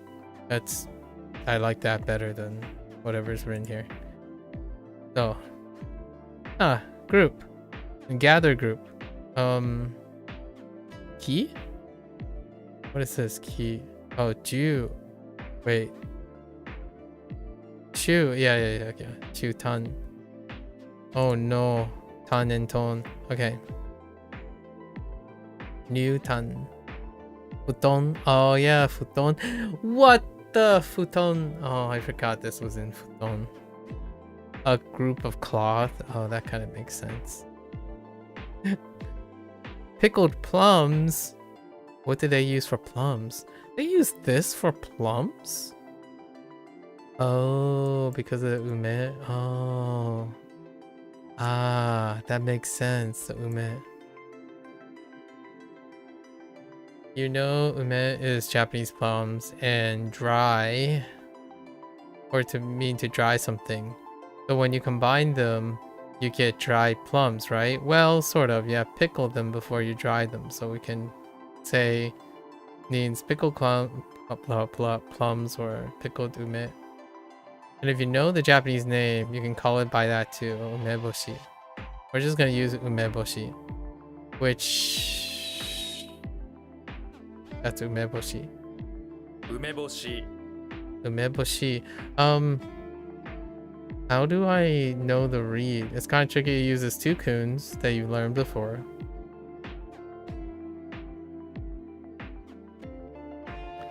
So you have ume plus hoshi. I don't remember hoshi. Oh, hosu. Hos. Which comes from hos, but gets a rendaku to boshi. I see. In other words, umeboshi. Alright. Actually, this stuff makes it really memorable. Also, you might see this written as umeboshi without the shi, because it doesn't always get actualized, so it can hide. These words often can hide. Sure. Eat. Eat. Piki. 一匹 Piki. Yep. Okay. One small animal. Ha. Violets. I see a snowflake. Oh no, is that supposed to be water? Oh wait, there's no snowflake in WaniKani, that's right. It's all water together in sun. When the sun gets together with water, only violets get into it. I kind of like that. After a while, the sun and the water have had enough of violence. They decide to settle their differences with a friendly game of bowling. Oh my goodness. Alright, to act violently. I don't think that's bowl. Abareru. Abareru. Ne? Abareru. Boryoku. Boryoku. Ryoku. Boryoku. Ne? Is that supposed to be like some sort of chaos? Is that supposed to be chaos on the left? Is that the simplified version of chaos? Or like a style? I don't know. Violent does have chaos. Chaotic violent is violent. Interesting. We'll find out soon enough.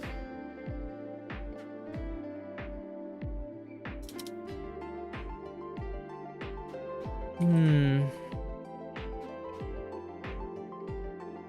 大失敗 大失敗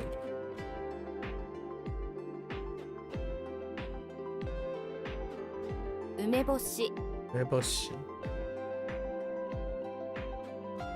Oh, pickled plums make my stomach rumble. I'm really hungry. 一匹 Eat.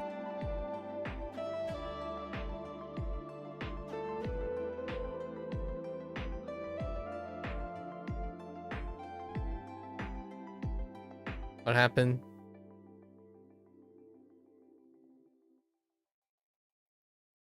Right. All right, we're at 22. Get in there. Unconsciousness. Nothing. Idea. Oh, nothing consciousness. Okay. Nothing idea discerning. Yeah.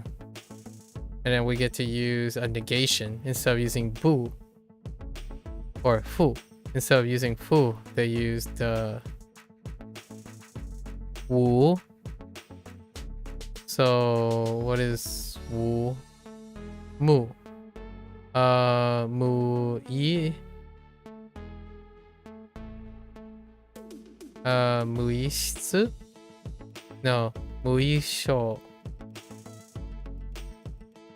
無意識 무의식이. Oh yeah, that's right. That's shiki.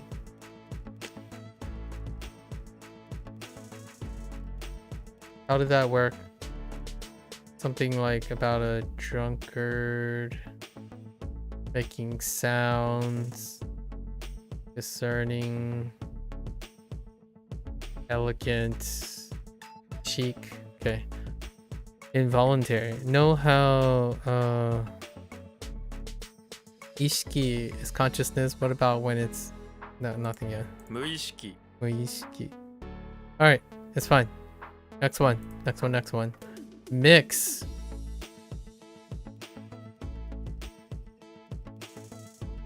No. Interesting. Compare the sun with a tsunami. Those two things don't mix. If a tsunami is coming, it will likely get in the way of the sun. Just before the tsunami crashes over you, another condor swoops out of the sky and grabs you up. This condor must be a mix.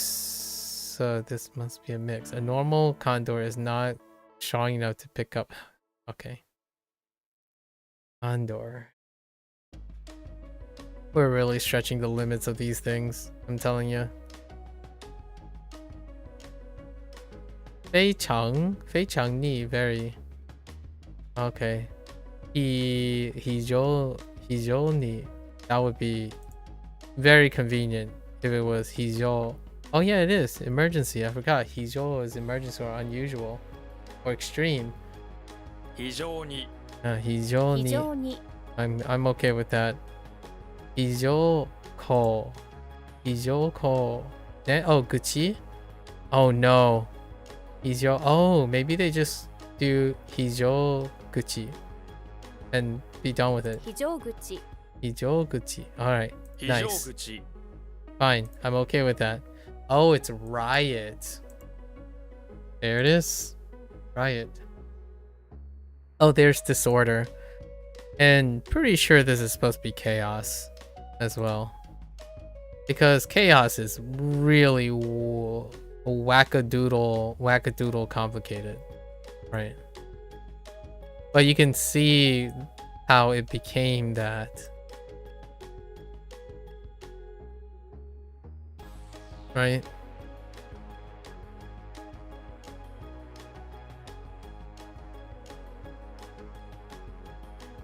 Yeah, this left side, I can kind of see how it ended up being that.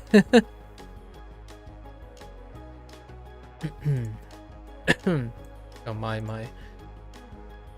mouse clicking.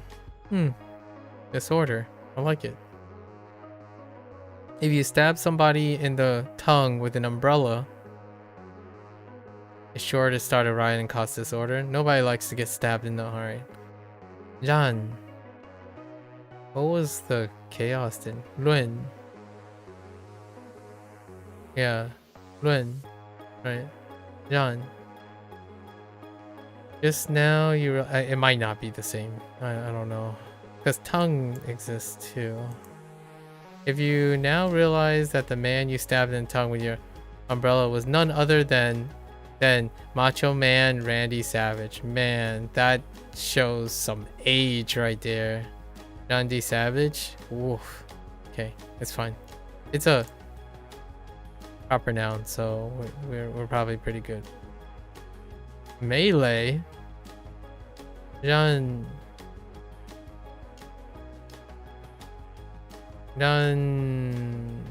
Sen? Interesting. Dunsen. Confusion.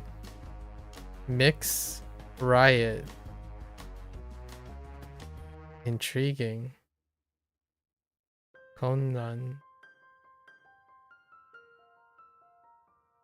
Oh, wait. I've already forgotten. That's not mix. Or is it mix? Oh, it is mix. Okay. Keep it straight. Keep it straight. 非常に非常に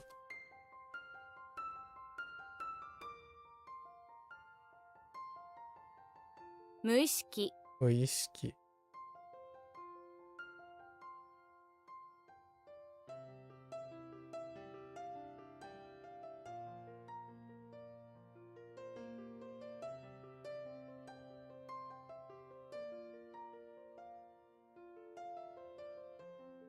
非常口 口 Hmm. Wait, what was this supposed to be?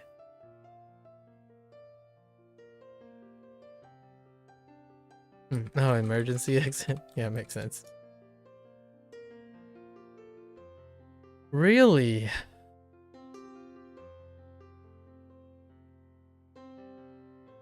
Kuda? Kuda tachite? No, there's no way that's kuda. Maybe. Kuda tachite. Ne? So this doesn't really make much sense in terms of kanji and words.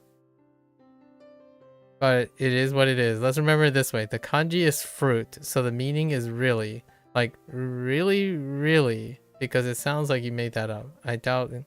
It also means as was expected or just as I thought. But usually we use it as a way to say, really, I don't really believe you.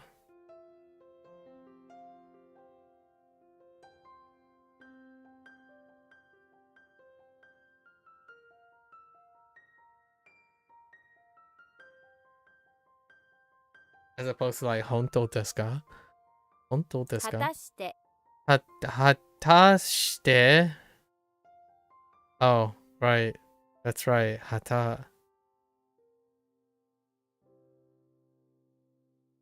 Remember the ring, just imagine snorting out a sharp ha right before saying the phrase. Ha, just as I thought. Okay. 果たし果たして I got you. I can get behind that. Junior? Why does that look familiar?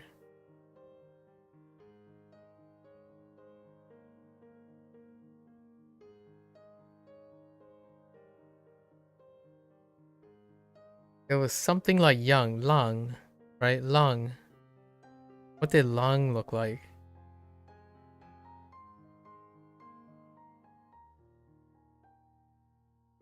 This kind of looks like long. Junior. Don't loiter and run, Junior, said Indiana Jones. Oh, okay. Sure. Imagine Sean Connery saying, don't loiter, run. Don't loiter or run. Or don't loiter. Run, Junior. Oh. Oh, that type of Sean. Okay, okay. Sean Connery. Oh. Deciding not to loiter any longer, Indiana Jones Jr. takes his dad's advice and starts to run. Unfortunately, he wasn't. Oh. Yeah, that's right. Sean Connery was. Unfortunately, he wasn't paying attention to where his feet were and he stubbed his toe. Alright, alright. Tripping on air. Stubbing on air. Gotcha.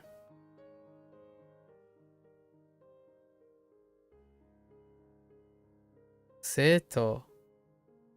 Makes sense. A Buddhist? Really? Butsukyo. Butsukyo. Oh. Oh, Kyoto. Believer? Shinto? Shinto. Oh yeah, yeah, that's right, Shinto. Oh, that's interesting. Shinto. Hmm.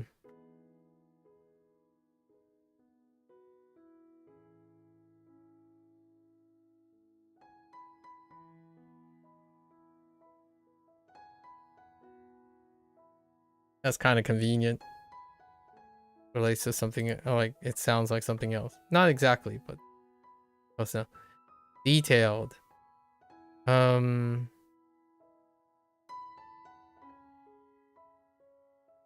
Osokai? No. Omokai? 細かい Komakai! Mother of pearl. Well, I was gonna take Hosokai or 細 something. かい Komakai. Wait. 細かい Okay. This is an adjective utilizing the second meaning of detailed. Okay, yeah. So this just means detailed or fine. Like fine details. Trivial. You can remember that this one is detailed or fine because kai makes you think of coyotes. Your hobby is making extremely detailed and fine model railroads out of nothing but raw meat. Wait, where is going with this? This, however, means that coyotes regularly come in and destroy all your fine wood. How in the tarnation do you get from coyote to modeled railroad? Listen. Okay. Maybe it's outrageous enough. 細かい Omakai. After Coyote wrecks your model railroads, he bites you on the head, sending you into an indefinite coma. Okay. 細かい細かい That is gonna be rough. 細かい Why? Oh, what does this mean? Detail. Komakai.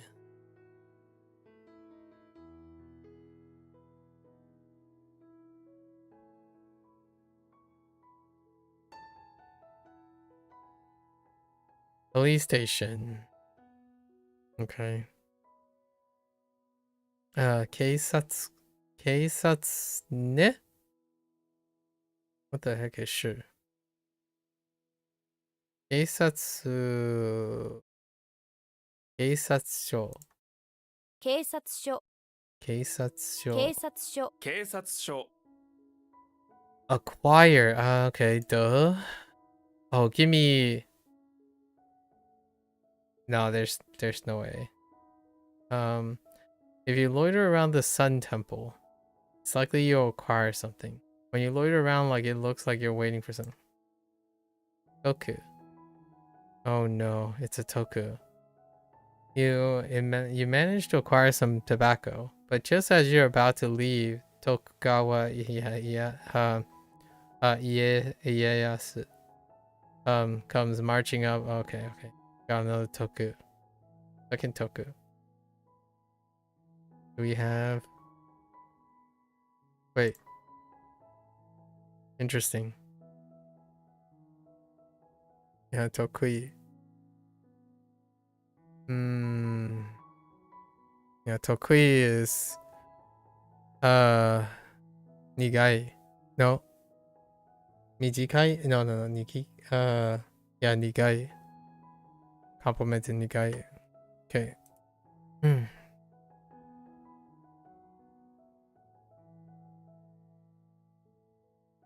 果たして Atashite.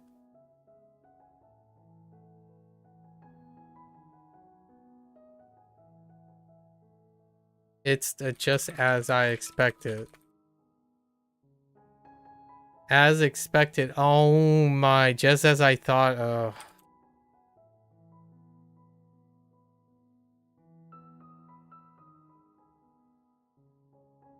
All those, these, as was expected. They're all the same thing, okay?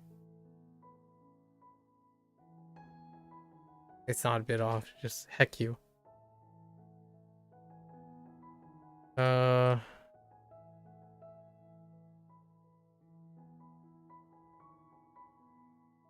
Running. It's gone.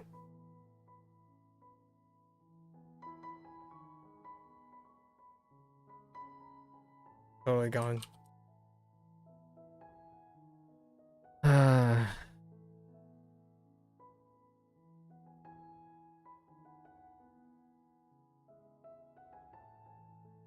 I have no idea. I have no idea what this means. Junior.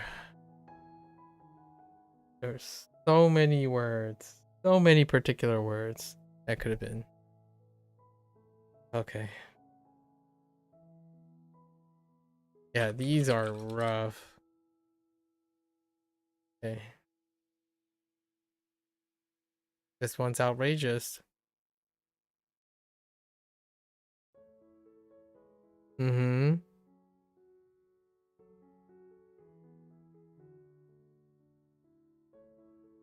Yeah, it's gone.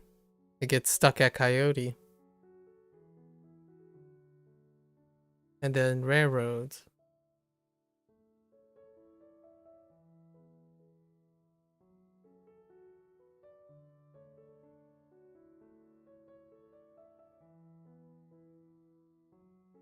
Yeah, no idea. Oops. Coma. Yeah, that's it's just way too far. You're just going spiraling into like 3 or 4 steps too far.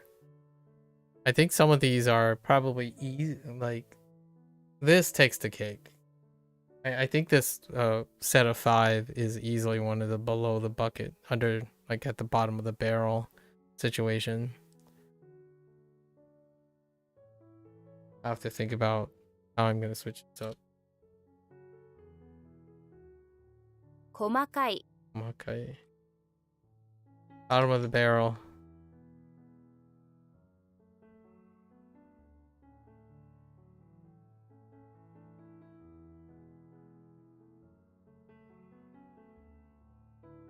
One's pretty tough too.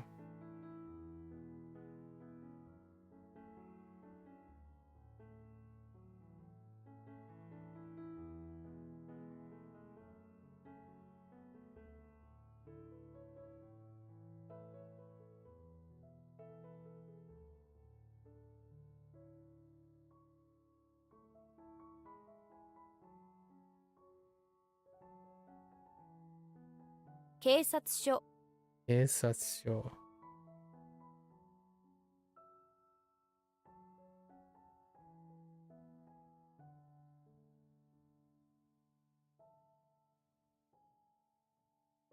I don't remember what the jolt was for. Building?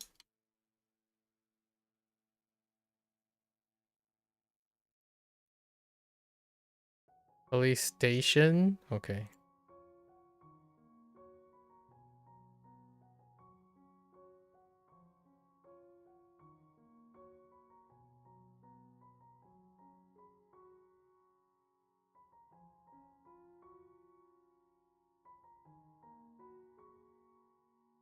Okay. Alright. Written explanation. So we have explanation, right? And then right. Explanation, right. So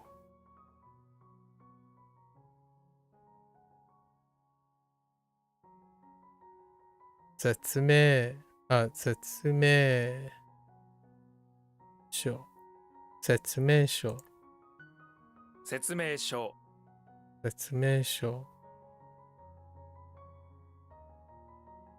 Okay, I mean that's self-explanatory. Renew.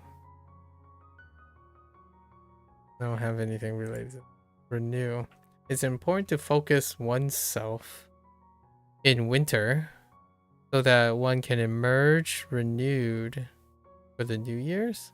You can really go outside in winter without getting. Then to focus on you. Okay.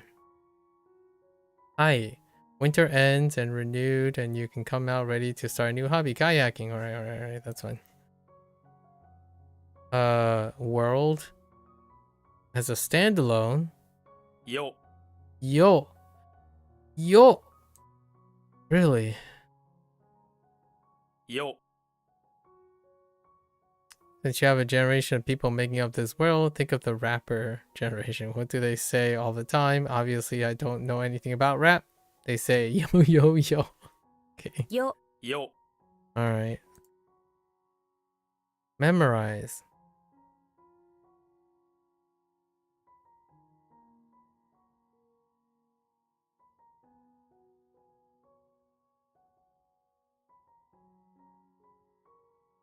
No. Kakueru would be too convenient, huh? And this is transitive. 覚える Oboeru. Oboeru. Oh, wait, I knew that. 覚える覚える Oboeru, yes. Memorize, yes. Or to remember. I remember as to remember, but that's good enough. Continue.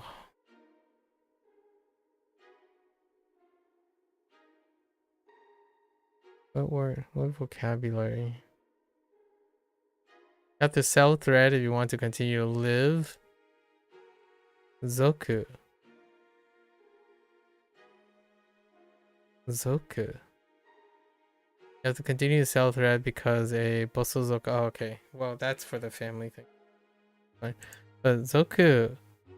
Continue. No, I don't remember any of these. Renzoku. Zoku, zoku. Zoku, zoku. One after the other. Okay. Sell and thread.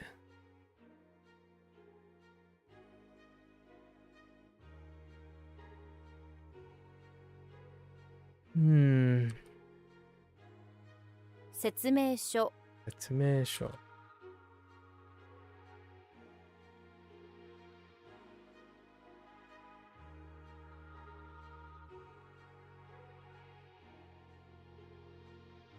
よ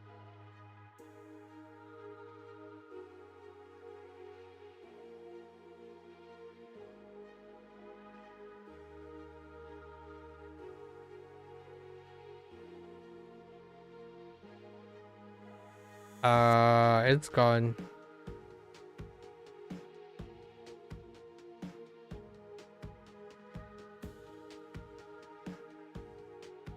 I don't know. It's gone. Zoku.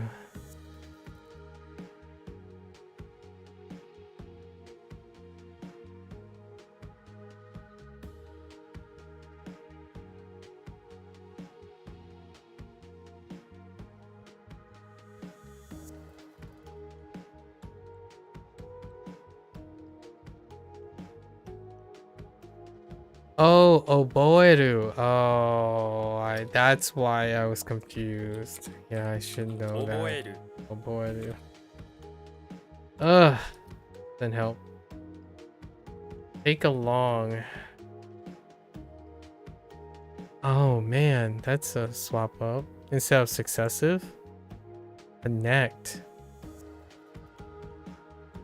Your scooter and your car is what you always take along with you. Make sure they're connected well so you don't lose them.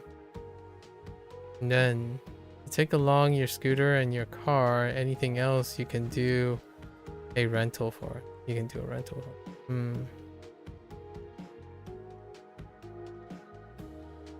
Take along to contact. So instead of successive, they use take along. Cereal. The cereal is still here. And how is this to take along? Okay. I see. Interesting.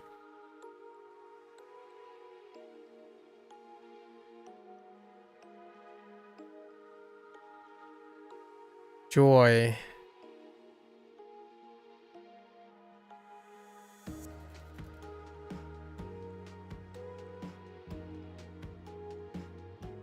That can't be.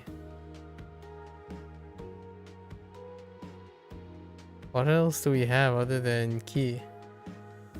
Ki? This is a noun version of kanji like 喜 hibi. び Yorokobi. Oh, yeah, that's right. Yorokobi. That's right. Wait, Yorokobu. Oh, this is the. Oh, Yorokobi. This is the noun version. Yeah, Yorokobi. That's right. Yes. Morally good. I just gotta imagine There's an extra line here. The heck? Hold on. Give me a sec.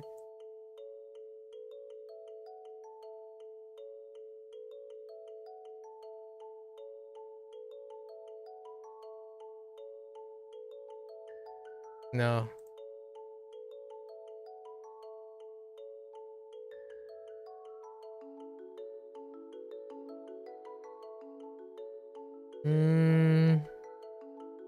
No, it's the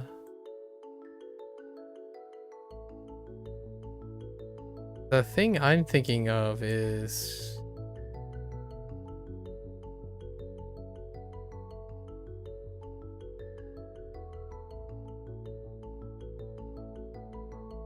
interesting. They both actually mean something very similar, but that's interesting. A sheep loses its horns on the ground, so it picks them up in the mouth to take them to someone who is morally good enough to attach them back onto its head. Sheep don't have hands, so the sheep has to pick up the horns up off the ground with its mouth, and someone evil will just unalive the sheep and steal his horns. So the sheep must find someone good to re-affix them all. Oh boy. Zen. Since you are morally good, you decide not to take out the sheep and harvest its organ. Instead, as a practitioner of the good thing. Okay. That's a little elaborate. Entangle. Kiss and thread. If you put a thread in the middle of a kiss, you're going to entangle it. Things can get pretty messy in a kiss, so adding a thread to the coil around and twine. I could use it figuratively. When you kiss someone, you're entwining your threads of fate, right? It could just be threads of fate. Naku. This is your first kiss ever, so getting a thread in your lips was a really bad luck. No. Naku. Lucky that you can share we have a shared fate. That's interesting. I think we're gonna pivot from whatever they're saying. Alright. Some extra kanashimi. 悲しみ Tanashimi. Sadness. Okay. That's just now version. History. Yay.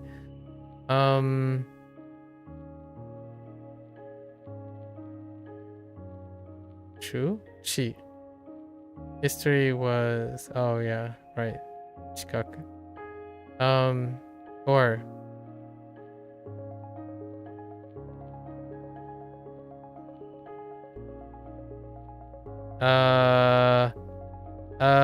wait. Rekishi. Yeah, Rekishi. Rekishi. Okay, that's fine. I'm getting really tired. It's 1 a.m. Yeah, HanziHero's gonna be a little rough today. We'll keep trying though. Job posting. Demand person. Yes, we request a person. Job posting. Q? 求人 Kyujin. Okay. 求人 Kyujin. Alright. Alright.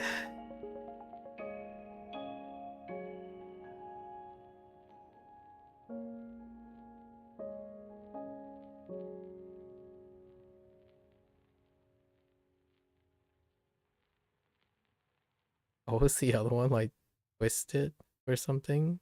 Entangled? I don't know what they were. 喜び. Yorokobi.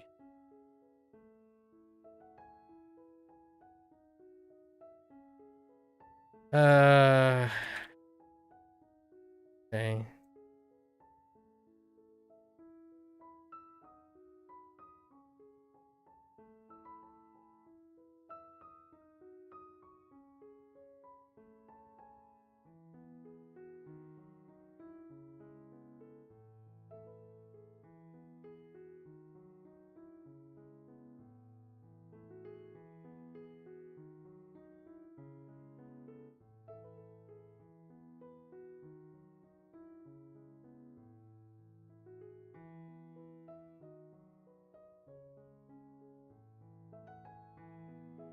悲しみ Nasi.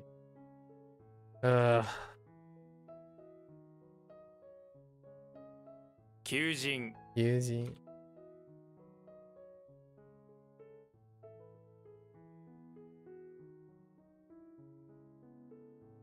We did it. Tomorrow's gonna be actually tomorrow's not too bad. All right. Over the stuff. We have till 3 a.m. It's good. All right.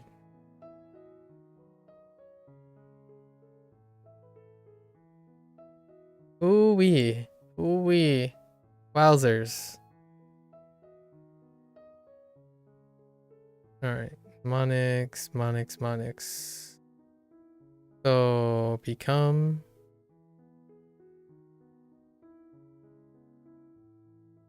black hole.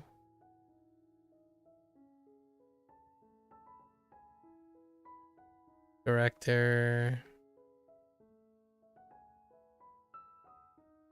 Reason. Ego. Right. Okay.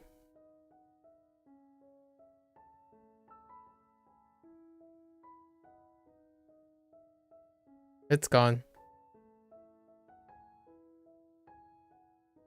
Car.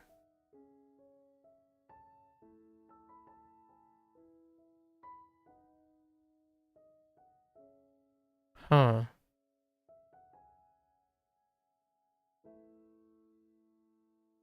Yeah, no idea.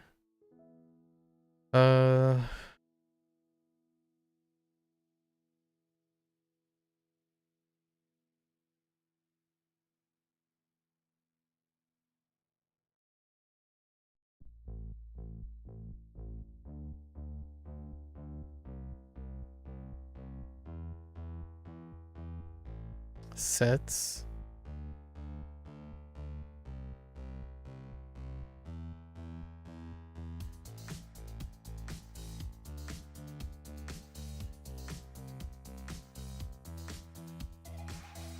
Genji.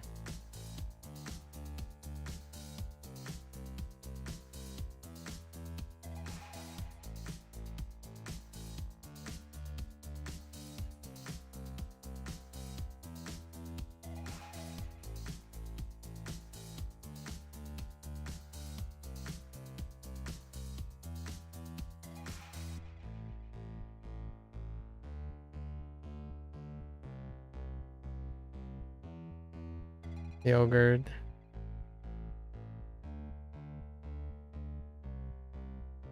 Pool.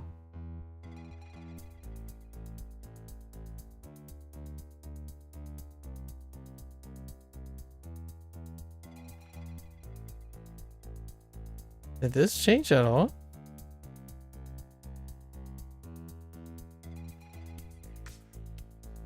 I don't even know. Oh. Easy.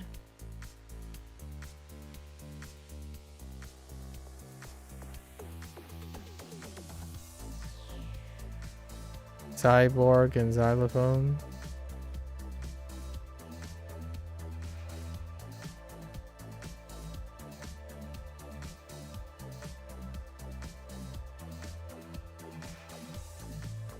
Condor.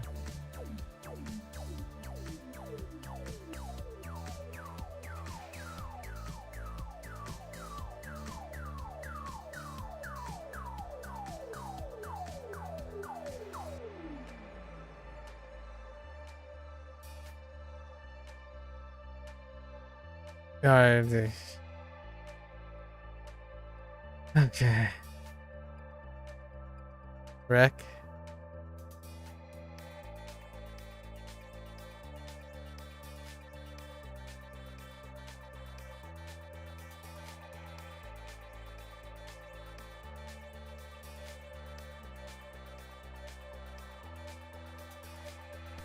Satsuki.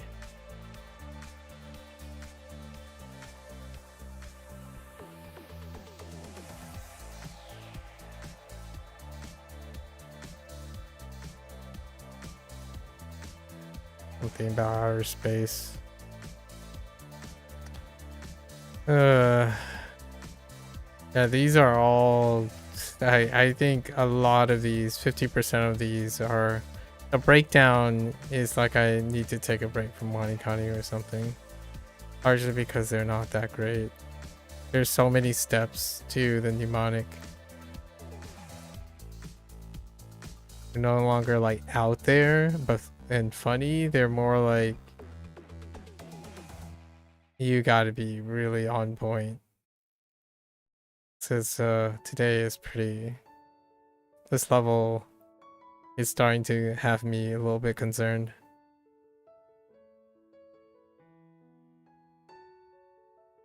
Yeah, see, I have no idea.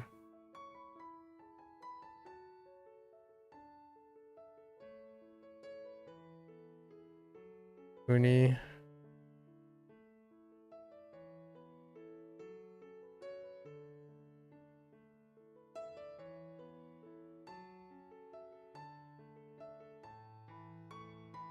Don and Tun.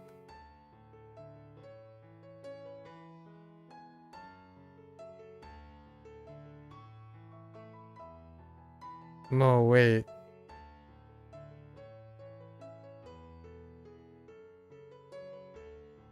Oh no.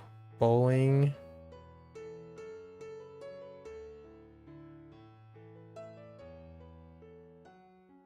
Condor.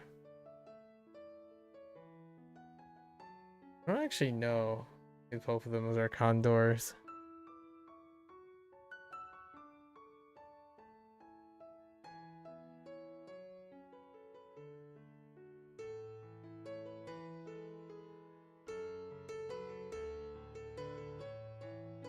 Oh dang, this is like almost the entire group. What the heck? Why do they break it up this way?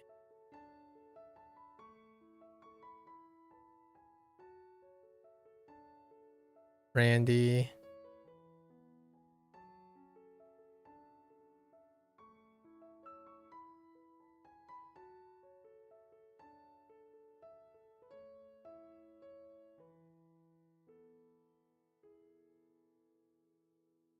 I just paused on this. Still don't remember it. Junior.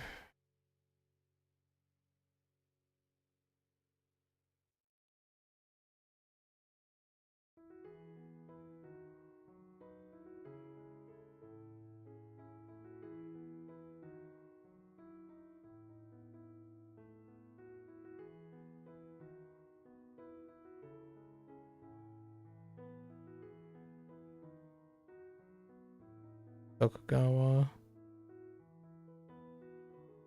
Tokugawa.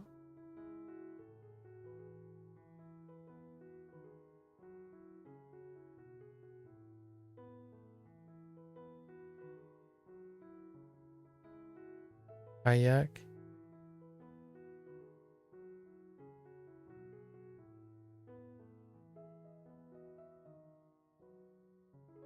Is there an I in kayak?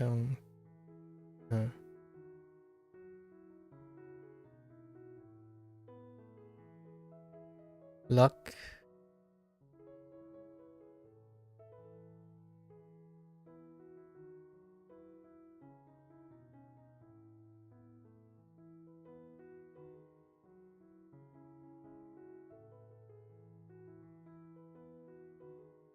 Mental. Zen.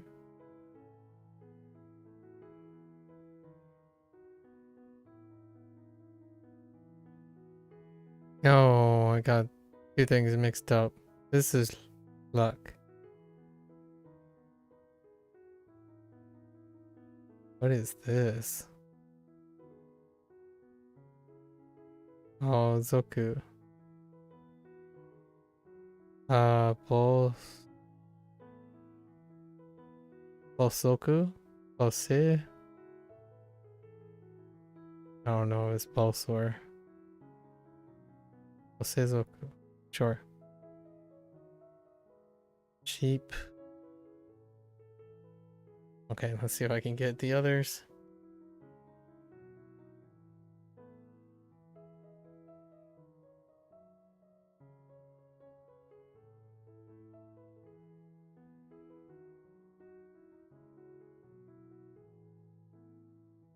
Emo?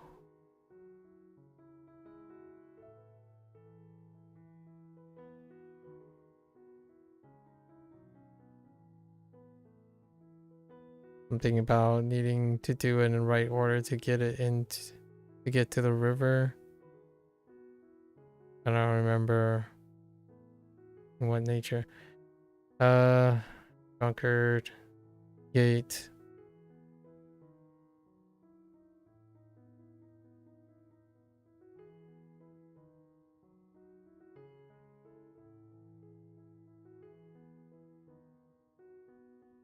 No, I can't bother. Let's get Geoduck sequence.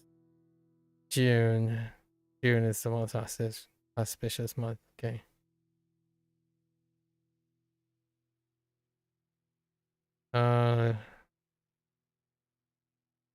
Click clan. Yep. Beat up. Get him off my lawn.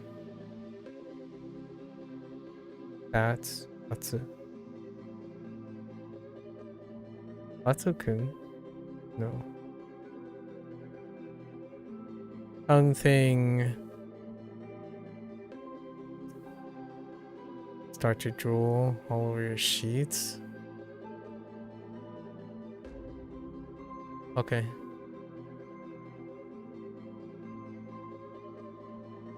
That doesn't. This one's pretty bad. Outer space. Yeah, we got stuck on roof, outer space, and of course, it's an uni. Because it's filled with uni. Not great. Not great. Busy, but if you're too busy, make sure to have some time to yourself. Bowling. So wait, so these actually checked out? No? Maybe not. Junior, stubbing the toe as he's running for it.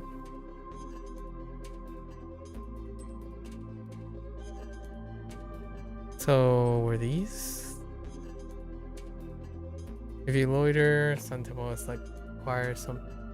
Oh no, that's. I didn't even click on that, or I didn't try to click on that. Try to click on this. Mix, right? Compare sun with the tsunami. The two don't mix. Yeah, just before the tsunami, and then what was this? This sun is compared to an insect, and yeah, okay. That's rough. That is really rough. Tomorrow is gonna be interesting, I would have to say. Okay. So Imo is kun? Oh. Jagaimo, right? Imo.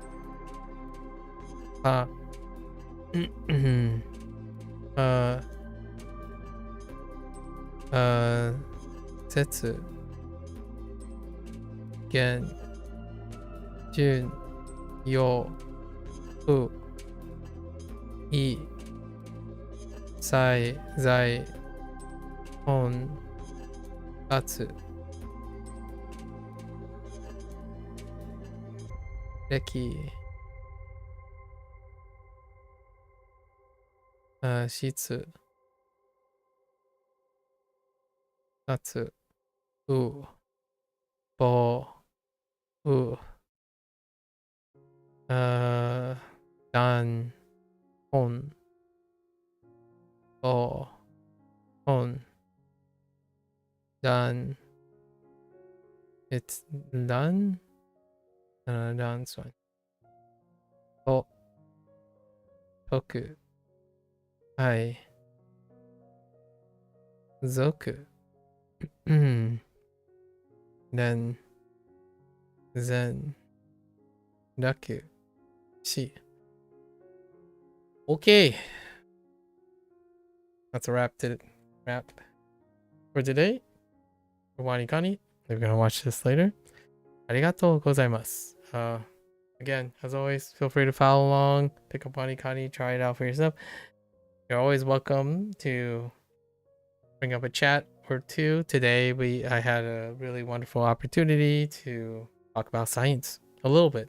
It's kind of like formality science, like peasantry science, general terms, and another person who's doing a scholarly pursuit in a molecular biology standpoint, right?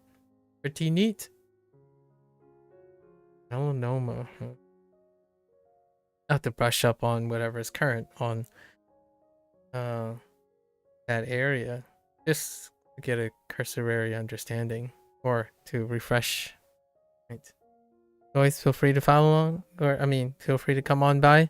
You know, exchange some stories, brainstorm some ideas, collaborate on some strategies. Who knows?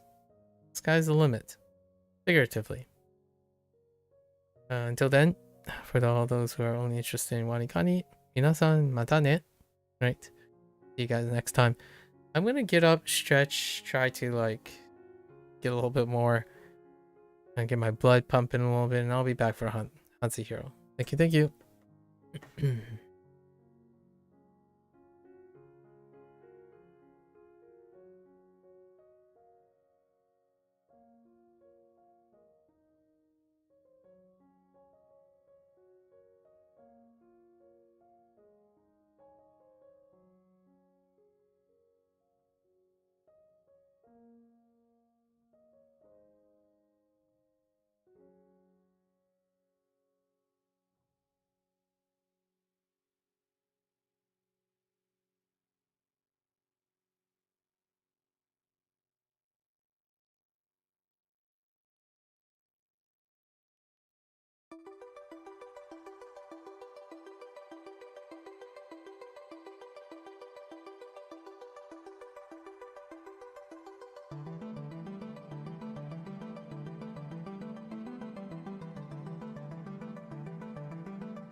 Alright, welcome back everyone.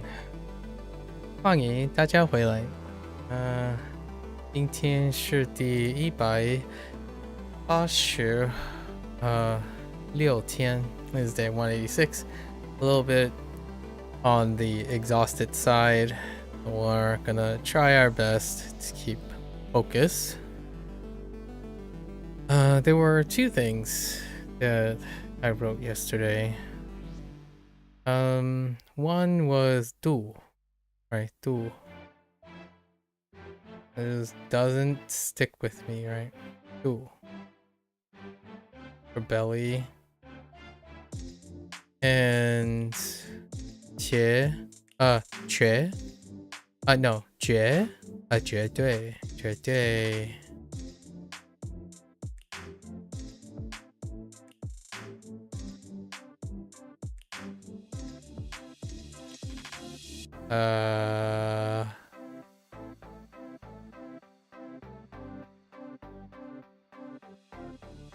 对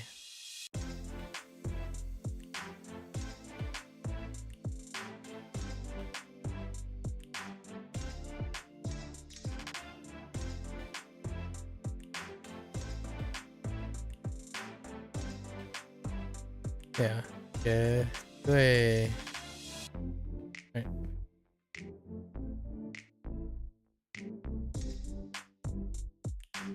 Which is absolutely.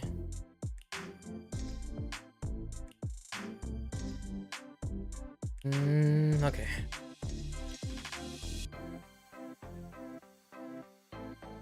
All right.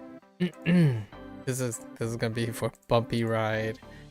Today is gonna be a bumpy ride. All right. 概括概括 approximate 括 tongue finger include approximately include summarize. Okay. Makes sense.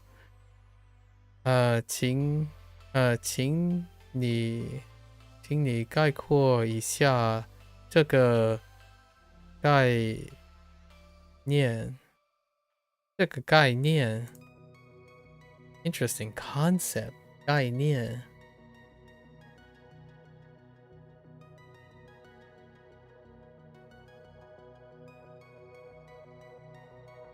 that takes a little bit. 概括 Well, we get concept. That's 概念 to get concept. Interesting.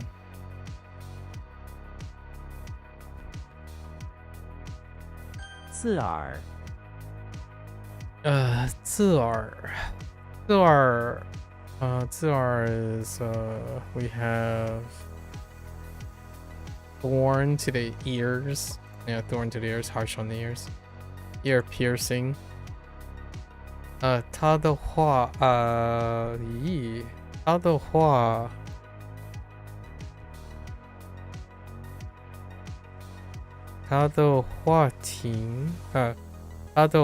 听起来很刺耳。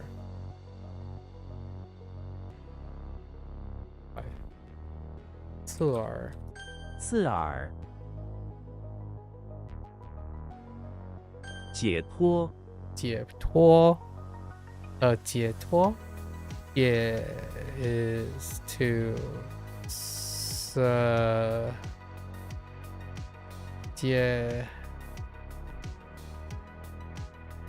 to untie 解脱 untie.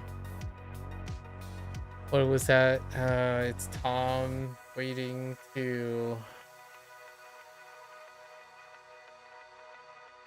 moon. Oh, take off. Yeah, to free oneself. Oh, okay, to untie or take off. Okay, to free oneself. I see. Untying something and taking it off. To break free. I see.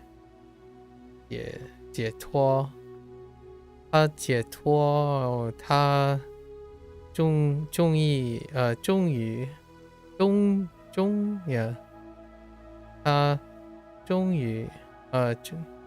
于解脱了困 something 困境 predicament wait 困境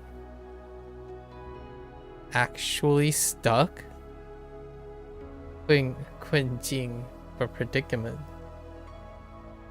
not 中他终于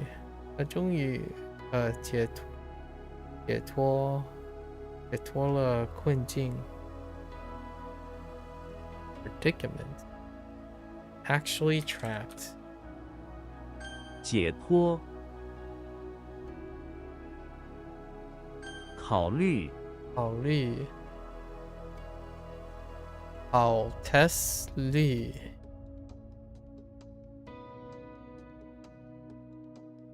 ponder S ponder to consider or examine. Yeah, exam. To consider something is to ponder deeply as though you give yourself an exam. Okay. To think over, to contemplate. I was going to use contemplate. It lines up with the other one. Kao. Oh, sorry. 我正在考虑买新车。Yeah. The reason why this is a little awkward is I was gonna say 买一辆新车 or something like 一辆新车 or maybe Thai or 一个 or something like a new car as opposed to buy new car. I had to pause. 考虑，考虑无所谓，无所谓 yeah, to be indifferent or whatever, it's fine. It doesn't matter. Be indifferent. This is kind of funny. This is kind of interesting. 无所谓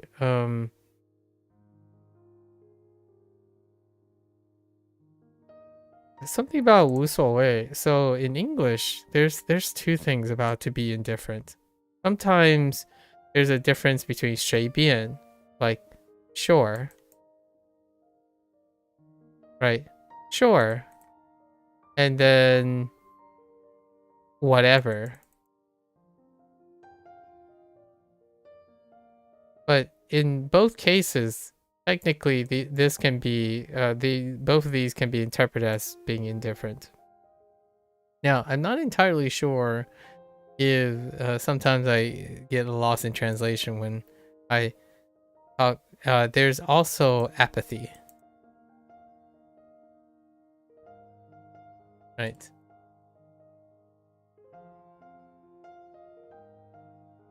Because I think there are several times when someone said, like, oh, it doesn't matter to me. I'm like, well, that sounds a little bit apathetic, right?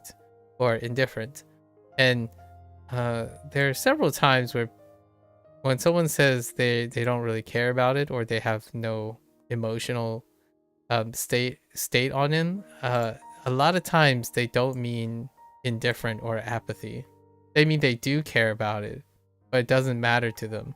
And that creates a little bit of confusion, right?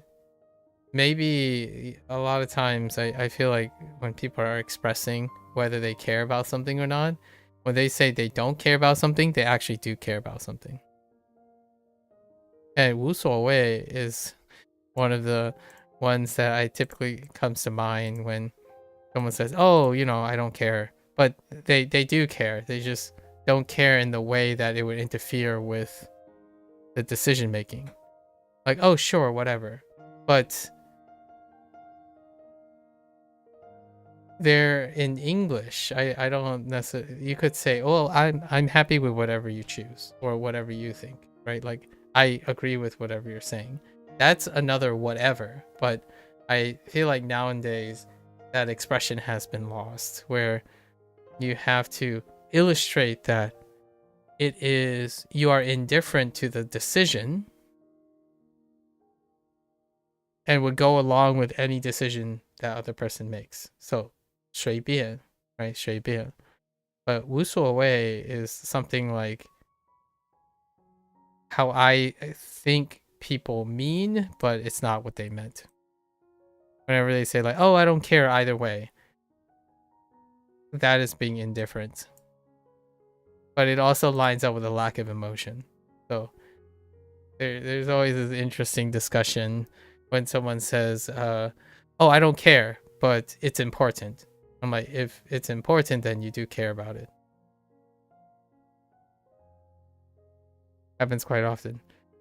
Like you come out, you spend like 3 hours defending something. It's like, oh, I don't care though. It's not that important. I'm like, well, it is, because you just spent 3 hours defending it. That's kind of a weird situation that I find. I don't know if there's a right or desirable way, but oftentimes that can be very confusing. And I think that's one of the larger markers of having communication line up with your emotions. And oftentimes it doesn't. My most frequent example that I can say is when someone says, they say so-and-so, and then I say so-and-so, I respond to this, right? Person A, and then me. And then the person A is like, oh, I was just joking. Like, well, no, you weren't, because you initiated. It's probably important. You weren't just joking or just whatever or just saying. You said something. It's important. At least in my opinion, right? What it says to me is I want to take it importantly, because not everyone just say things online anymore. Actually, they just don't say anything. So 无所谓, right? Are you telling me not to care?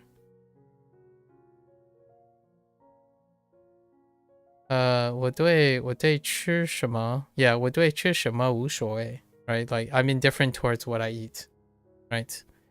It's not that eating is not important, but whatever is what can be eaten is what will be eaten.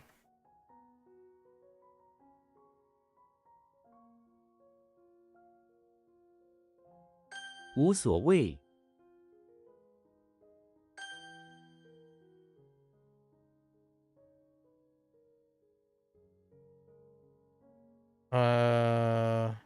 Yep.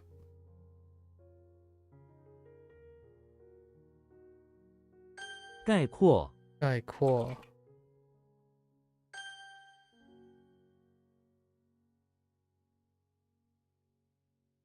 考虑。考虑。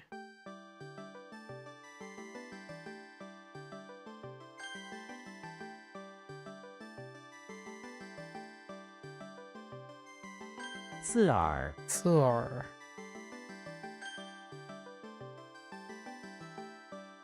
无所谓。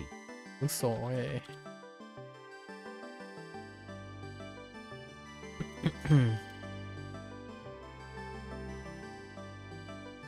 There's also the difference of being neutral versus being indifferent. That's also a common thing that I find can be a little difficult in the way someone is describing it to me. When someone says, oh, I want to remain neutral. It's like, oh, okay. And when they said it, they mean they are indifferent, not neutral. Being neutral also means you care about both sides. Like, you have to know both sides or care about the two sides to remain neutral. When one is indifferent, it means you're apathetic. You don't care about the situation. So when you don't care about the situation, you can end up being on any of the sides because you don't care about it. You're not taking into consideration which side you're on.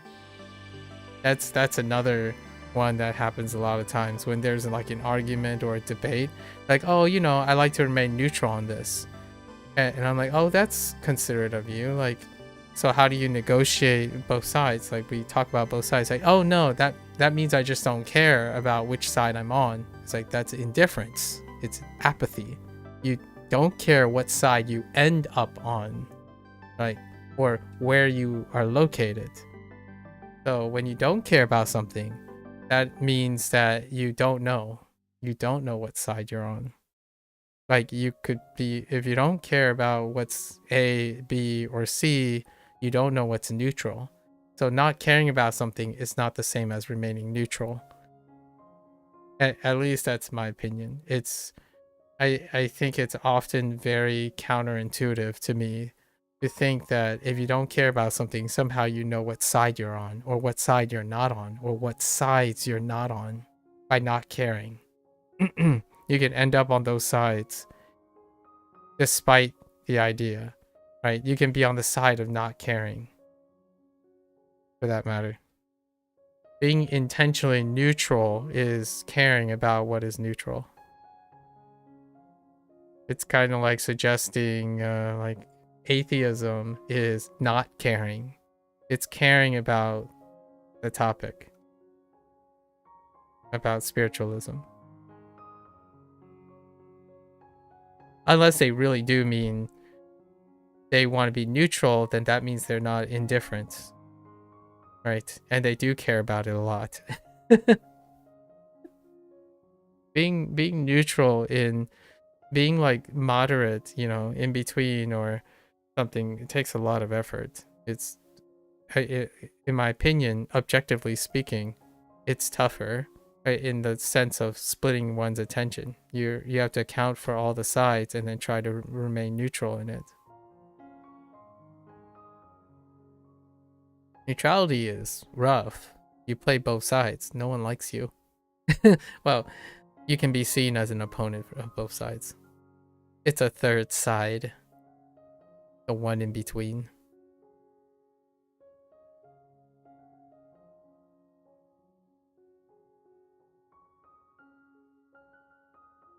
Who was it? Ah! Wrong, oh, dang it.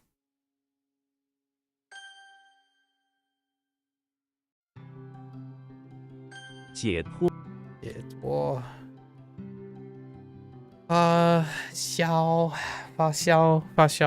send out heat. Wait, send out go board? Oh, send out burn. Yeah, that's right. Go board fire. Yeah, send out burn. To have a fever. To have a fever is to have your body burn with heat to the point it sends out heat to anything. Yeah, to run a fever. That's interesting. 发烧。医生说我发烧了。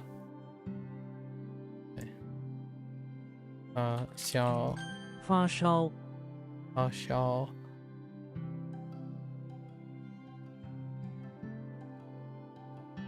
包括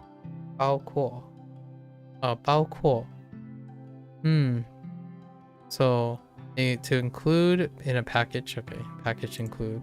Okay, include.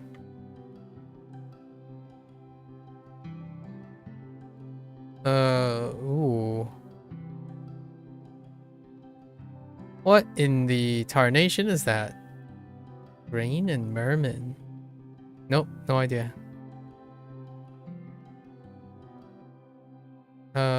Jing.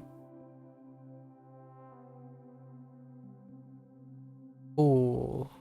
包括在内 include 睡经部 睡经 really 睡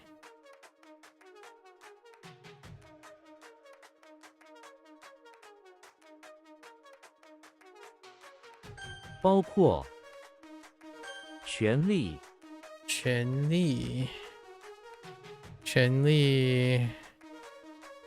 authority profit right. A right is a sort of authority that everyone uses to full extent for their own figurative profit. Right and rights. That one's kind of hard. This one's kind of hard. Oh no. Okay. Benli. The right for profit. The authority or right for profit. I see. 公民应对公民应当了解解自己的权利，公民应当okay, that's the other read for this. Oh no. Oh yeah, that's the other read for this. 了解自己的权利. So citizens should untie solve or understand. Okay, I see. Understand their own rights or rights of themselves, their own rights. Okay, interesting. 了解了解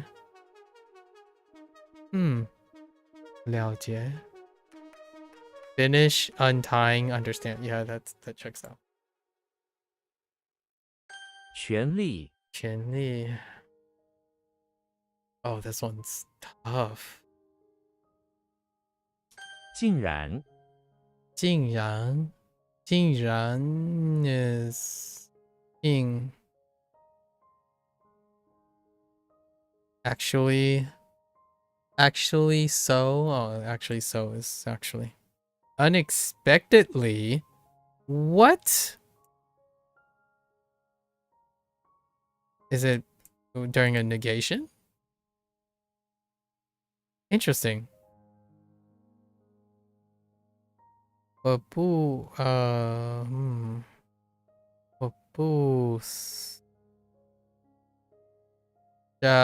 don't know what that is. 我不 something. Is that supposed to be guy?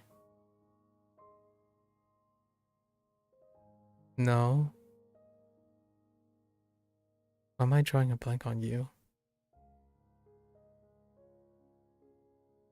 我不 something 相信他竟然做到了做到了 Am I being wait 做到了 So I don't believe he actually did it. Or I can't. Gone. Oh, it is gone. Wait.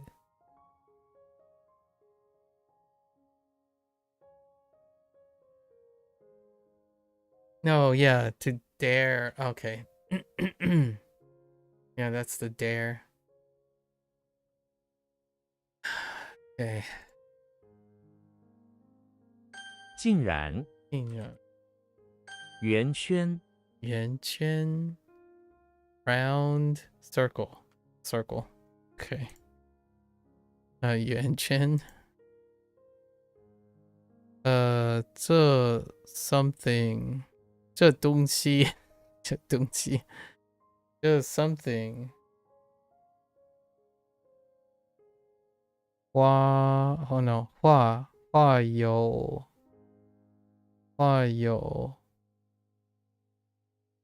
许多彩色的圆圈 This counter painting has a lot light color circles or colorful circles. Oh, interesting. 彩色 becomes colorful or many colorful 彩色 Oh yeah, that's color. That's just color. Lots of Ooh. That's still full. Interesting. Okay.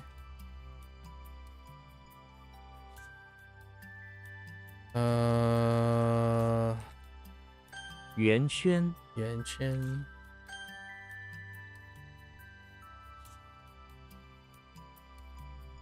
发烧，发烧，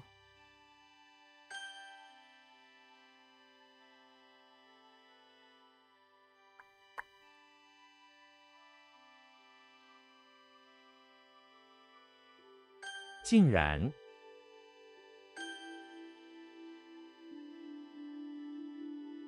圆圈，圆圈，包括，包括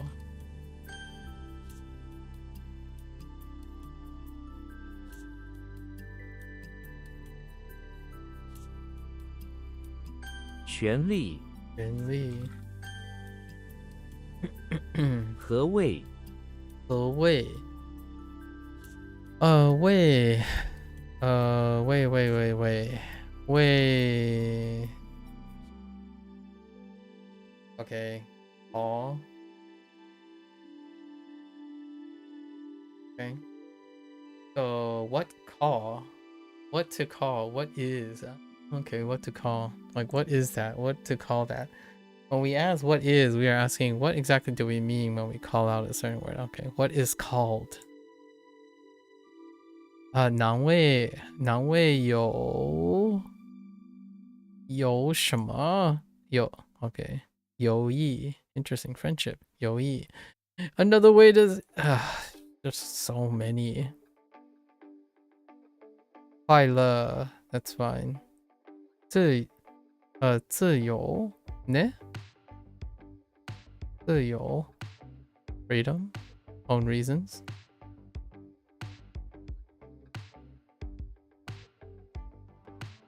何谓，何谓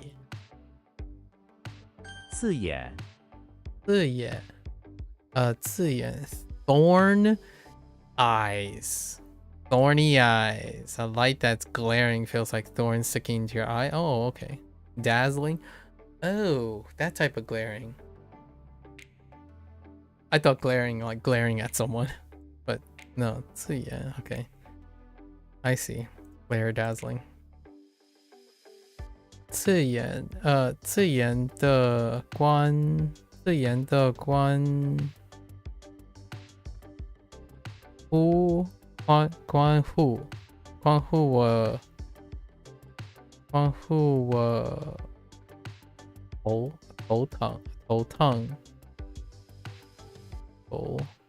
头痛 glaring lights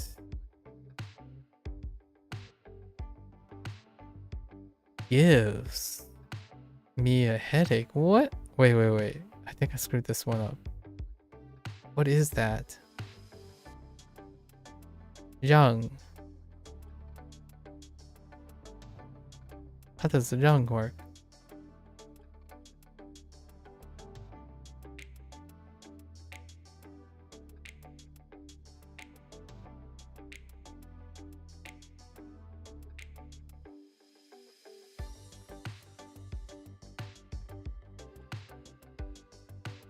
I have no idea. Huh. Young. Oops. Or I don't think I have that yet. Interesting. 刺眼，这也脱下，脱下 take off it says below but it's just take off something is take off the thing so that it falls to the ground below yes so just take off or the act of taking off 下 should be like performing the task performing the previous thing kind of like 看下 right 看一下 all the sha is like to follow take off to follow so you took off something 请脱下脱下外条 coat. White tail. Okay. 脱下贴 Here. The paste. Oh, this is also to attach.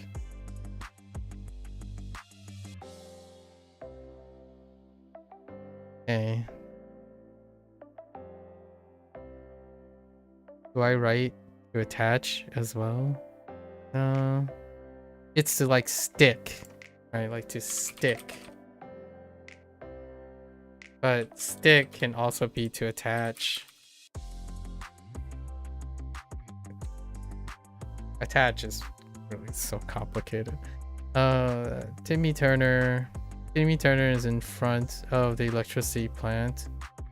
Pasting posters on the wall. The posters advertise that he will tell anyone's fortune for the cost of a single electrified shellfish.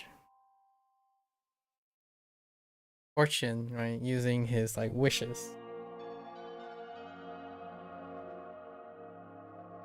Maybe he's able to offer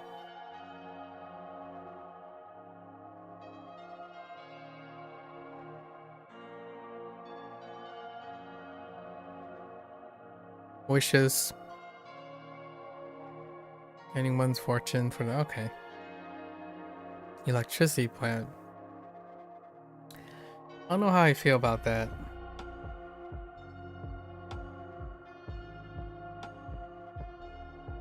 It can be anywhere, not just the electricity plant.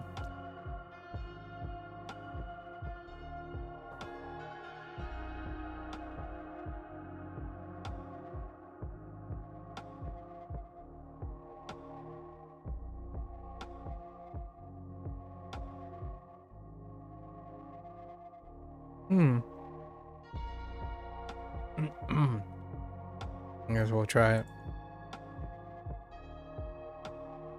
贴图 a sticker. Okay. 贴心 yeah, attach close. Keep close to the heart. Right. Face heart, but attached to the heart. 粘贴 okay. 贴摆 By to arrange.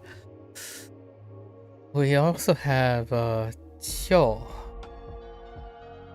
I think 秋 and bai. Oh, could it be bai qiu or qiu bai? Qiu bai? Are they combined? Come on. Let me see it. Okay, Bart Simpson is in the basement of the high school where he has arranged a bear that lies tied up in the corner for some prank. He gets a net that contains a bunch of fingers and takes him out, arranging them in an order along the floor before feeding him to the bear one by one. What in the actual... Okay, I guess. Sure. Oh no, it's not. I should establish. Okay, to establish and arrangement. I should. And then by ping settle to arrange flat to settle. Okay, I see. 摆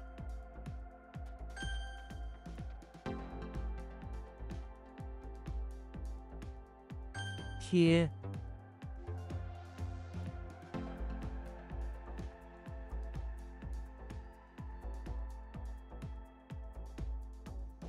I have no idea. Like, it got lost.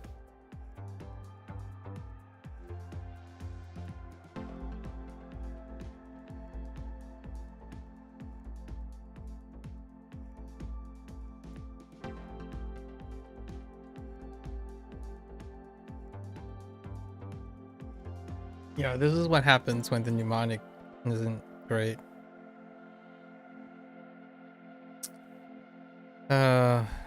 Think posters.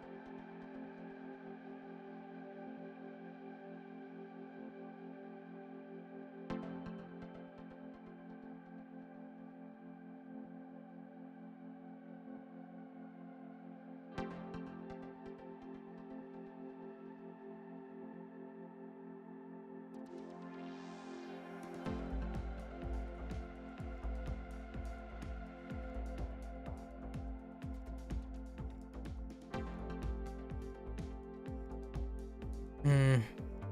I don't know what to do about this one at the moment.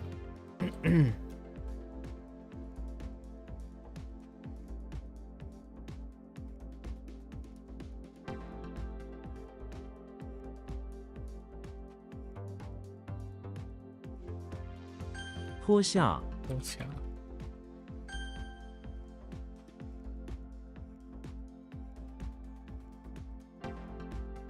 刺眼这也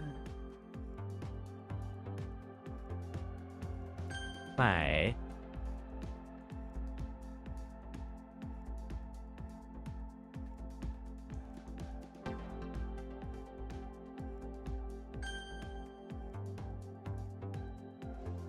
何谓何谓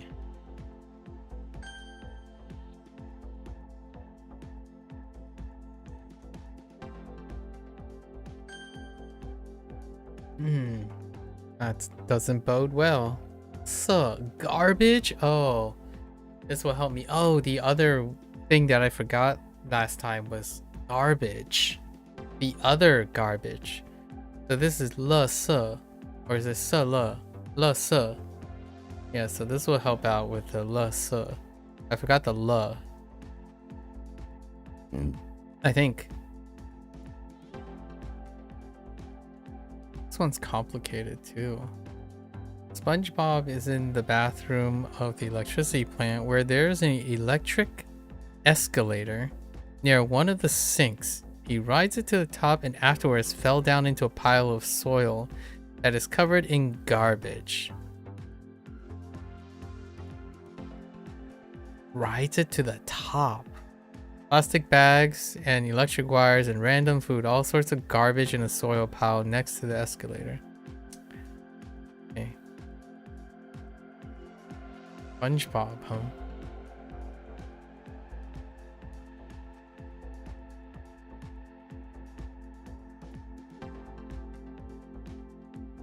We got the electric wire, random food and stuff. That's fine. That's electricity plant.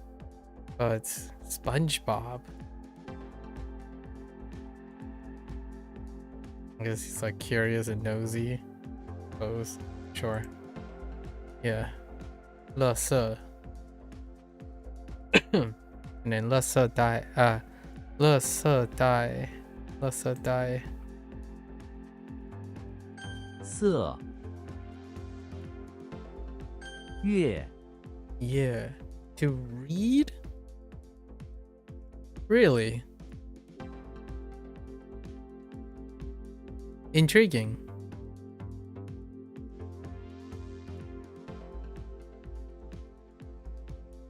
Yugi is in the bathroom of the electricity plant, reading a magazine while on the toilet.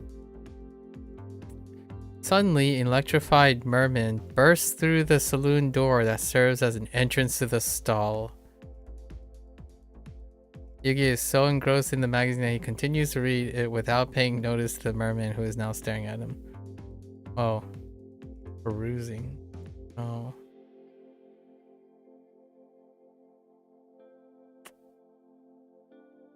That's not great either. Oh, electrified merman, I suppose. Electricity plant. But Yugi. So engrossed about the new edition of cards that he didn't take notice. Yeah. Does it get, yeah, okay, yeah, duel. Alright. I was like, does it combine with duel for read? Yeah, duel. Yeah. Yeah, to turn over, read, flip through, yeah, okay. We got that now. Yeah, lan. Yeah, what? Yeah, lan. Yeah, lan. So, yeah, lan. Yeah, lan. Sure. Yeah, lan. Sure. Reading room. Interesting. 月扫 Sao. Okay, Sao is something I know. SpongeBob is in the cellar of the barn, sweeping. it clean of all the fingers that litter the floor. He has taken a comically huge fork, SpongeBob, comically huge, and wrapped a towel around it and uses that to sweep the cellar. On his head, he wears a crown that the cows gave him. All right, that's okay. I like that. Docile, yeah, docile. 打扫兴 to spoil 扫描 to sweep or describe. Oh, that type of scan. Interesting. To sweep across. 横扫 Oops. 扫 T T, a ladder. I'm gonna need some help here. Timmy Turner is in front of the house, trying to save his younger brother who is stuck at the top of the tree. He wishes for a ladder and uses that to climb up to the ladder. To the tree. That's fine. That's actually quite apt. Oh, 阶梯, stairs, ladder, stair ladder. Oh, TNT, elevator, electric ladder, slide, Wati. I don't have anything. T Okay. 撤 Thorough. Oh, I'm gonna need some help on this one. There's so many electricity plants. Practically all of them except for one, I think. Oh, two. Two of them. No, it's not that. It's 5 out of 2. Charlie Brown is in the bathroom of the electricity plant where he is thoroughly preparing for a fight against the electrified foreman. Charlie Brown? That blocks him from entering one of the stalls. He puts on some protective sandals and some rubber elbow pads. As though that was not thorough enough, he carved out a helmet out of the moon and put that on too. Then charged towards the foreman. Let's just say he put on a moon-shaped helmet. Go with that. I guess he's unlucky. Just want to go to the bathroom, but no. You have a foreman blocking his way. Okay. Alright. Thoroughly. Chuggy. Autumn? Thoroughly. Autumn. All night? Yeah. Thorough night? Thorough evening? Or through, oh. Thorough. Hey. Oh, this one's good. But too. 撤 Yeah, I'm not quite sure. Okay.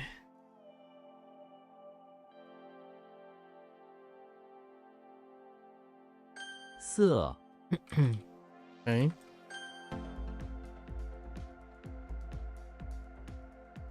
Mm-hmm. 月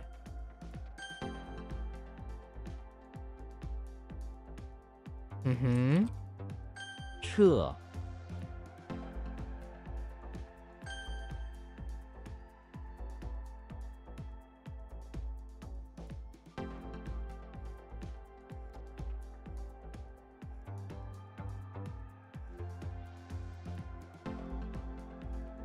It's not quite clear where he is, though.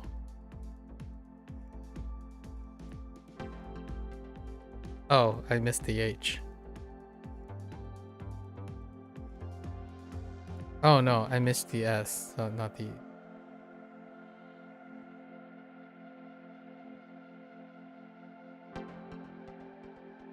T 扫 This one needs a little... Okay. A little bit of help. Okay, here we go.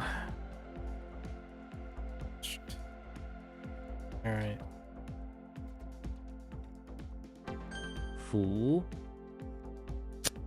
Oh.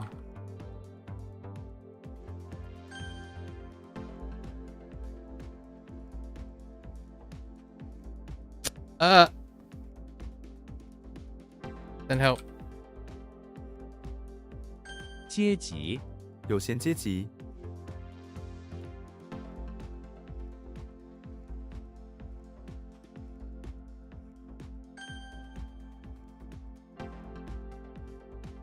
寒冷冬天的天气非常寒冷。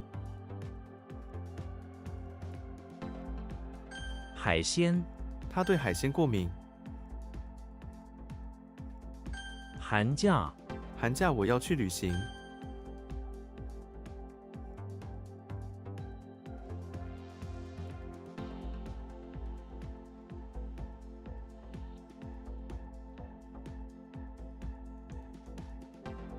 高潮故事达到高潮。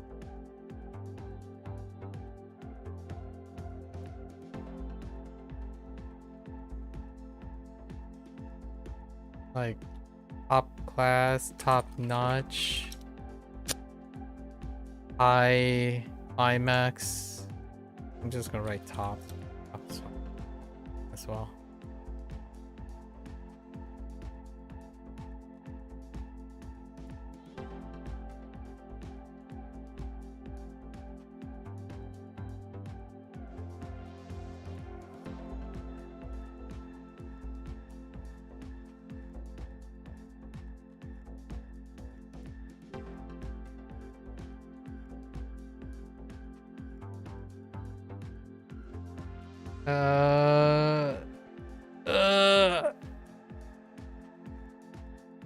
Uh, I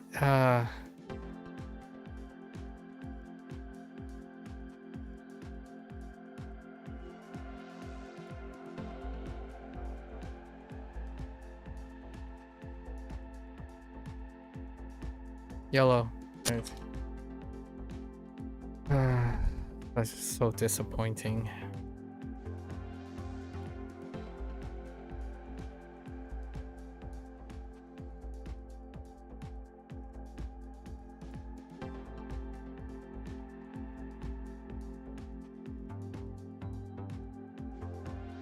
潮湿今天的天气非常潮湿。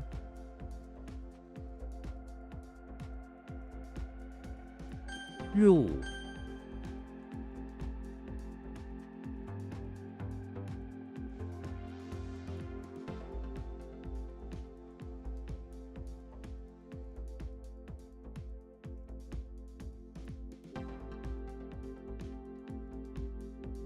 There's a random block. Crown. Oh, 夫妇他们是一对幸福的夫妇。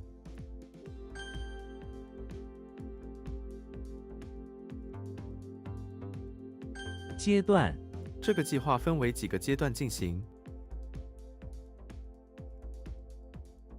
holy moly. I'm in trouble. "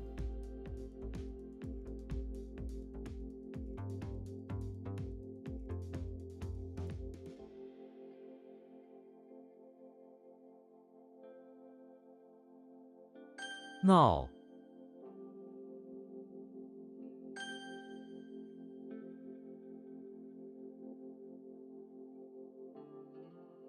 Oh, right, I do.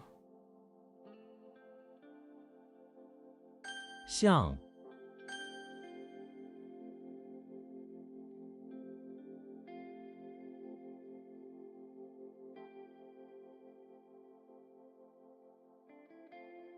山顶山顶的风景很美。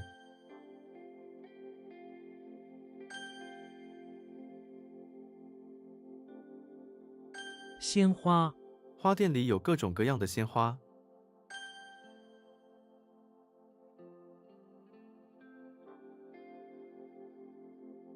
数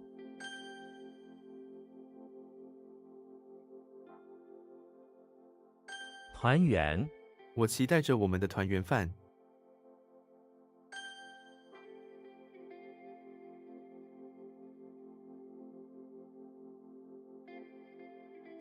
香蕉，香蕉皮，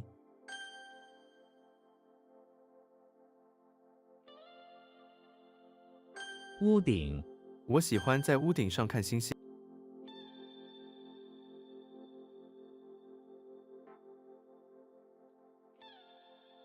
Oh, what is that? Oh no. Hang on. Hang on. I'm fine.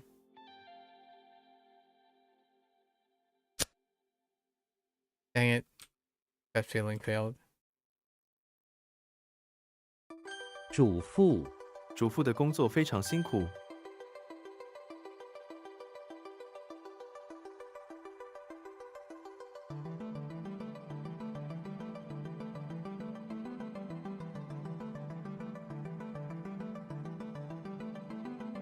盖，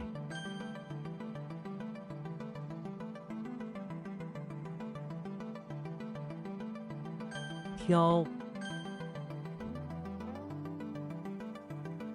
登山，我们明天要去登山。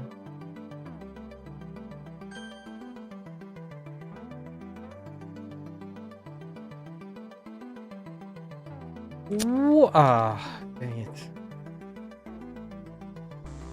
Is this a leopard? Okay.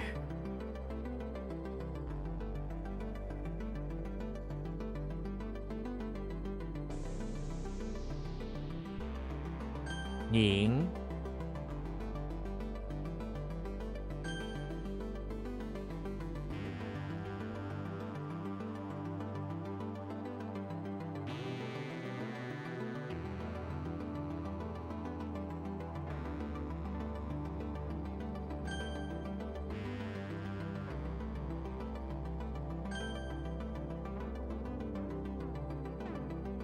，What? That switch up. 至少，这本书至少有500页。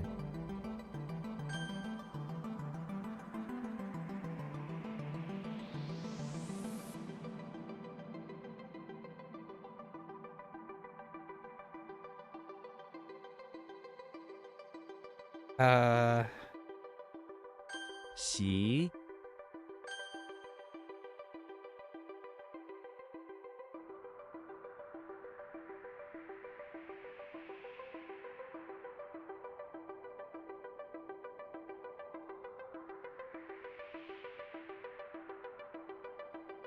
酸，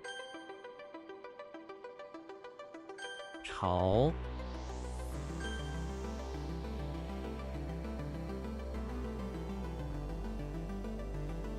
粗，火，钱，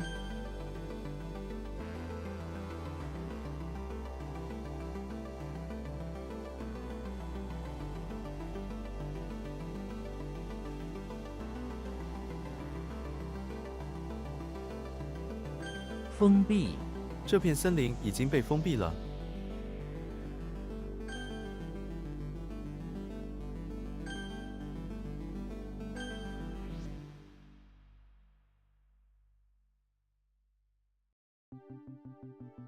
固定，这是我们固定的办法。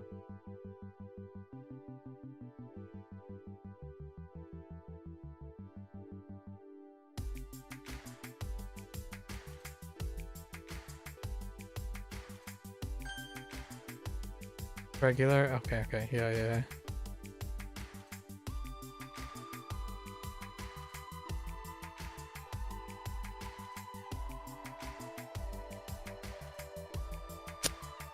What? Okay. 纸，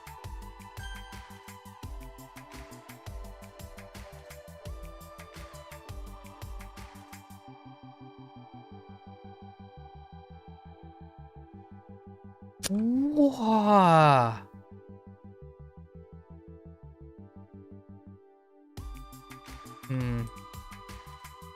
苹果， Oh no, it was different. It was different. I was thinking of a different character. I was thinking of this character. It's not the same. 售价，请问这本书的售价是多少？ It's still a purchase price, which is a price. I get it. You only want price. Ugh.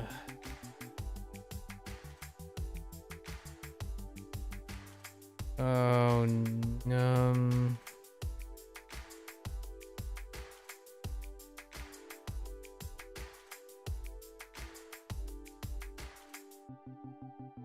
What is going on?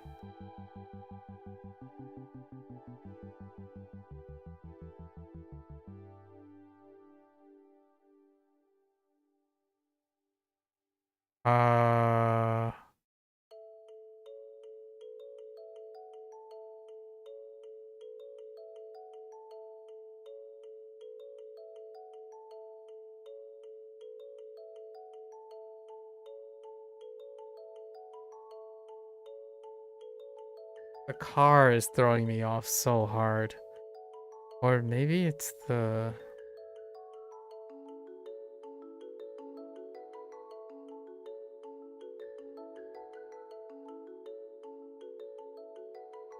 I have no idea what's going on here. What am I looking at?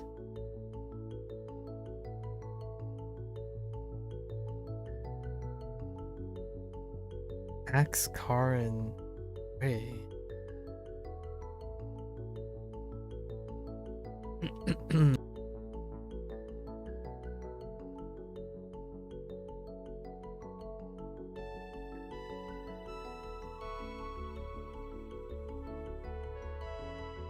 uh.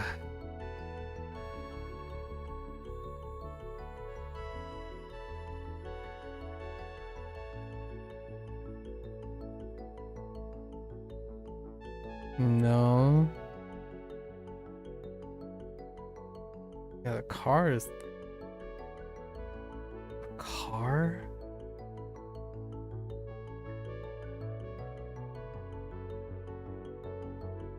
I think we should bypass this today. Just... Yeah. Car... Gradual... Oh, the scraping thing. Okay. I need at least 1 or 2 passes. It's getting too late. And... What? What?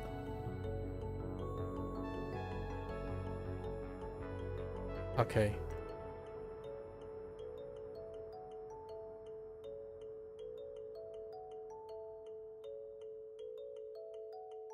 I know they say buying price, but it could be buying price.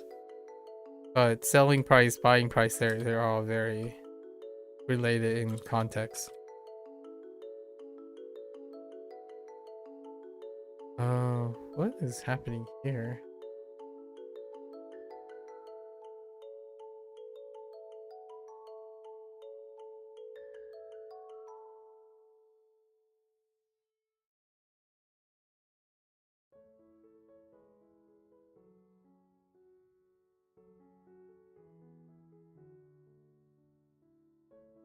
That not it? 大楼 Oh, 这栋大楼 I don't know what I typed the first time. Hmm. 法律法律面前人人平等。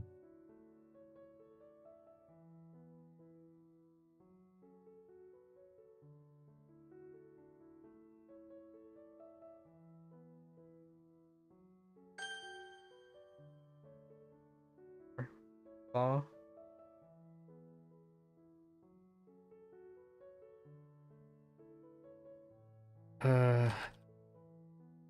收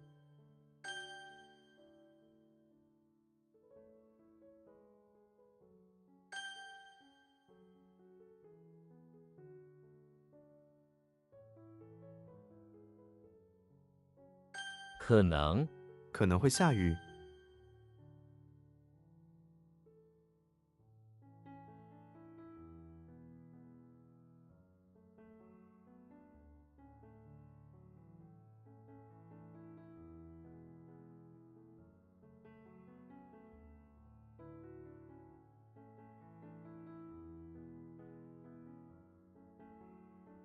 What? Oh.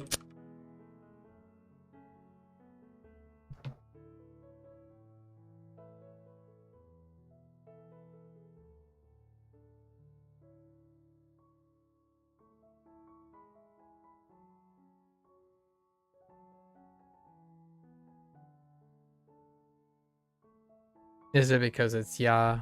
It's probably because it's ya, not ya.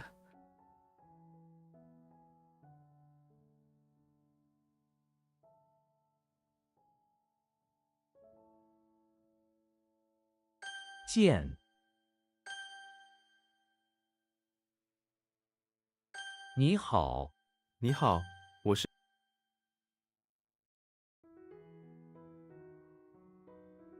Oops, I missed the X. Hit the Z instead.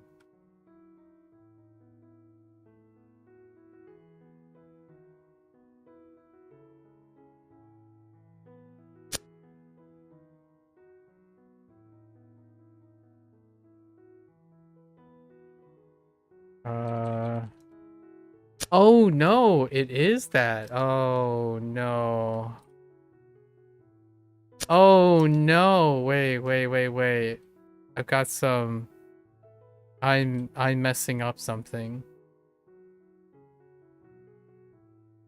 Something is not right with that. It's something else. Huh.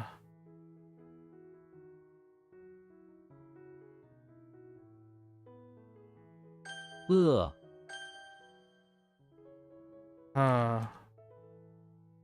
瓶子， 给我一个空瓶子，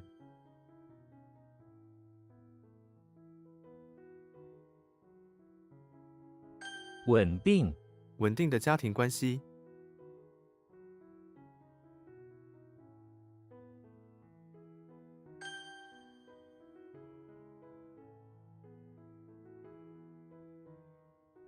帮助， 我忘了感谢他们的帮助。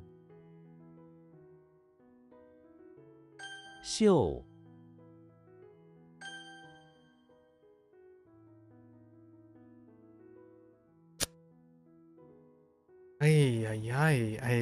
I'm getting something mixed up there, and I don't know what it is. 富含， 豆浆富含蛋白质，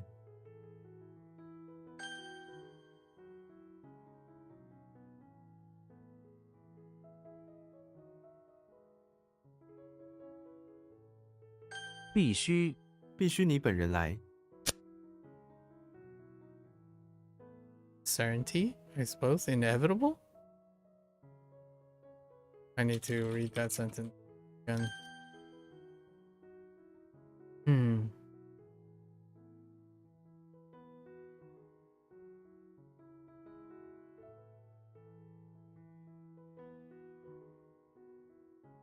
It's gone.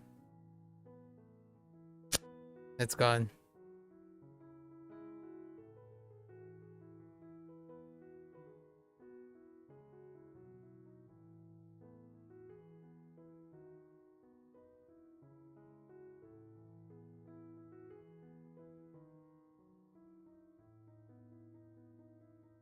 Oh no. It's young. Said no. 平稳， 物价平稳，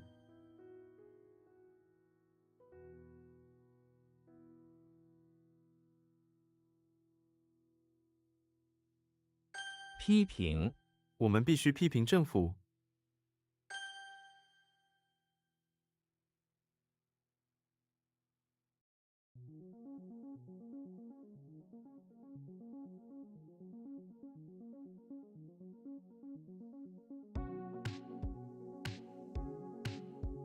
Ah, man. Like stuck.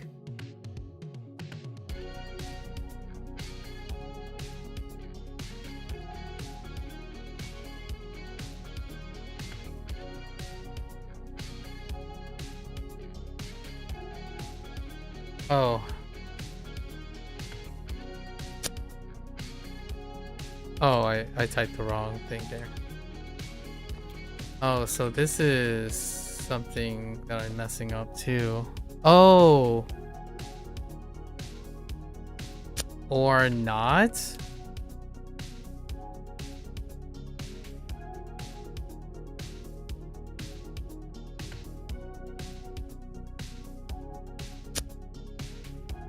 What?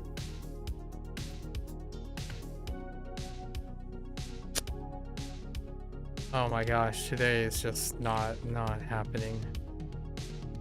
平均平均每天要睡8小时。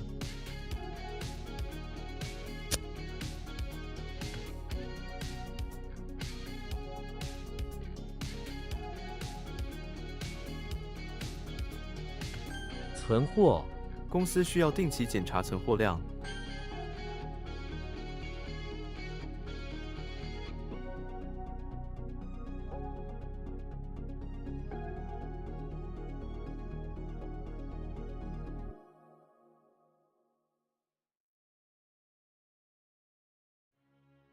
I lost it again too.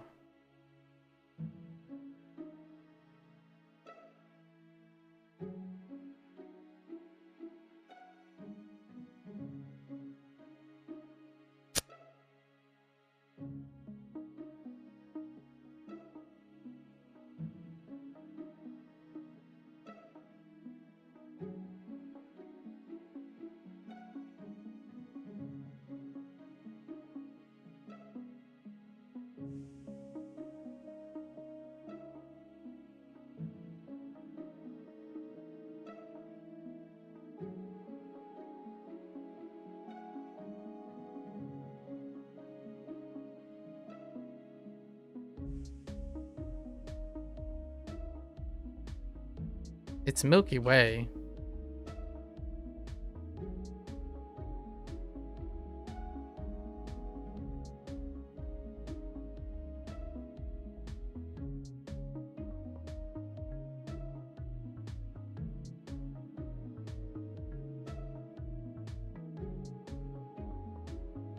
Yeah, that's just a mental block. Ying He. I type. Oh, I might have typed Ying. So, and then I don't know what's happening here either.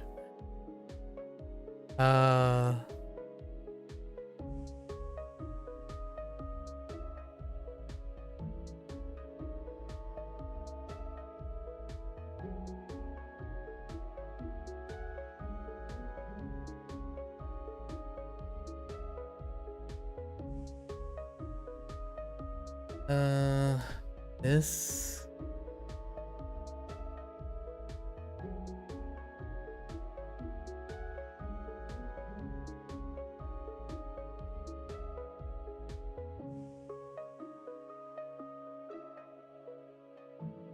Yeah, it's like the act of.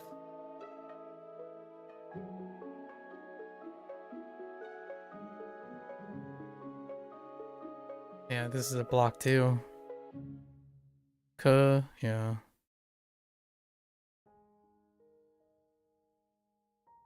Or just dentistry. We already know the meaning of it. I don't remember how Ke works, but I couldn't remember science. I was trying to remember science. Oh yeah. Fine. I'm not gonna worry about it. I'm just tired most of the time today.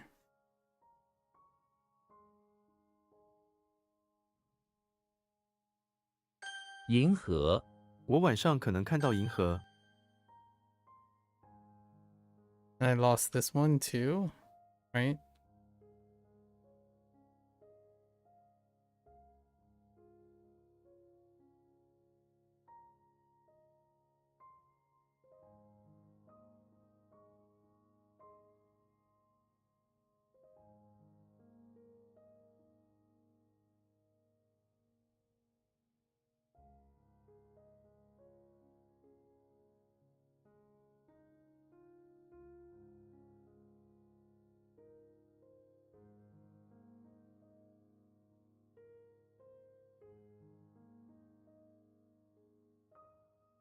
I get two things mixed up. It's Zhong. Zhong is the other thing that gets mixed up with it.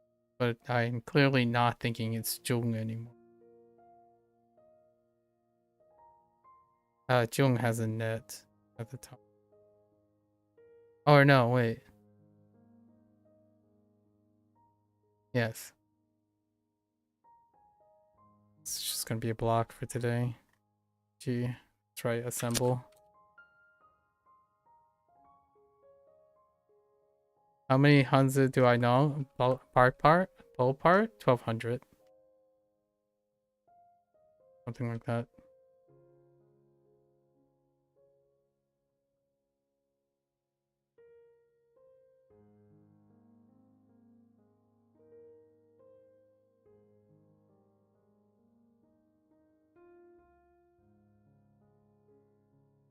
牙科，他正在念牙科学位。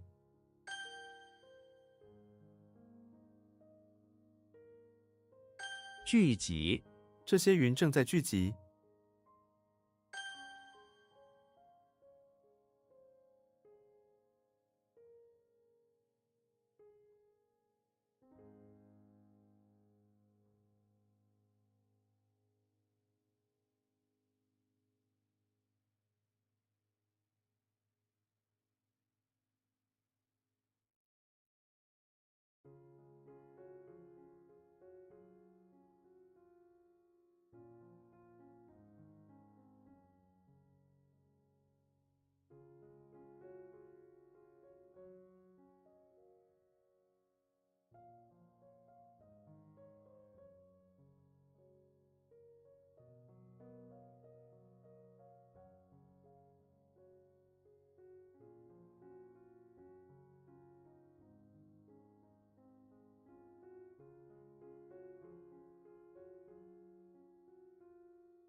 Enclosure and thing.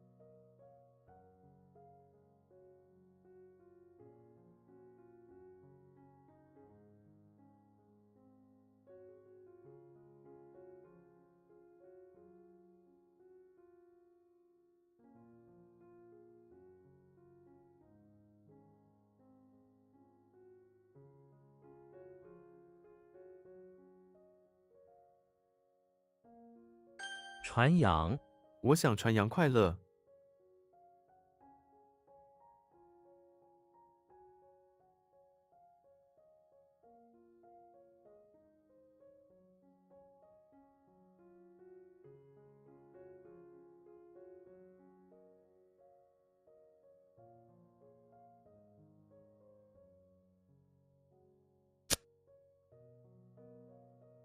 I don't know what that figure of speech is. It's a figure of speech.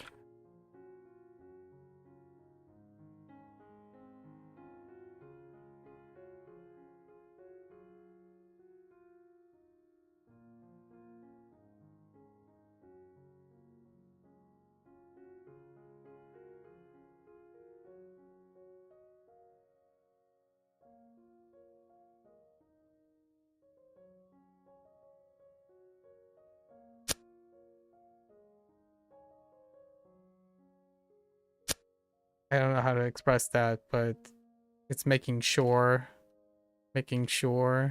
you have or try to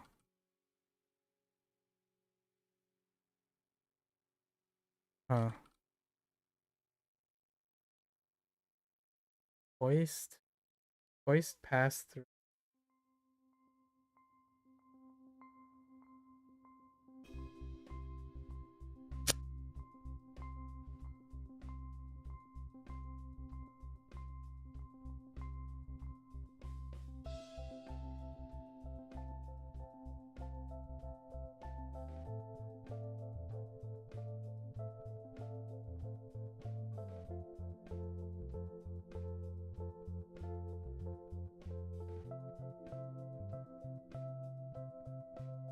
Yeah, spread is not good enough.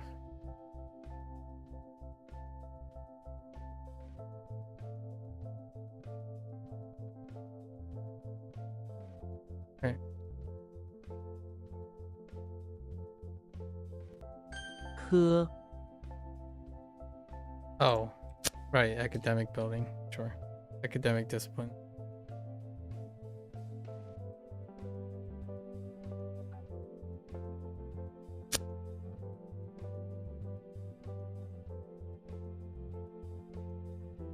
It could be inevitable and all that other stuff. 理解，我完全理解你的困境。 Oops, that's understand.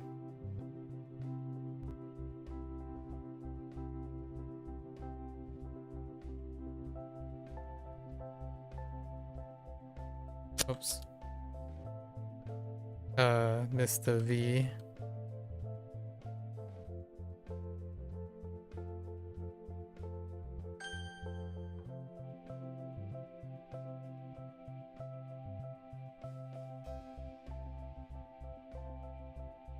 团聚”，我期待着新年的团聚。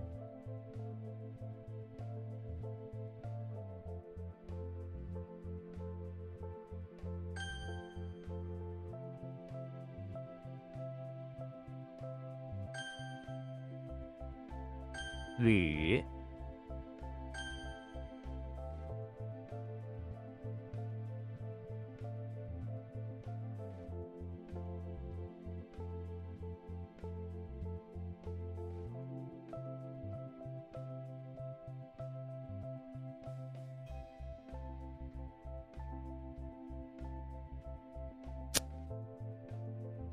Average. Okay.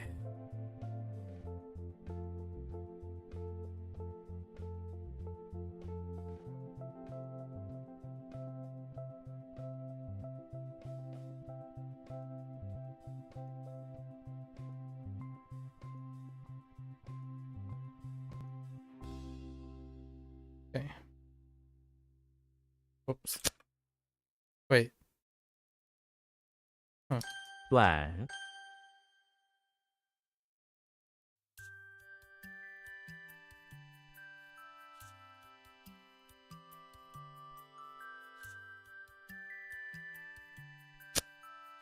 Require, have to. Okay. So it has none of those. Require. Oh, must is there. To require.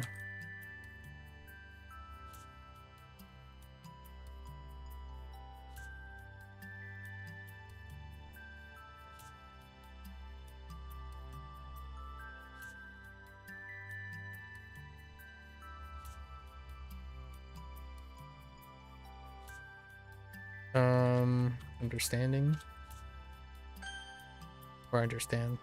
Fair enough.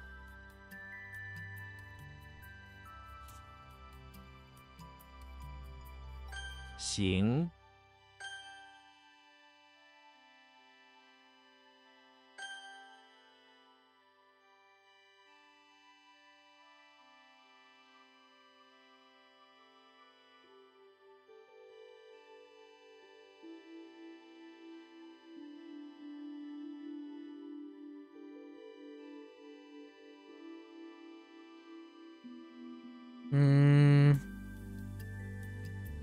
散，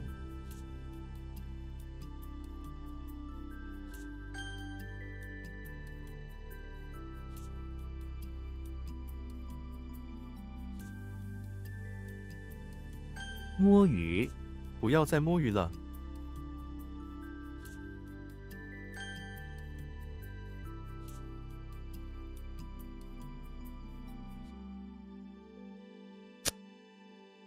Oh, why? No, hi.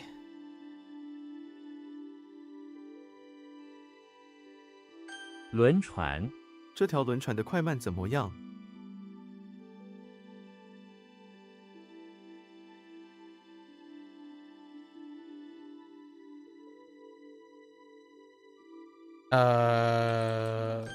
Okay. 轻，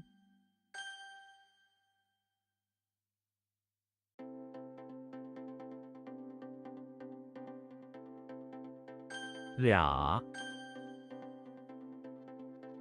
盐，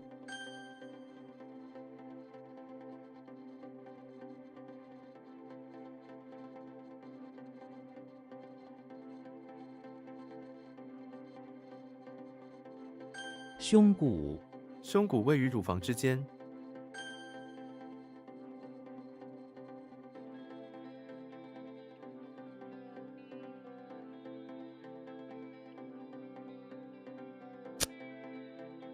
Oh, typed the wrong thing. 真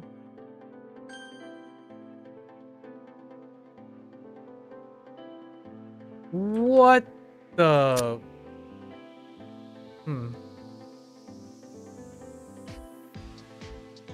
I gotta think about that for a moment.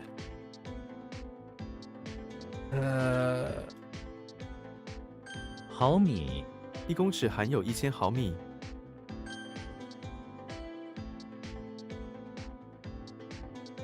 破坏这场风暴破坏了许多建筑物。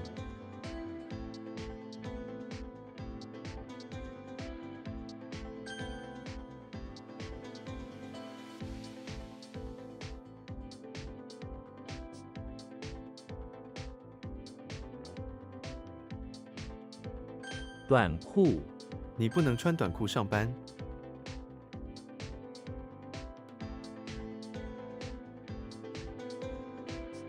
胸部他的胸部很大。痣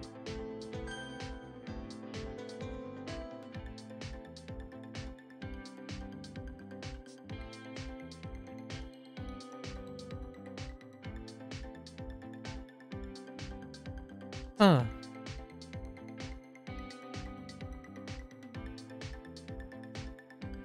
Oops, that's the wrong tone. Wait, no wait, that doesn't make any sense. Oops.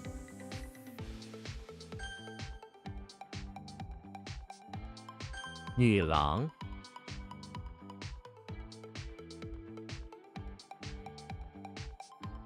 What did they? Oh.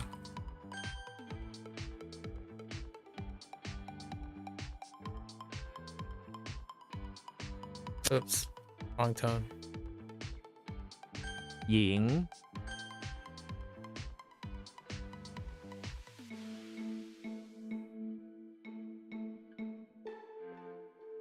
就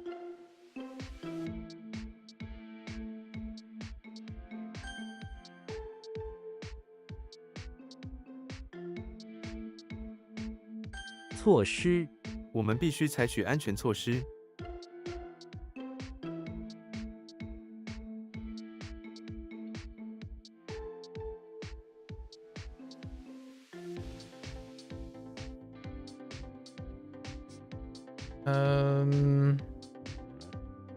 Hmm.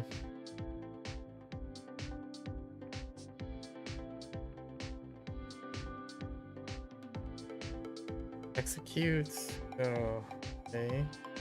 Arrange and execute. 我们必须采取安全措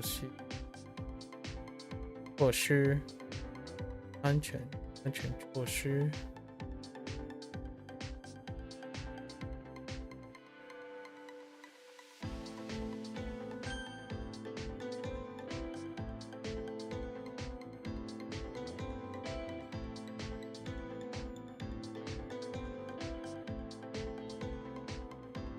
围困敌军围困了这座城市。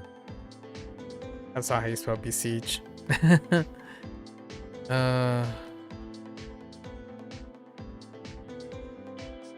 腰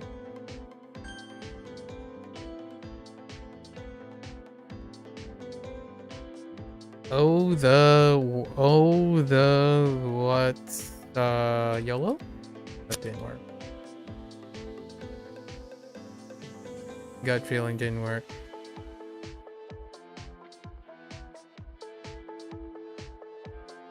费劲爬山对我来说太费劲了。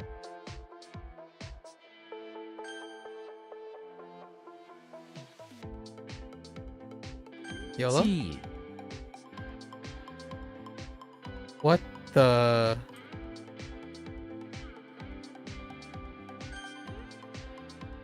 Okay.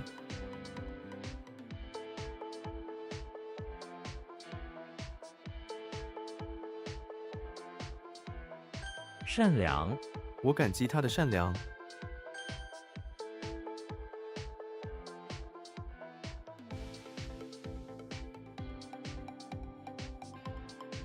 属于这些书属于图书馆。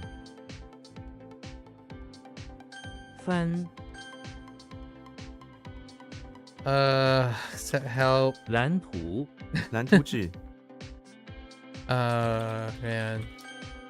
Today has been too long. Too long.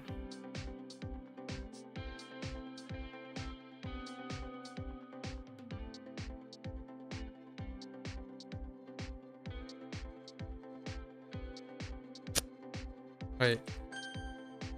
Just kidding. 地铁站地铁站关闭了。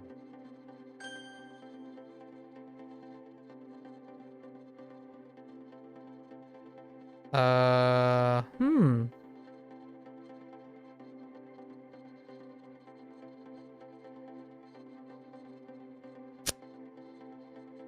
Okay. Okay. 花园花园的中间有一棵大树。I feel like... Yikes. That doesn't help. So, we'll have to think about it.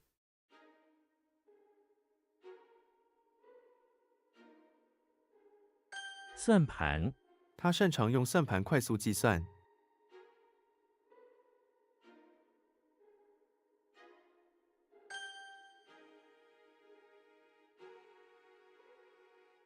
良好我们需要建立良好的沟通。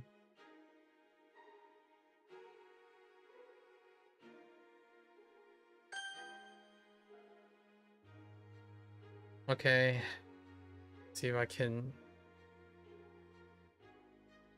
I feel like... Sprout. That's supposed to be a sprout? Yes. Sprout and finger.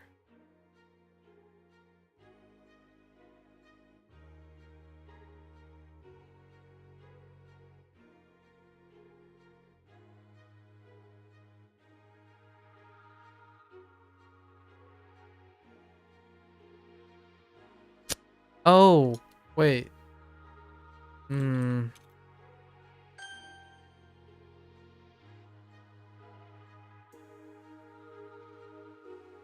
Not that. Right, yeah, it's not that.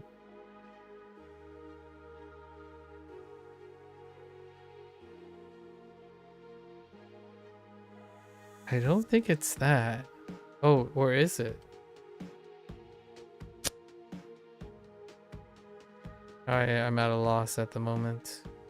Have to come back to it.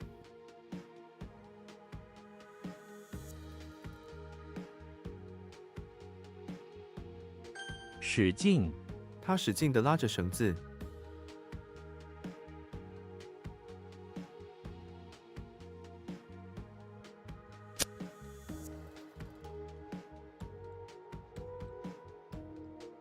Use energy. Oh, exert. I guess make an effort or something.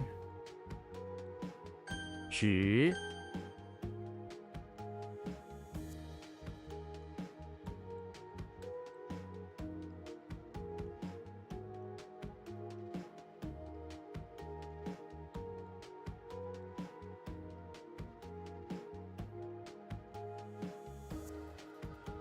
I'm forgetting this too. "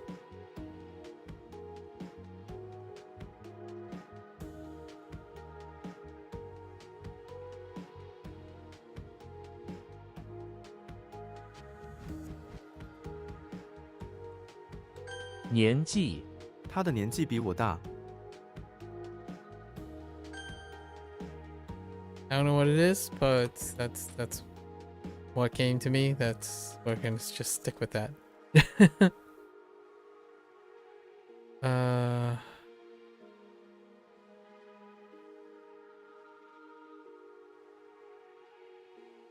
沙发那沙发多少钱？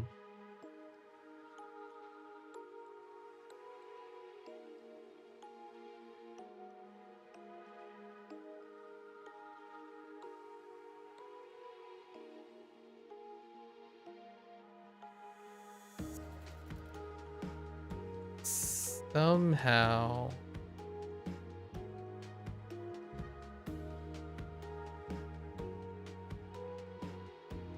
Oh, this is gonna be really annoying. This is gonna trigger me.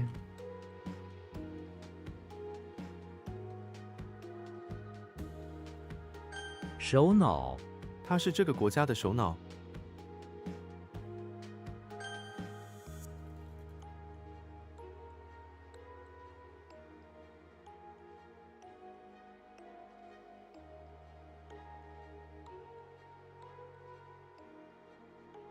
Get lost with this one a little bit too on the left.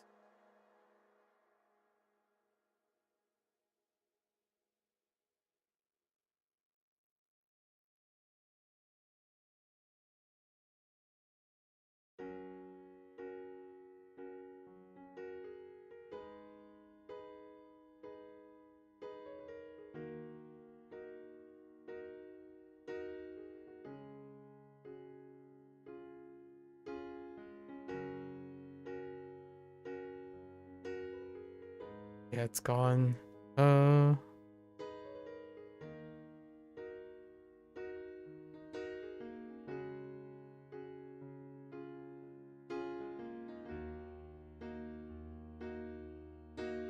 Wenhua交流.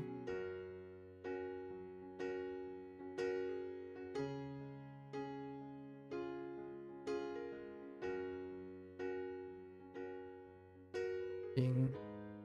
Something ding.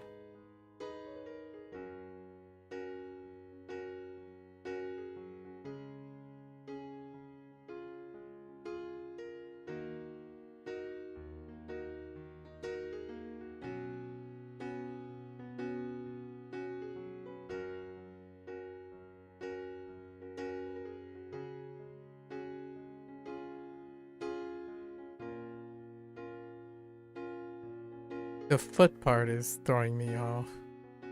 Or is it a leg? Oh! Yeah, wow, this takes too long. Every single time this takes too long. 促进，促进文化交流。促进,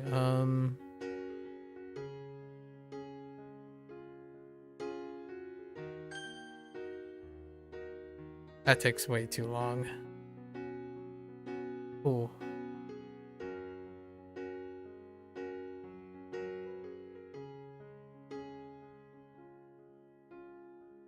守卫，这些守卫薪水很好。 Like, it's part of it. Protect, guard, keep, preserve. There's so many. Gotta think about it a little.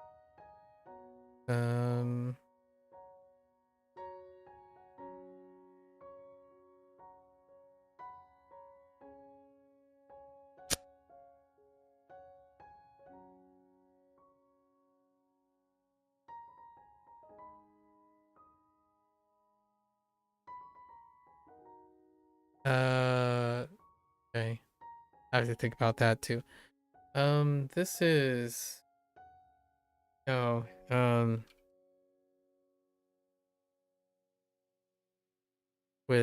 without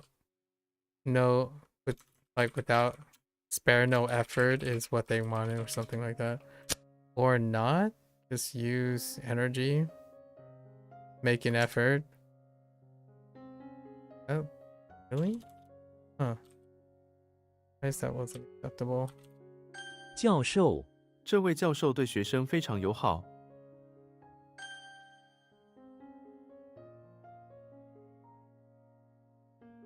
家乡，他离开了他的家乡。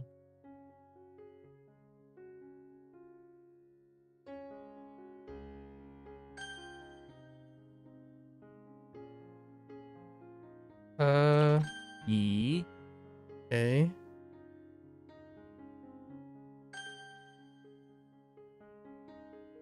崩，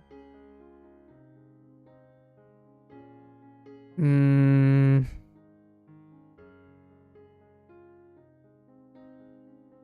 Oh no. I don't know what that is.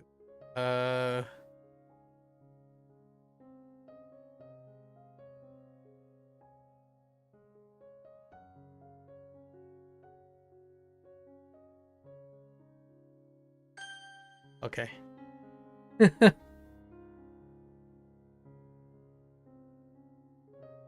YOLO?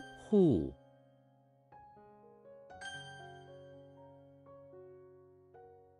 绝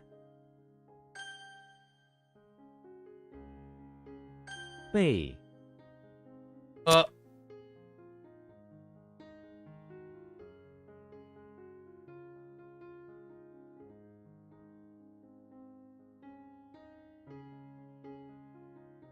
Huh.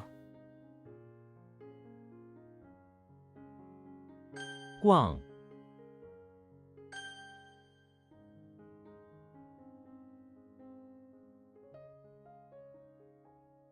Did anything change?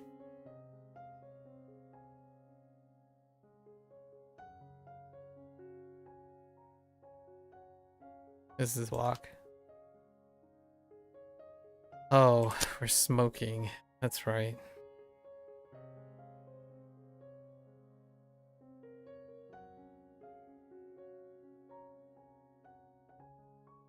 Wait, I don't know how that works still. Even thinking about it.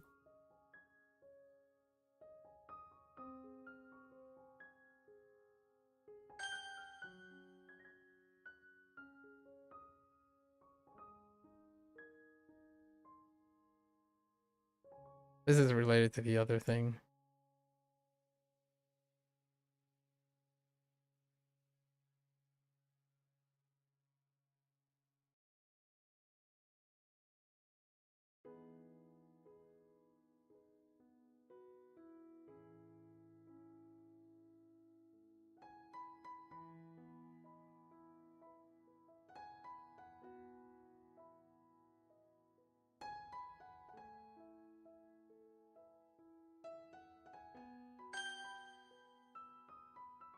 Fine.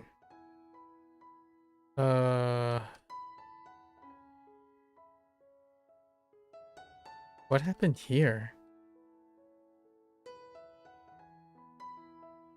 Could have sworn it's wait. Definitely wait. Oh, prepare. Oh yeah. That yeah. We have a new thing too.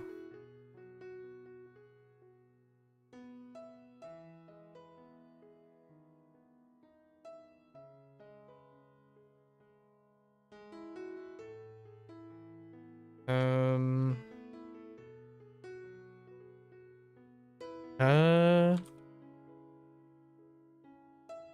房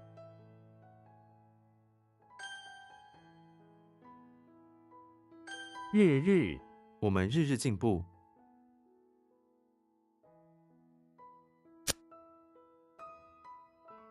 day by day instead of day after day? I swear. 照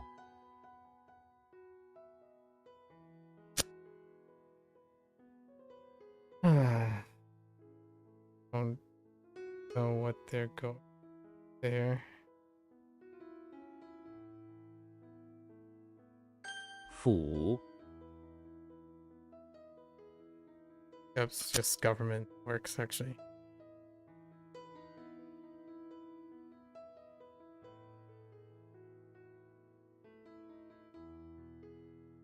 It's like illustrate or summon sun burner illuminate.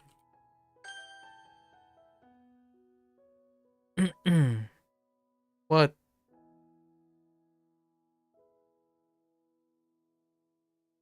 Always the simplest ones.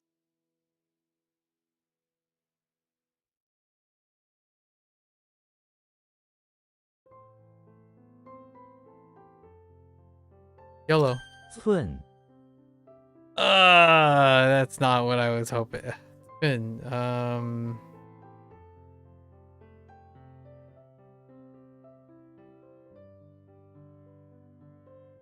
Is it a unit? I feel like it's a unit.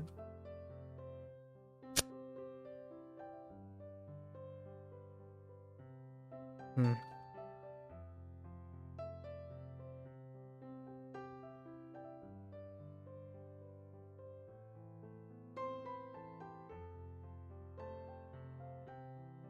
Zhen.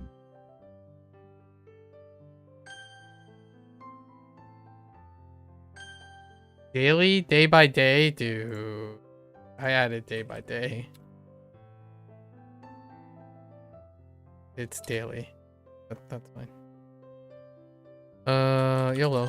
数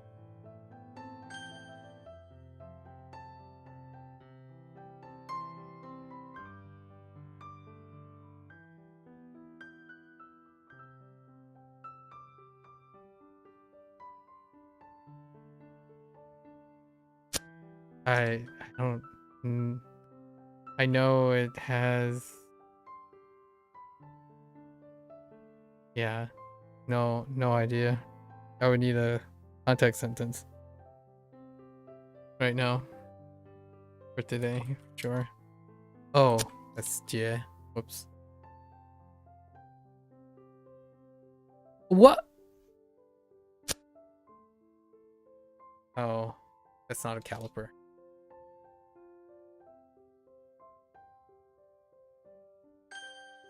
Junbei. Where?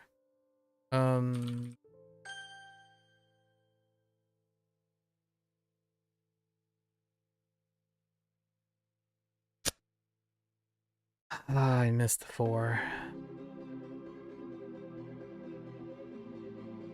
I've already forgotten what this is.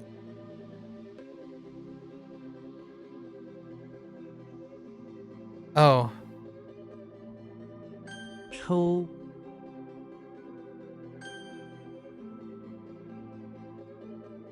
Yeah, this one sucks hard. Like, really. Oh, yeah, I remember now.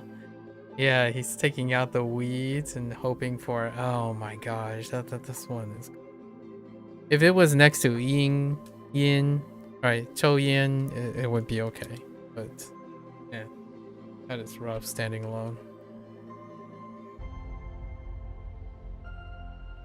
责任责任重大，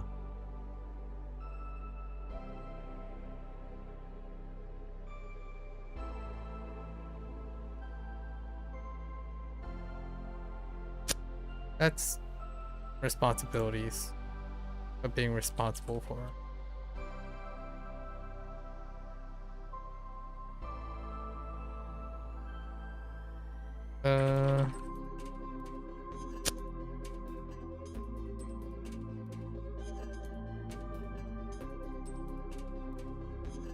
What?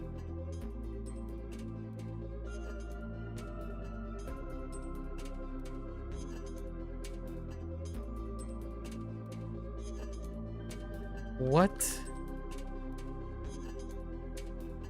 丰富这本书内容很丰富。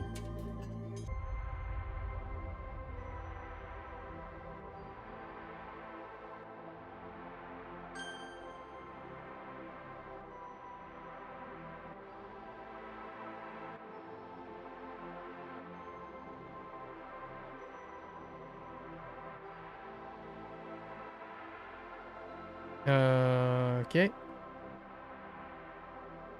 居住他目前居住在国外。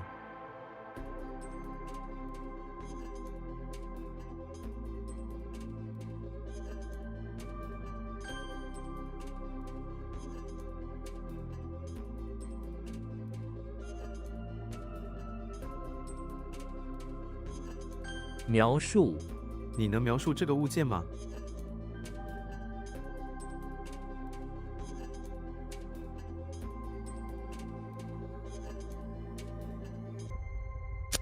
Or just describe. Describe is fine.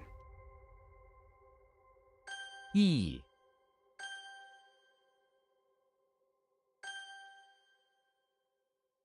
与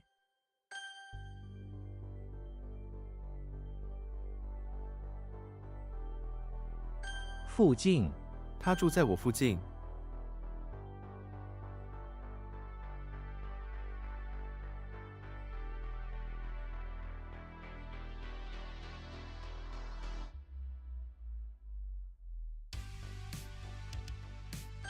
酸奶油，这道菜用酸奶油调味。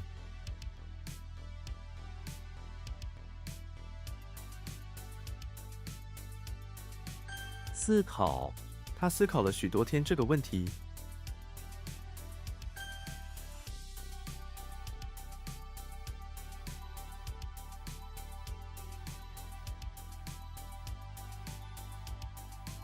跳伞，他的梦想是从飞机上跳伞。肚子，他有一个巨大的肚子。蓝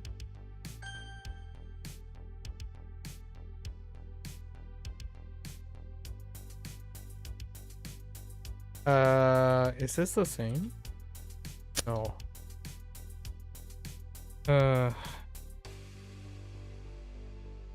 才，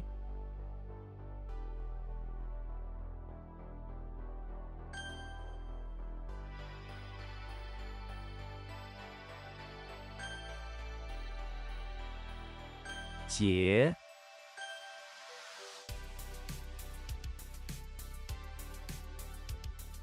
列，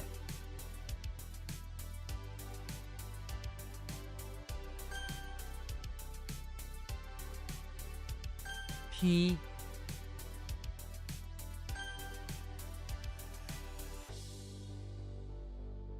雨伞，雨伞可以防止我们淋湿。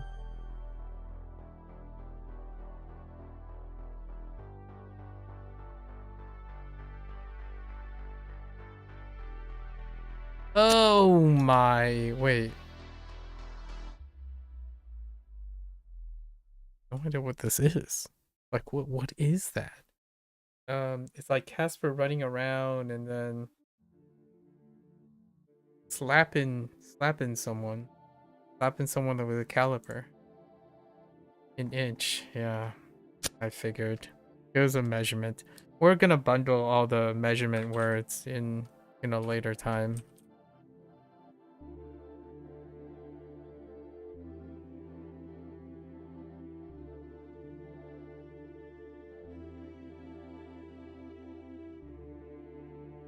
花束，三束花束。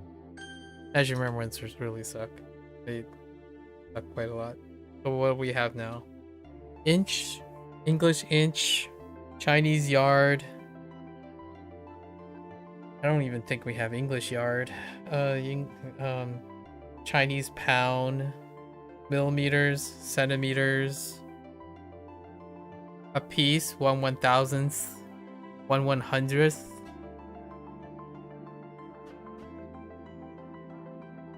There's just so many of them.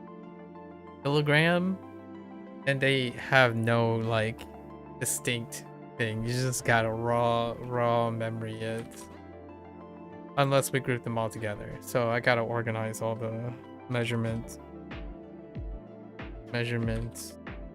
words. "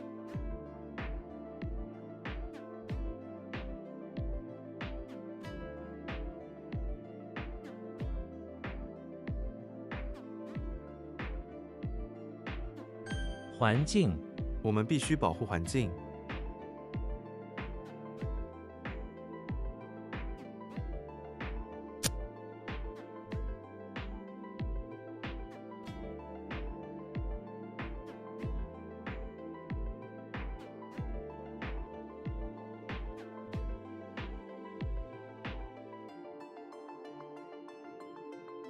Wait, I lost the mirror thing.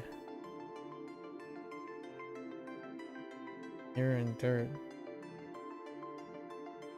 thing.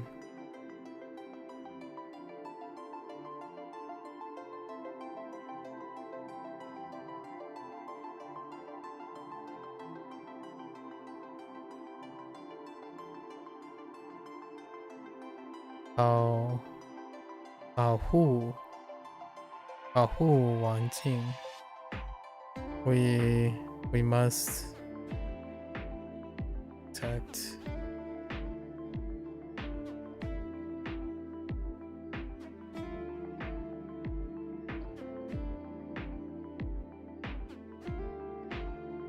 Ring?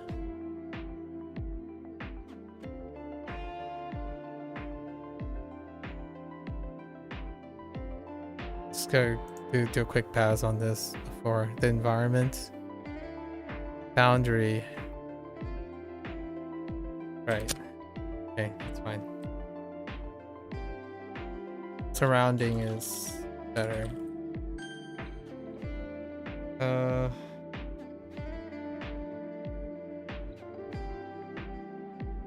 What was it? Oh, Chinese inch. Well, there are some stinkers. Let's pick up some stinkers. Only the really, really old ones. So yeah, I must have had a typo there. T was getting lost a little bit. And Bay for prepare. Bay has so many other things now. So. Oh, I lost Ke. How did they get the oh no, oh yeah, how did they get the measuring cup and the grain in it? Kermit the Frog is in front of the electricity plant where he's practicing his academic oh, this sucks. It's not good. That's how he gets a grain stock and hangs a measuring cup on top and holds it proudly in the air. Yeah, and has very little to do with Kermit the Frog. But we're using 科学, so we don't use that mnemonic. We use 科学. Let's see.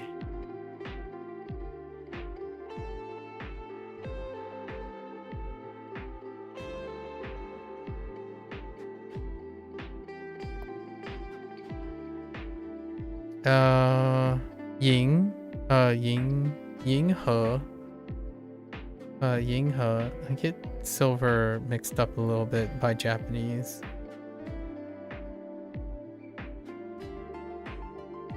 There's Ying He. Bei. I think Bei is weaker than Ke. Jie? No. Sun takes a bit. But this Chinese inch, I mean, I guess we'll try to add that to our thing for 2 today. What else we got? Oh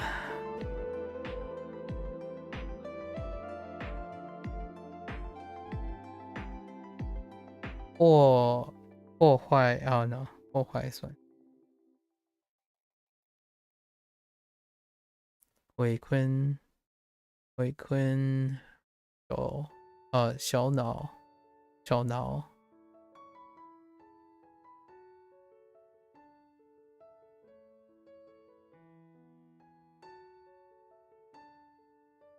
Yeah, Ke. I mean, it was linked to Ke, so Ke is definitely the weakest today. Ke and Cho and Ke, but we didn't have Cho vocabulary as far as I remember. And Ke, yeah, Ke works too. So Ke xue. Let's see.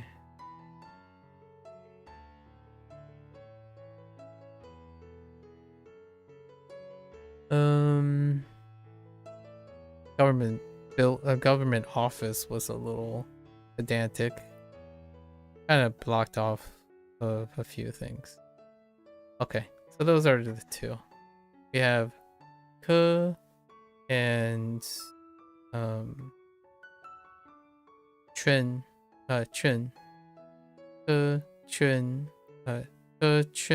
and Cho.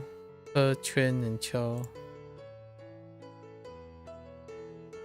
Alright, let's go over this stuff first. It'll be a little bit better tomorrow when I'm not so tired. Oh, 320. All right.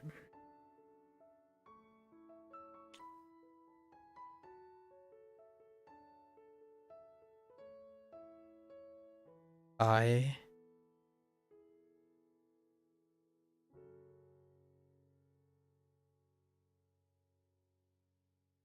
tie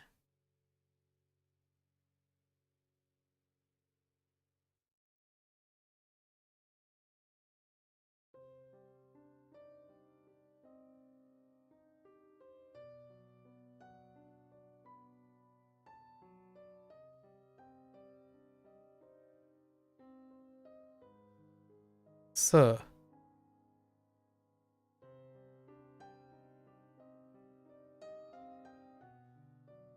no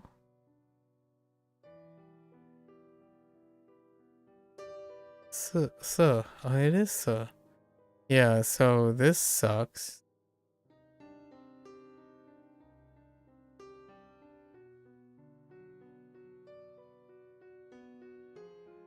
Yeah.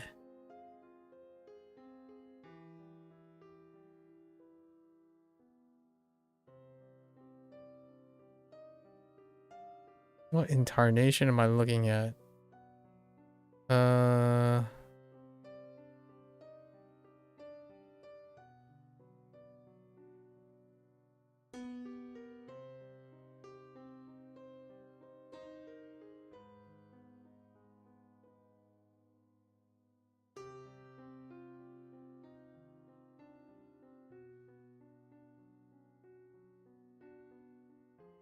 Can't be. Is it ch?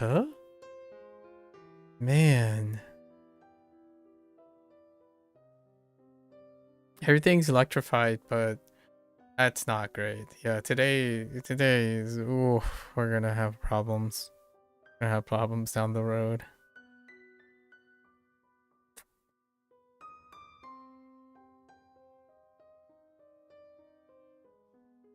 This one's good.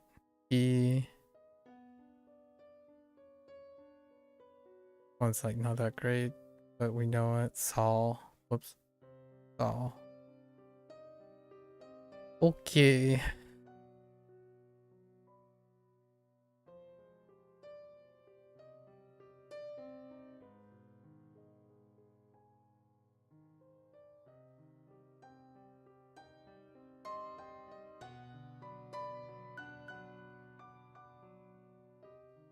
Guy Quo.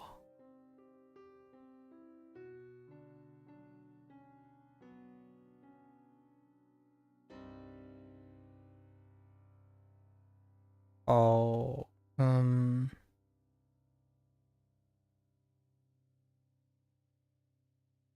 考虑是什么？考虑考试老师的工作 No. Sort of. And then 虑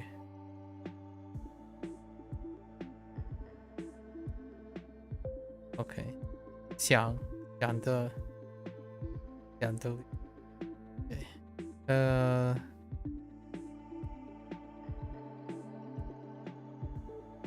侧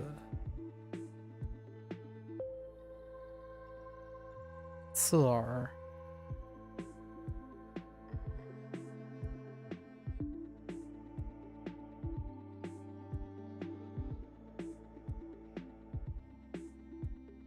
无所谓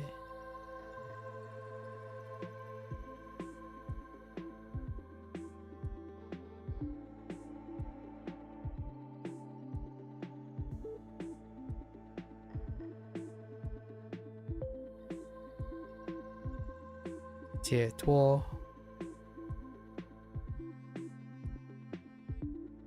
解脱解脱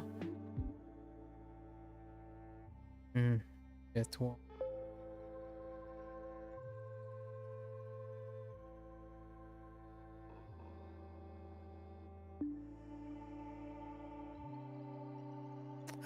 发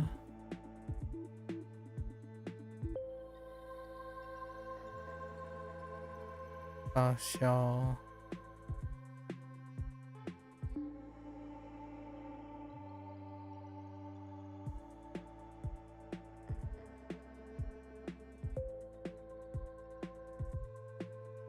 竟然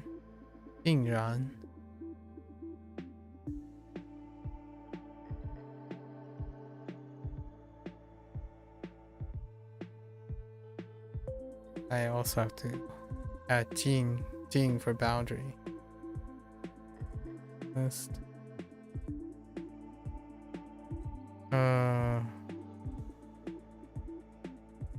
Quan. No, not Tuanquan. That sounds awful. Yanquan.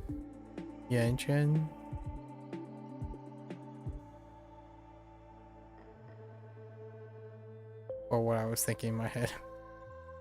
Oh. Cool.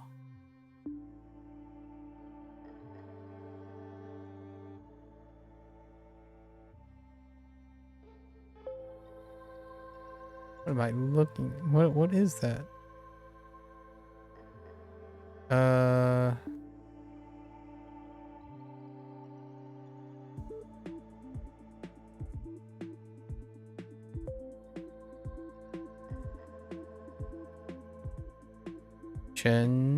Chen Li. Chen Li.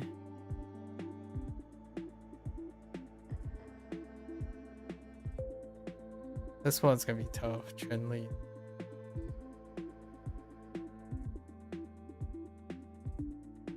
Right.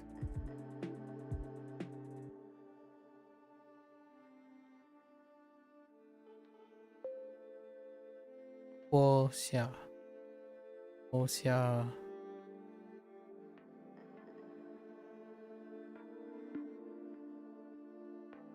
Yan.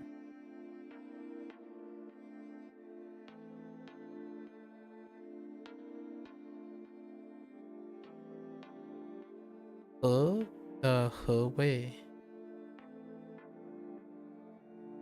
He Wei can be a little tough too. Wei. No, that one's okay. That one's okay.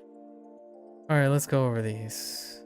We have Art running to the basement of the high school, setting up for some pranks again, where he forced a bear into the basement with a net of neatly arranged a net full of fingers, which he arranged to lure the bear into the basement. It's okay. Bears aren't that bloodthirsty though, so to speak. Let's see. We have Timmy Turner in front of the electricity plant of all places. I don't know. Pasting posters, advertising, fortune telling for the cost of shellfish. Because that's what he wished for. It's fine. It's not really fine. Shellfish stuff is gonna be tough. Let's see. We have SpongeBob making his way to the bathroom of the electricity plant, where he became curious about a escalator, which is electrified, right? Escalator.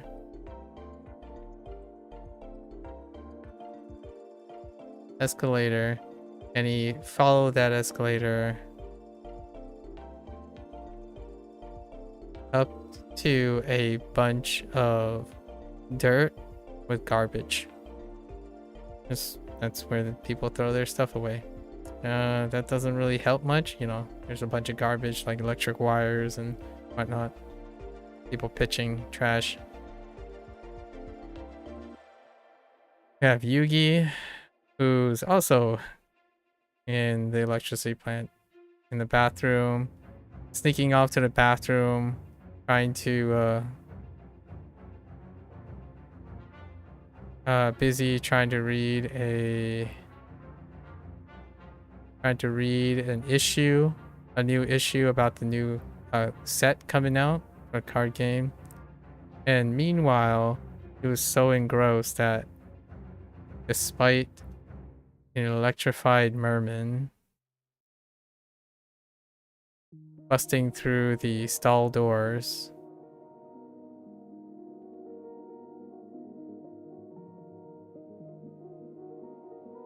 his attention is just still fixated on what he's reading. Then we have Charlie Brown, who's also in the bathroom of the electricity plant. Poor Charlie Brown is trying to get to a bathroom stall, but there is a working foreman in the electricity plant who's in his way. So what he does is he ends up thoroughly gearing up to charge him with some protective sandals, some elbow pads, and a moon-shaped helmet. All right. Now we have Timmy Turner again, who's outside of his house, where his younger brother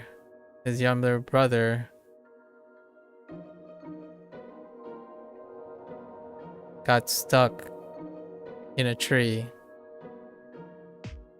So Timmy Turner wished for a ladder in order to go grab his brother. Right, this one flows the best of all of them.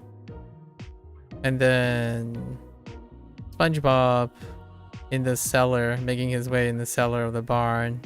He's responsible for sweeping up the place. So naturally, in SpongeBob fashion, he has an oversized fork wrapped in a towel,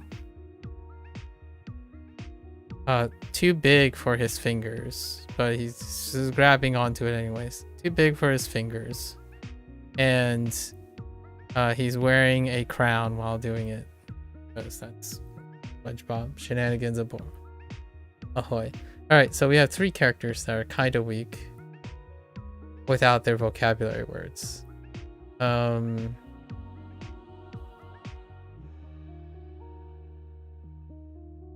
Chun, which actually should usually stand alone anyways. So that's the Chinese inch. Can't really do anything about it. Chun is Chun. I could relate it to Jiang. Jiang for yard, Chinese yard.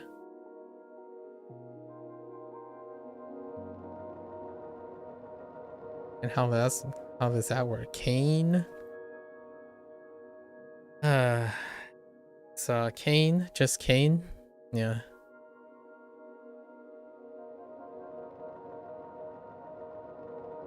Jiang.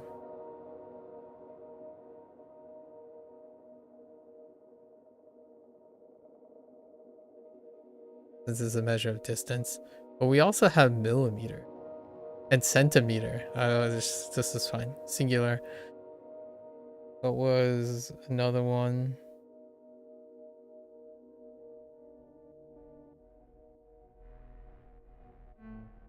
Dang it. Let's just really start writing these down like on WaniKani. That one sucked. There was no chance.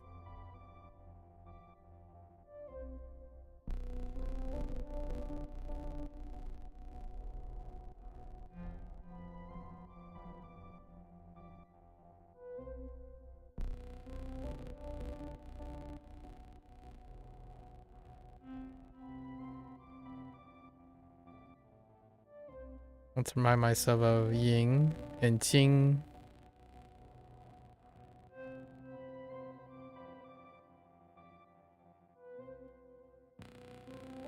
Whoops.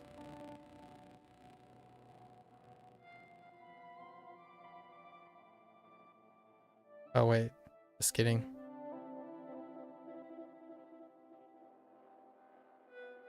So Ying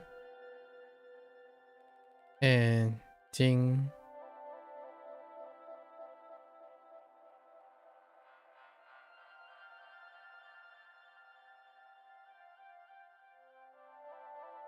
Right, silver and gold.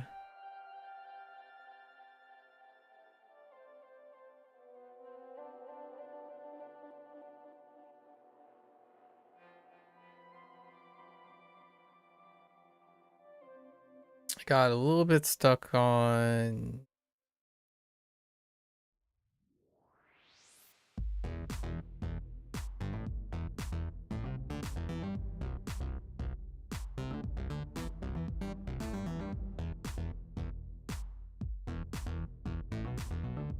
what was this? Jiu, no, Jian. Jian for gradually.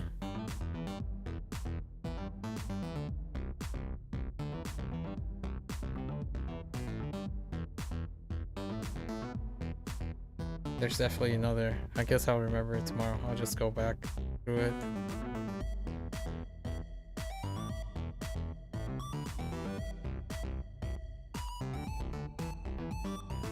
There's Bay. Bay is what?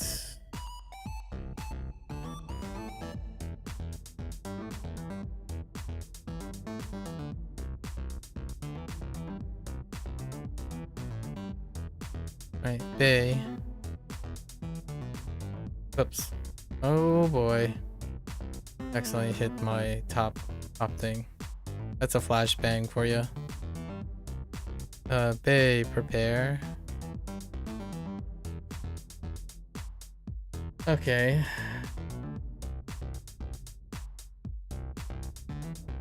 Gotta use my active recall as much as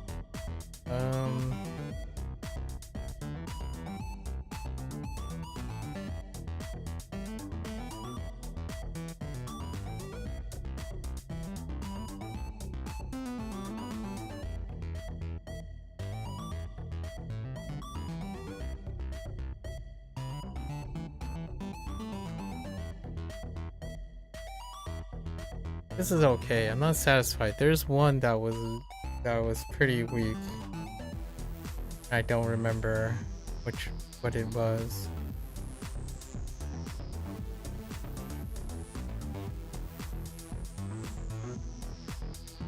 Oh. Ke. Right, somehow today was just one of those days and I forgot Ke. Which is kind of feels bad, man.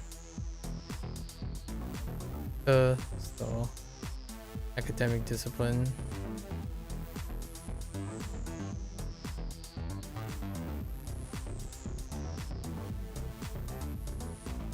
These things happen, you know, it happens. Alright, that's pretty good. Alright, that's a wrap for today. It was level up day, so it was very long because Japanese. But on the silver lining, I had a really wonderful discussion with someone who is pursuing a PhD in, I guess that would still be considered molecular biology. So it was pretty awesome. I had a wonderful time talking about things I haven't talked about in such a long time.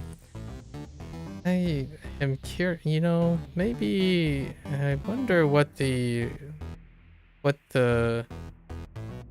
red tape is about reading like literature and journals while doing this. I kind of want to read scientific journals and take notes. Maybe get caught up, or I decide to enter the side on and going back to science. Huh. Have to think about it. Have to think about it. Alright folks, that's a wrap for HanziHero. If you want to watch this later, 谢谢. As always, feel free to follow along. Pick up HanziHero for yourself. Give it a try. Free to try.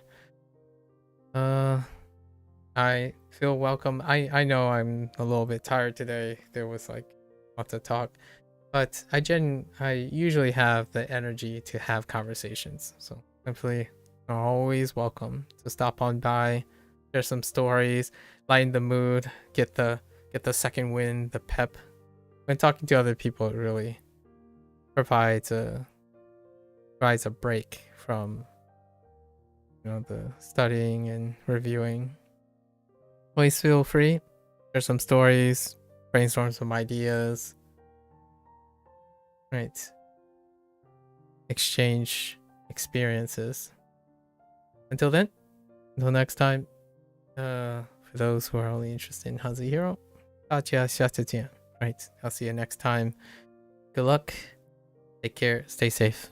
Bye bye now.